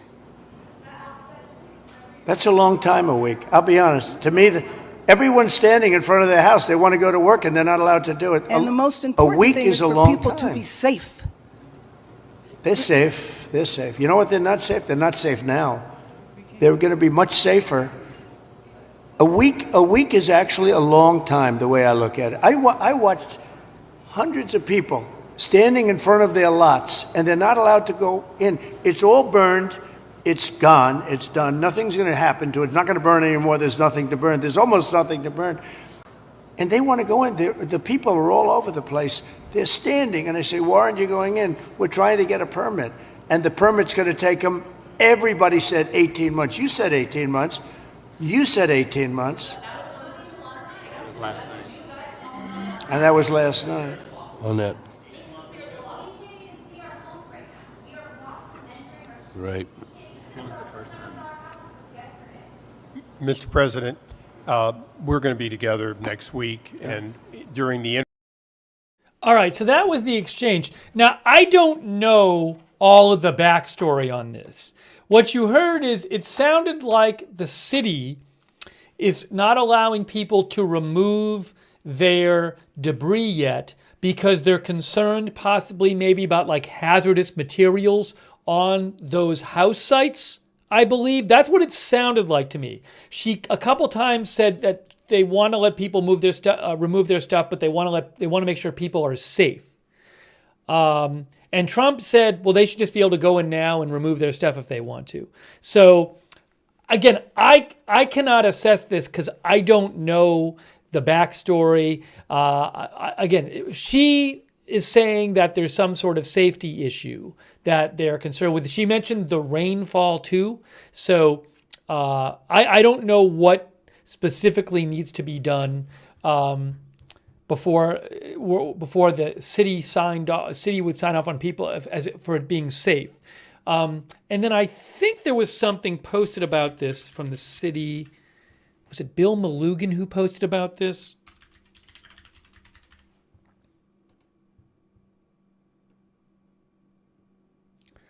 Yes. So Bill Malugin of Fox mentioned that the Los Angeles County Department of Public Health said the health officer, this is January 15th, 9 days ago, issued an order prohibiting cleanup or removal of fire debris at fire damaged and burned properties until a hazardous materials inspection is completed by an approved government agency. And you can see here, this was a post from the LA County, and it says, oops, hold on a second here. It says, the health officer has issued an order prohibiting the cleanup or removal of fire debris at fire damaged and burned properties located in critical fire areas, that includes Palisades, until a hazardous materials inspection is completed by an approved government agency. Fire debris removal activities must be approved and comply with local, state, and federal laws and regulations. Examples of fire debris, blah, blah, blah, blah, blah, include all these different things. So they could be concerned about people hurting themselves or harming themselves if they move stuff. Maybe they're also concerned about somebody going to move something or to clean up debris, and in doing so, releasing hazardous materials that could harm others. So I don't know. I'm not a scientist. I'm not a debris removal expert. I'm not familiar with the backstory here. But that seems to be the general context of this that I can gather, is that the county and the city wants to ascertain that people are safe before they can clean their stuff up, and that it's safe to do so, whereas Trump is saying, let them do it right now. That's the debate I seem to see in that back and forth. I don't feel really that I have adequate background or additional information to assess that debate, but that certainly seemed to be the debate that was going on to me, from what I can gather.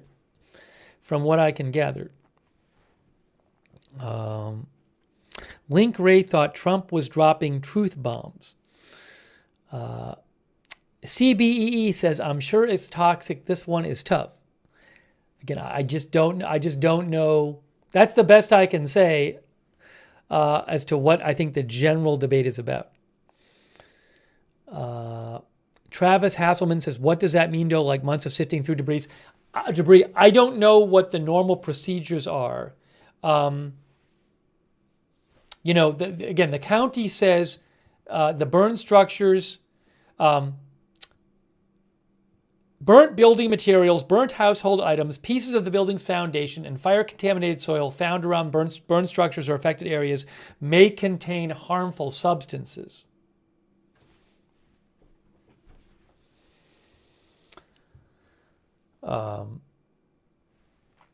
Anyways. Now, Cynthia Moon says, I'm sure it's a liability if they let people in and isn't safe. That's a good question. If people are allowed to go in and it's not safe and people get harmed, can they, say, sue the city or the county? I don't know. It's an interesting question. Caden's Gaming Lounge thinks there's probably a lot of houses with asbestos that burned. Again, I can't speak to it. Maybe. I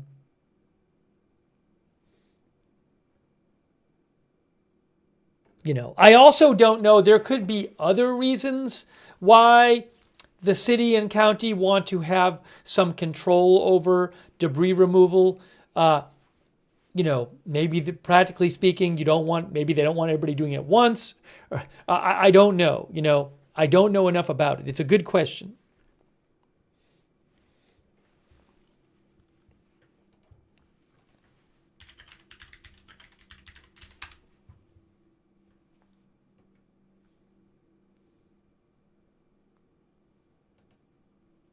And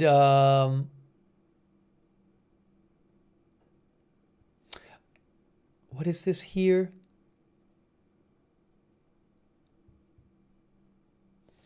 Also, there was speaking of the rain, CBS News had an article where they said that there's a concern that rain could cause mudslides and debris flow because land has been burned. And so I guess I'm a little confused about the whole debate here, but it sounds like you could have mudslides and debris flow.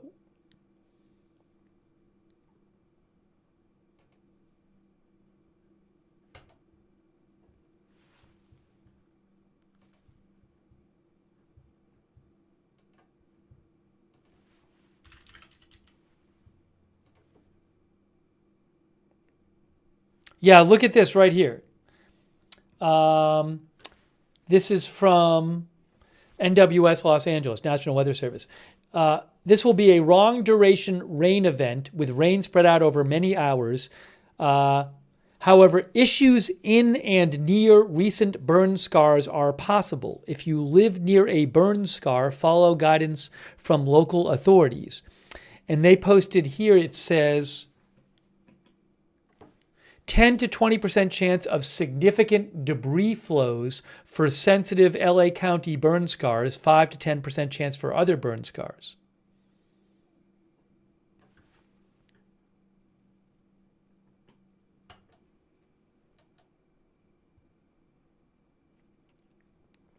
Sugino says even pressure-treated lumber is toxic if burned. It has arsenic in it.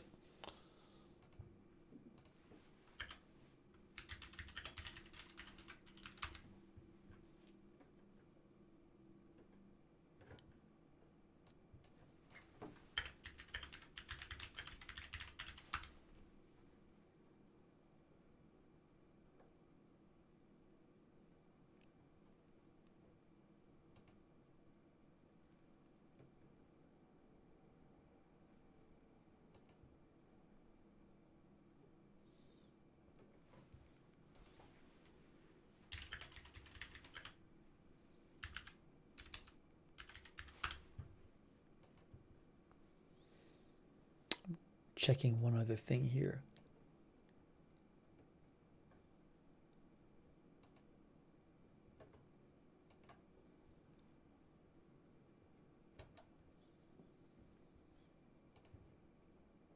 I was trying to find you maybe the original press release about the debris, the cleanup. Let's see, is this it? Here it is. I found it. Health officer issues order for safe removal, transport, and disposal of fire debris. This is from the county, LA County Department of Public Health. This order aims to protect public health and safety during the cleanup process for fire debris. The devastating fires throughout Los Angeles County have caused the destruction of thousands of residences and other structures, leaving behind fire debris and ash that pose significant threats to public health. To ensure public health and safety, the health officer has issued an order prohibiting the cleanup or removal of fire debris at fire-damaged and burned properties in various areas, including the Palisades fire, until a hazardous materials inspection is completed by a approved government agency.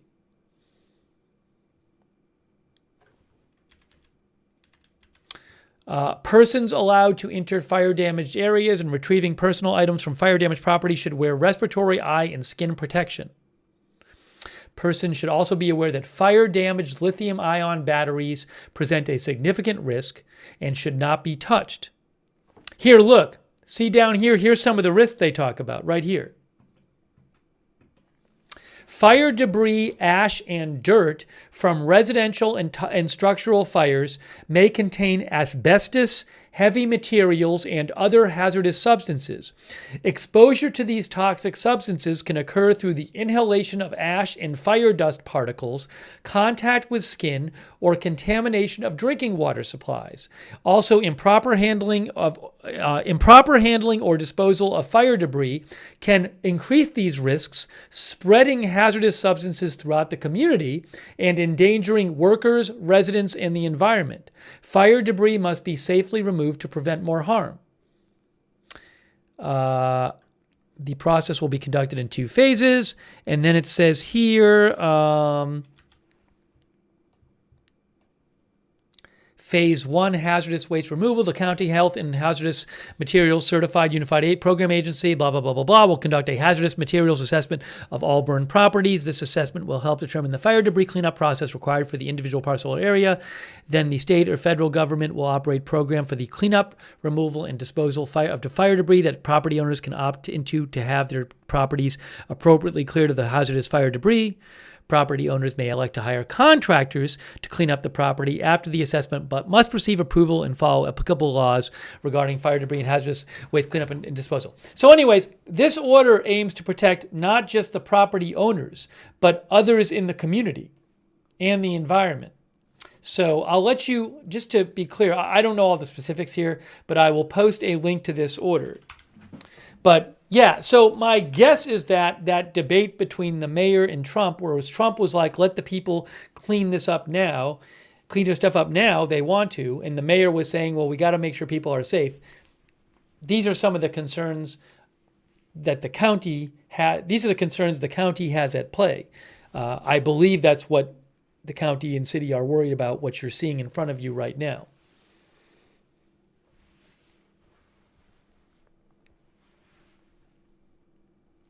The order about lithium batteries said fire-damaged lithium-ion batteries present a significant risk and should not be touched.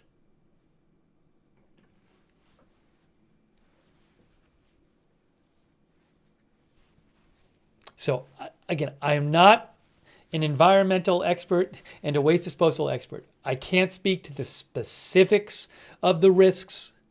Somebody said, where are people staying in the meantime? I don't have the information about where people are staying.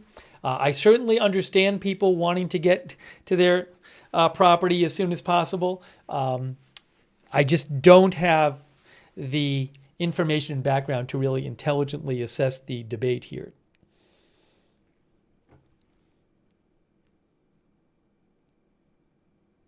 Some of our viewers think Trump is right. Lori Hawkins thinks Karen Bass is right, and I don't know how she will handle this with him, says Lori Hawkins. Our viewer, JJ Depp, says, stirring up dust is not good, plus nobody will start rebuilding for months. The round table was very emotional, but not realistic. Again, there's definitely a couple different sides here, so...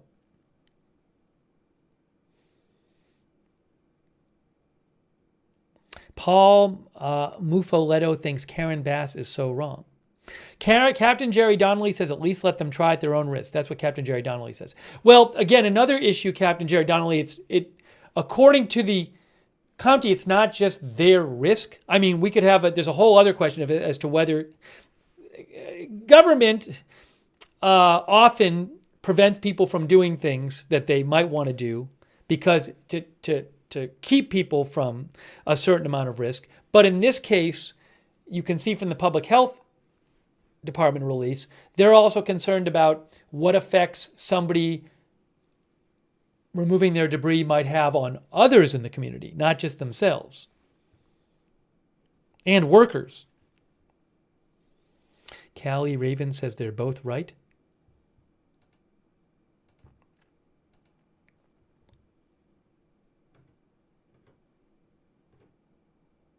Again, if you want to watch it, you can go back. I showed the whole Trump appearance at that in LA today, at that briefing, and you can watch the whole thing and watch the different concerns that people raised. Feel free. I think it was over an hour, I think. But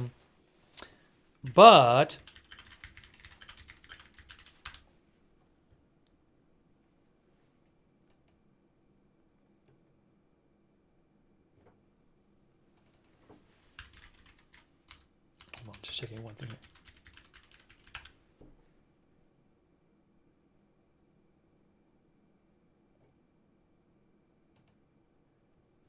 Oh, let me show you something. I actually have a little something I can show you here. Hold on. Hold on a moment. Hang on a moment.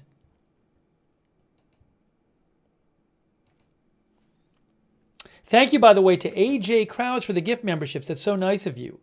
And thanks again, Captain Jerry Donnelly. Thank you to Jack, who says, let them clean, our member. Thanks, Holly Berry, our new member. Jacob Hannikin, thank you. Jacob says, at least Trump is on the ground with government officials tackling these issues, something we haven't seen in 4 years. That's what Jacob Hannikin claims. Thank you, Jacob Hannikin, for your support. Thank you, Wendy Knutson, for being a member. And Brian Tampa for your support. And Martin Gingrich. And teacher Jennifer C. Thank you. Also here, let me show you right here. EV batteries can be risky in wildfires. Here's what you need to know. This is from the Washington Post. As officials are grappling with new hazards amid the rubble of the LA area fires damaged batteries, including those from electrical vehicles and home storage systems. Governor Newsom said, this article is from the Washington Post from 5 days ago. Governor Newsom said in a statement that batteries can pose distinct risks when exposed to high heat from fires. While the state has extensive experience in clearing cars with combustion engines, cleanup teams are still adapting to newer technologies like Tesla and other lithium-ion batteries, the statement said.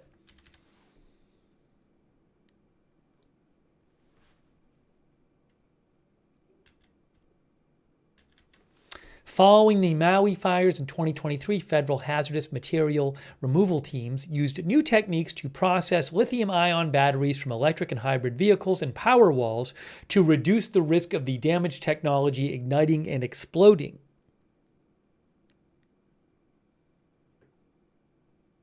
There are more than 41,000 electric vehicles registered just in the Palisades area.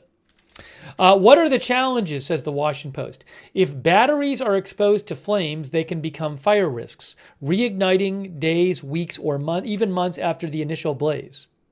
See that? So there's a risk of lithium-ion batteries exposed to flames, reigniting days, weeks, or even months after the initial blaze. Authorities have advised people responding to the Palisades fire to be mindful of them, identifying damaged or destroyed EV, residential, and commercial lithium-ion battery packs as hazardous structures in a response plan for managing the fire earlier this week. Even after a fire has been extinguished, those batteries could be susceptible to reigniting, said this expert. That makes cleanup dangerous for the cleanup crews that are going in after a fire, so it's really important that those are identified. When compromised, those batteries can short circuit and heat up uncontrollably, releasing toxic and flammable gases that can catch fire. But the risk is not the same for all batteries, said another expert. Mighty modern home storage systems now use batteries that have a much lower risk of reigniting than those found in electrical vehicles. Actively burning batteries can also produce toxic fumes. Additionally, EVs tend to burn longer than gas-powered cars, and these fires can be harder to put out because it's difficult for water to reach the battery packs. Okay. Damaged EVs should be moved to an area where they won't trigger a larger blaze if the batteries reignite. The EPA now deploys a specialized team into communities affected by fires to handle EV batteries. If there is, said this expert, if there is a damaged battery, the team will remove it, taking precautions such as wrapping it in a thermal blanket and bringing it to another area where it is de-energized, a process that lowers its voltage. While fire risk is the primary concern around damaged batteries, the technology could also contain heavy metals such as lithium, cobalt, and nickel that could leach into the environment.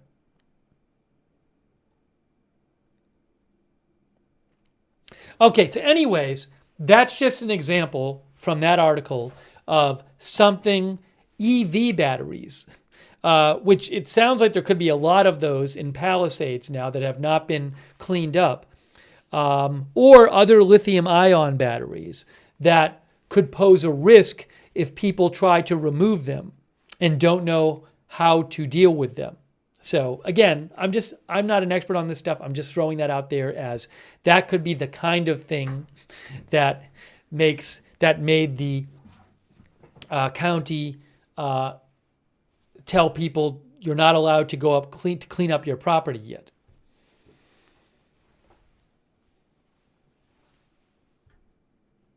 Again, I'm not an expert on it, but I think it's an interesting article.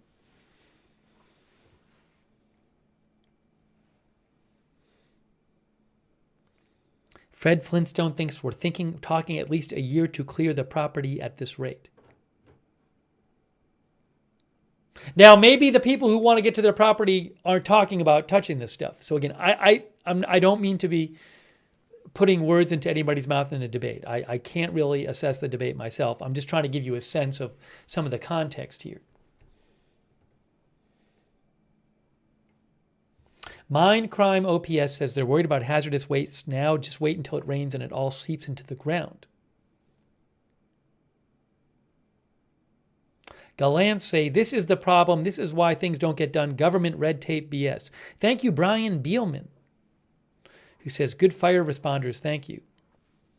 Yeah, shout out to all of the, I believe Brian's talking about like all the first responders, the fire people, firemen and women who have been dealing with these fires for weeks.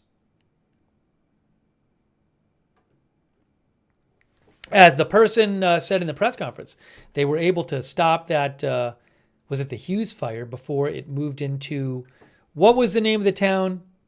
I forget. I'm forgetting. Next to Santa Clarita. Castaic? Right? Yeah, Castaic.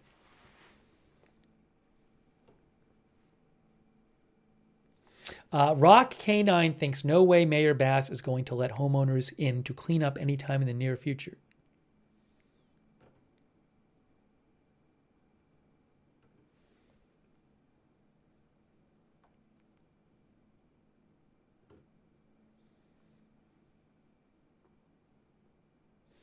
Chi-Town Deke says, I just feel bad for the person at the bottom of the hill because Chi-Town Deke said, hold on, I got to find that comment again from Chi-Town Deke on Twitch. Chi-Town Deke, where is that comment? It flew by. Chi-Town Deke says, I just feel bad for the dude at the bottom of the hill because he'll get all of the crap from the upper levels on his property and he'll probably be last getting his stuff cleaned. Might as well clean it all as quickly as possible. They'll have specialists to deal with the lithium debris. Jack's Animal says, hopefully the mayor and governor will admit what they did wrong so it won't be repeated. Thanks to Rick Turpin, who says, worked in construction, asbestos should have been removed in the 1990s or later, so why the concern? It's a cover for the lithium batteries that the state and climate change fanatics promoted, says Rick.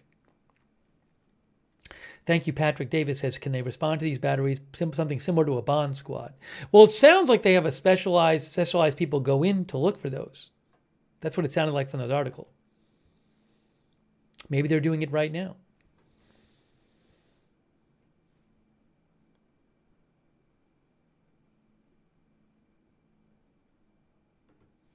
And who knows? I don't know about the details about other stuff. That could be harmful in that debris.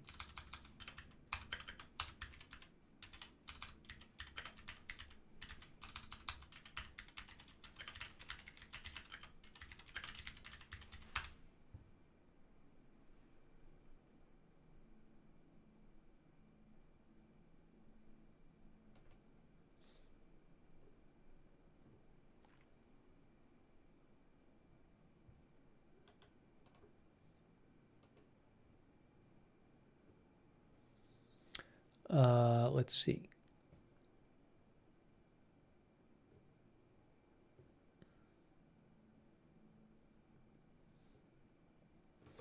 Anyways, I'd like to give you more on this topic, but I'm not an expert on it.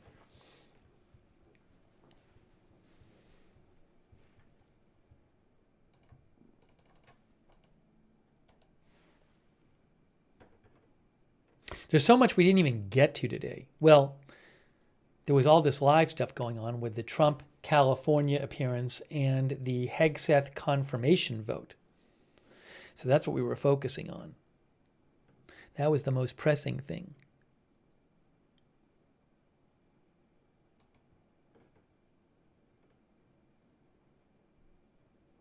Oh, also I saw some other thing here. Hold on, really quick. I got to eat soon, so we'll go a little while longer. But maybe we'll do another stream tomorrow to talk about all the stuff we didn't get to talk about.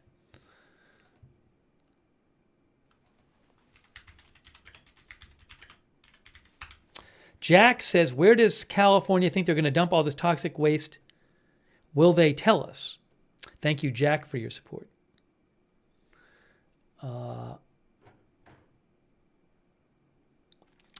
Linda Forsyth says the batteries are a concern. You can't just throw them in the trash. So Axios reports that the Trump administration tells agencies to start firing DEI staffers. According to a memo from the U.S. Office of Personnel Management issued Friday night, says Axios.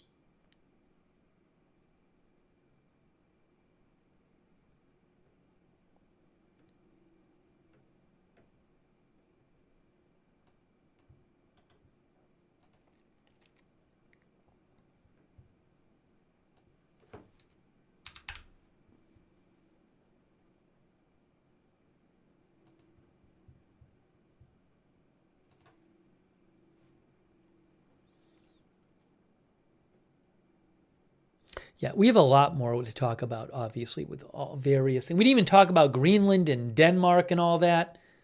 We might have to do a whole other stream this weekend. Yeah, so just as, I'm not going to get all into this now, but just so I can show you this, about firing DEI staffers in the federal government. Let me do this. Pull this up for you.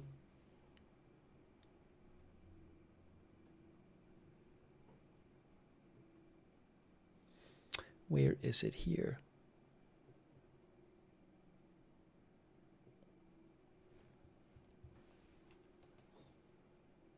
This is from January 20, would have been 2 days ago. Would have been 2 days ago. Where is it here?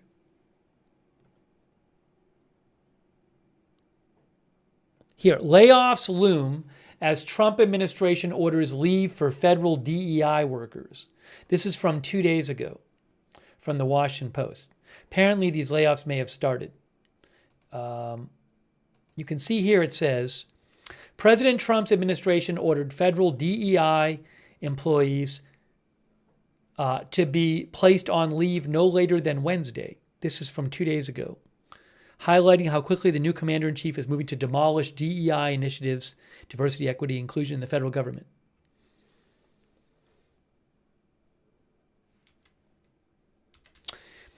The White House's Office of Personnel Management directed government DEI offices to be shut down, according to a Tuesday memo.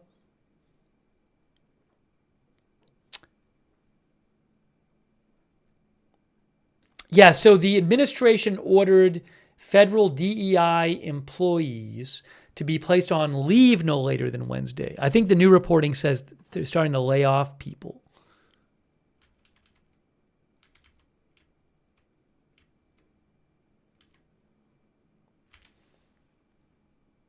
Yeah, the Trump administration's OPM acting director Charles Ezell instructed federal department and agency heads to inform all employees of DEI offices by 5 p.m. Wednesday that they were being placed on paid administrative leave effective immediately. By January 31st, agency heads must provide OPM with a written plan for executing a reduction in force action of DEI office employees, using the federal government's term for layoffs.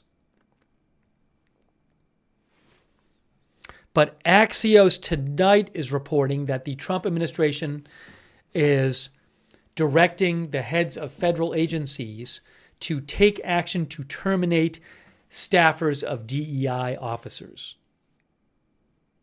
Oh, it says, the memo says each agency shall take action to terminate to the maximum extent allowed by law all DEI, DEIA, and environmental justice offices and positions within 60 days, the memo says, within 60 days.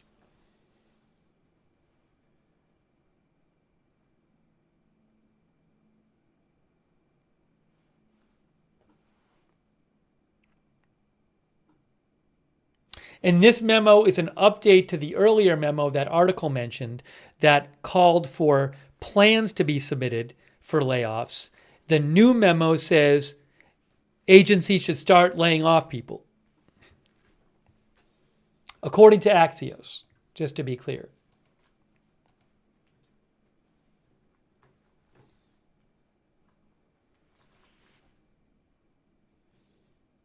So I wanted to mention that.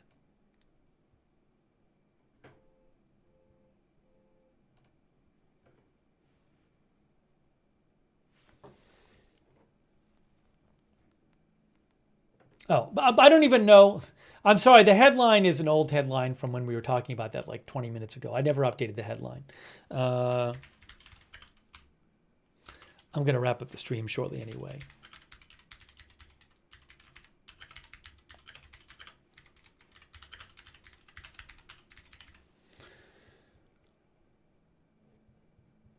Abby H. claims people have been changing their titles in the last 24 hours to avoid layoffs.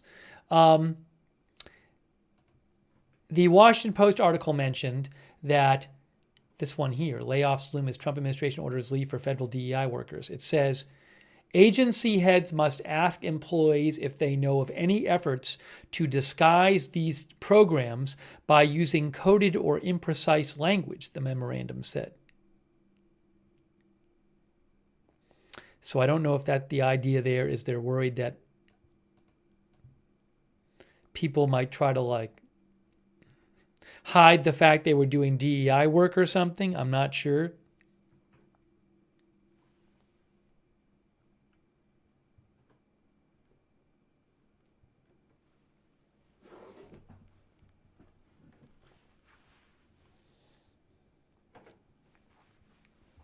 By the way, thanks Teacher Indiana for subscribing on Twitch, and Lloyd Christmas for your support on Twitch. All right. They call me Taj says I thought he straight up fired him. No, it sounds like those firings, according to the memo, need to happen in the next 60 days. That's what it sounded like from the article.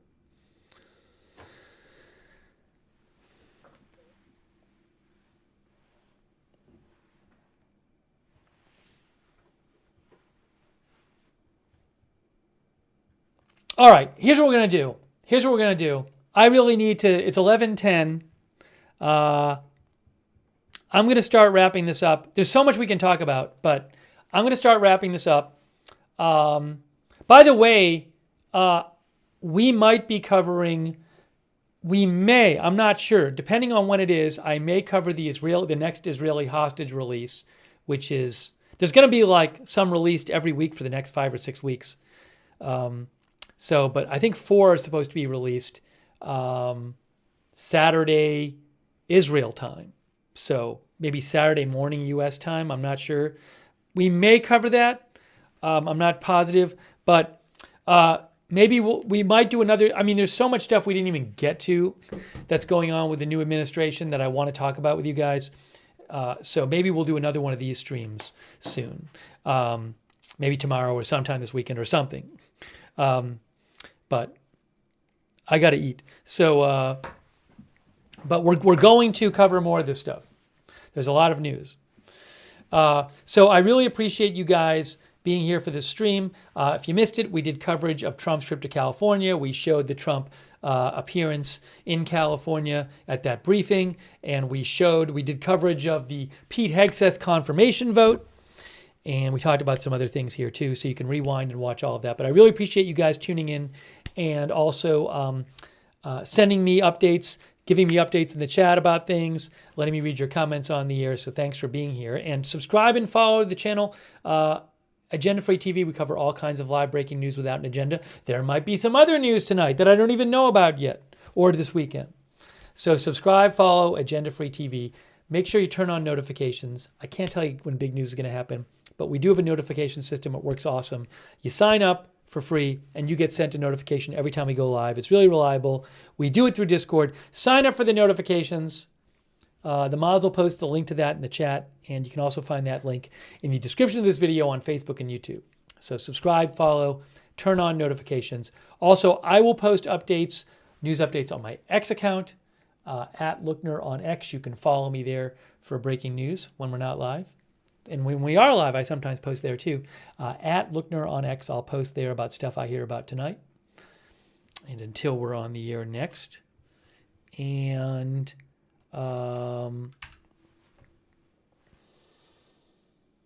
also, let's shout out our moderators.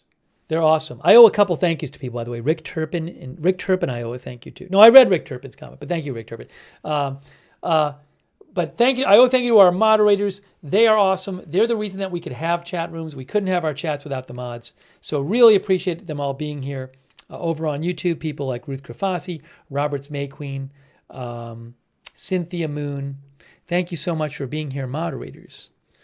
And all of our other YouTube moderators who have been there today, RJ and others, Linda Belk and Larry on X, on Twitch, people like Mark HNC, Riff Tracks supporter, Surly Dev, and our other Twitch mods, and our Facebook moderators too, Kay Larry Body, Margaret Riley, Paul Anderson, Bud Green, and all of our other moderators.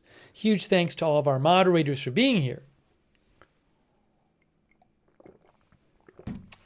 Hey, also, another way to find out when we're going live and keep up with the channel, at Agenda Free TV on X. I always post there when we're going live. I post updates about the channel at Agenda Free TV.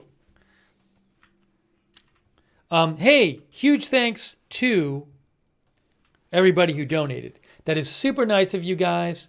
I really, really appreciate it. Your support is what keeps this channel on the air and allows it to exist. So really nice of you for the donations. Thank you today. I think I thanked everybody. But if you ever want to donate, you can go to agendafree.tv, agendafree.tv. But huge thanks for supporting the channel. And I didn't thank somebody. I missed a donation from Delia Cabral. Thank you so much, Delia Cabral, who donated a little while ago. Very nice of her. Thank you. And let's see. We have a chat. You can chat with other viewers when we're not live on our Discord chat. It's free. A lot of our viewers like doing that. Check out the Discord chat. It's the same link as the free notifications link. Check it out. See if you like it. But a lot of our viewers do like doing that. Thanks to our Discord mods, too, for all of your help. Discord moderators. Hey, a reminder also, if you're watching out there on YouTube, I would suggest turning the YouTube notifications on. But it's a little tricky if you want to turn on the YouTube notifications. So the thing is, you subscribe on YouTube, and once you're subscribed, you want to make sure you've clicked the notifications bell, and then you choose all notifications. So if you subscribe on YouTube, click the bell and choose all notifications so you get those YouTube notifications. Thank you to our Twitch subscribers for supporting the channel, like the Laid Back Squirrels, Simp Nasty Scrimp, El Grafu, Notorious Rob, I Rule All, Wall Street and Shaggy, Shadow Mark, where did it go? Shadow Mark 3, AMT Pirate, Geek, Ken in Florida, Jack's Animals, thank you. Chi-Town Bear, Tough Cookie, thank you for subscribing on Twitch. A lot of subscribers in the chat there right now. Thank you. I very much appreciate it. Aaron Weirdo and all of our other subscribers on Twitch. Our Facebook subscribers, thanks to all of you, people like Eve Richards, Robert Rial II, Leanne Ticknor, Lou Green, Kay Larry Body, Margaret Riley, and all of our other Facebook subscribers. Huge thanks. And our YouTube members like Cheryl Simpson, Georgia Culture, Benny Hill, Jay Wright, TJ Adams, Evelyn in Maine, Megatron, Crypto King, UV Lightning, SoCal Boho Gal, Dr. McRib, Brian Beelman, Aaron Hardy, Jay Nosewitch, JT Cooper, Rick D, Ecto Olympia, Joe Friday, W, Brolos 5, Joe Xzilla, Jay Hitchcock, Brian Tampa, Riri Patton, I think it is, Ruger, The Scaled One, Fred Flintstone, Rockin' Desert Rose, Marcy Lynn, Sea Turtle, BBG, I said Brolos. These are some of our members. Joe Hart, thanks for being members over there on YouTube. Macro Geek, and all of our other viewers out there. Everybody for tuning in and watching. I really appreciate you tuning in. Mia, Thank you, Fred E. Yeah, Fred E. mentioned Rubio stopping foreign aid. There's that. We mentioned that a little bit. We didn't really get to talk about that. I got to write down all the topics we're going to cover next time. I got to make a list. I want to cover the Denmark call, the foreign aid thing. There's so much stuff. I got to go make a list when I'm off the air. It's a lot to talk about. I'm sure there'll be more. Thanks CJ70, our member. Thanks Betty Swain for watching. Gold G Baby. Jay Hitchcock. Melissa Terry. Marie Goodson Hamilton is one of our subscribers. Thank you, Marie. Michelle Batten, thanks for watching. Nicolette Parker. Rain Wrapped, our new member. Thank you. Lori Hawkins. D. Schmidt, thanks for watching. Thanks everybody for tuning in. Xmon407, thanks for watching. All right, guys, Rip Slayer. So we are wrapping up this live stream. If there's big news tonight, I'll come back on the air and covering it. Thanks, but again, I really appreciate you all tuning in for our live coverage and updates about the Trump administration. So that is it for now. Thank you for watching, and we will see you soon with more live breaking news coverage right here at Agenda Free TV.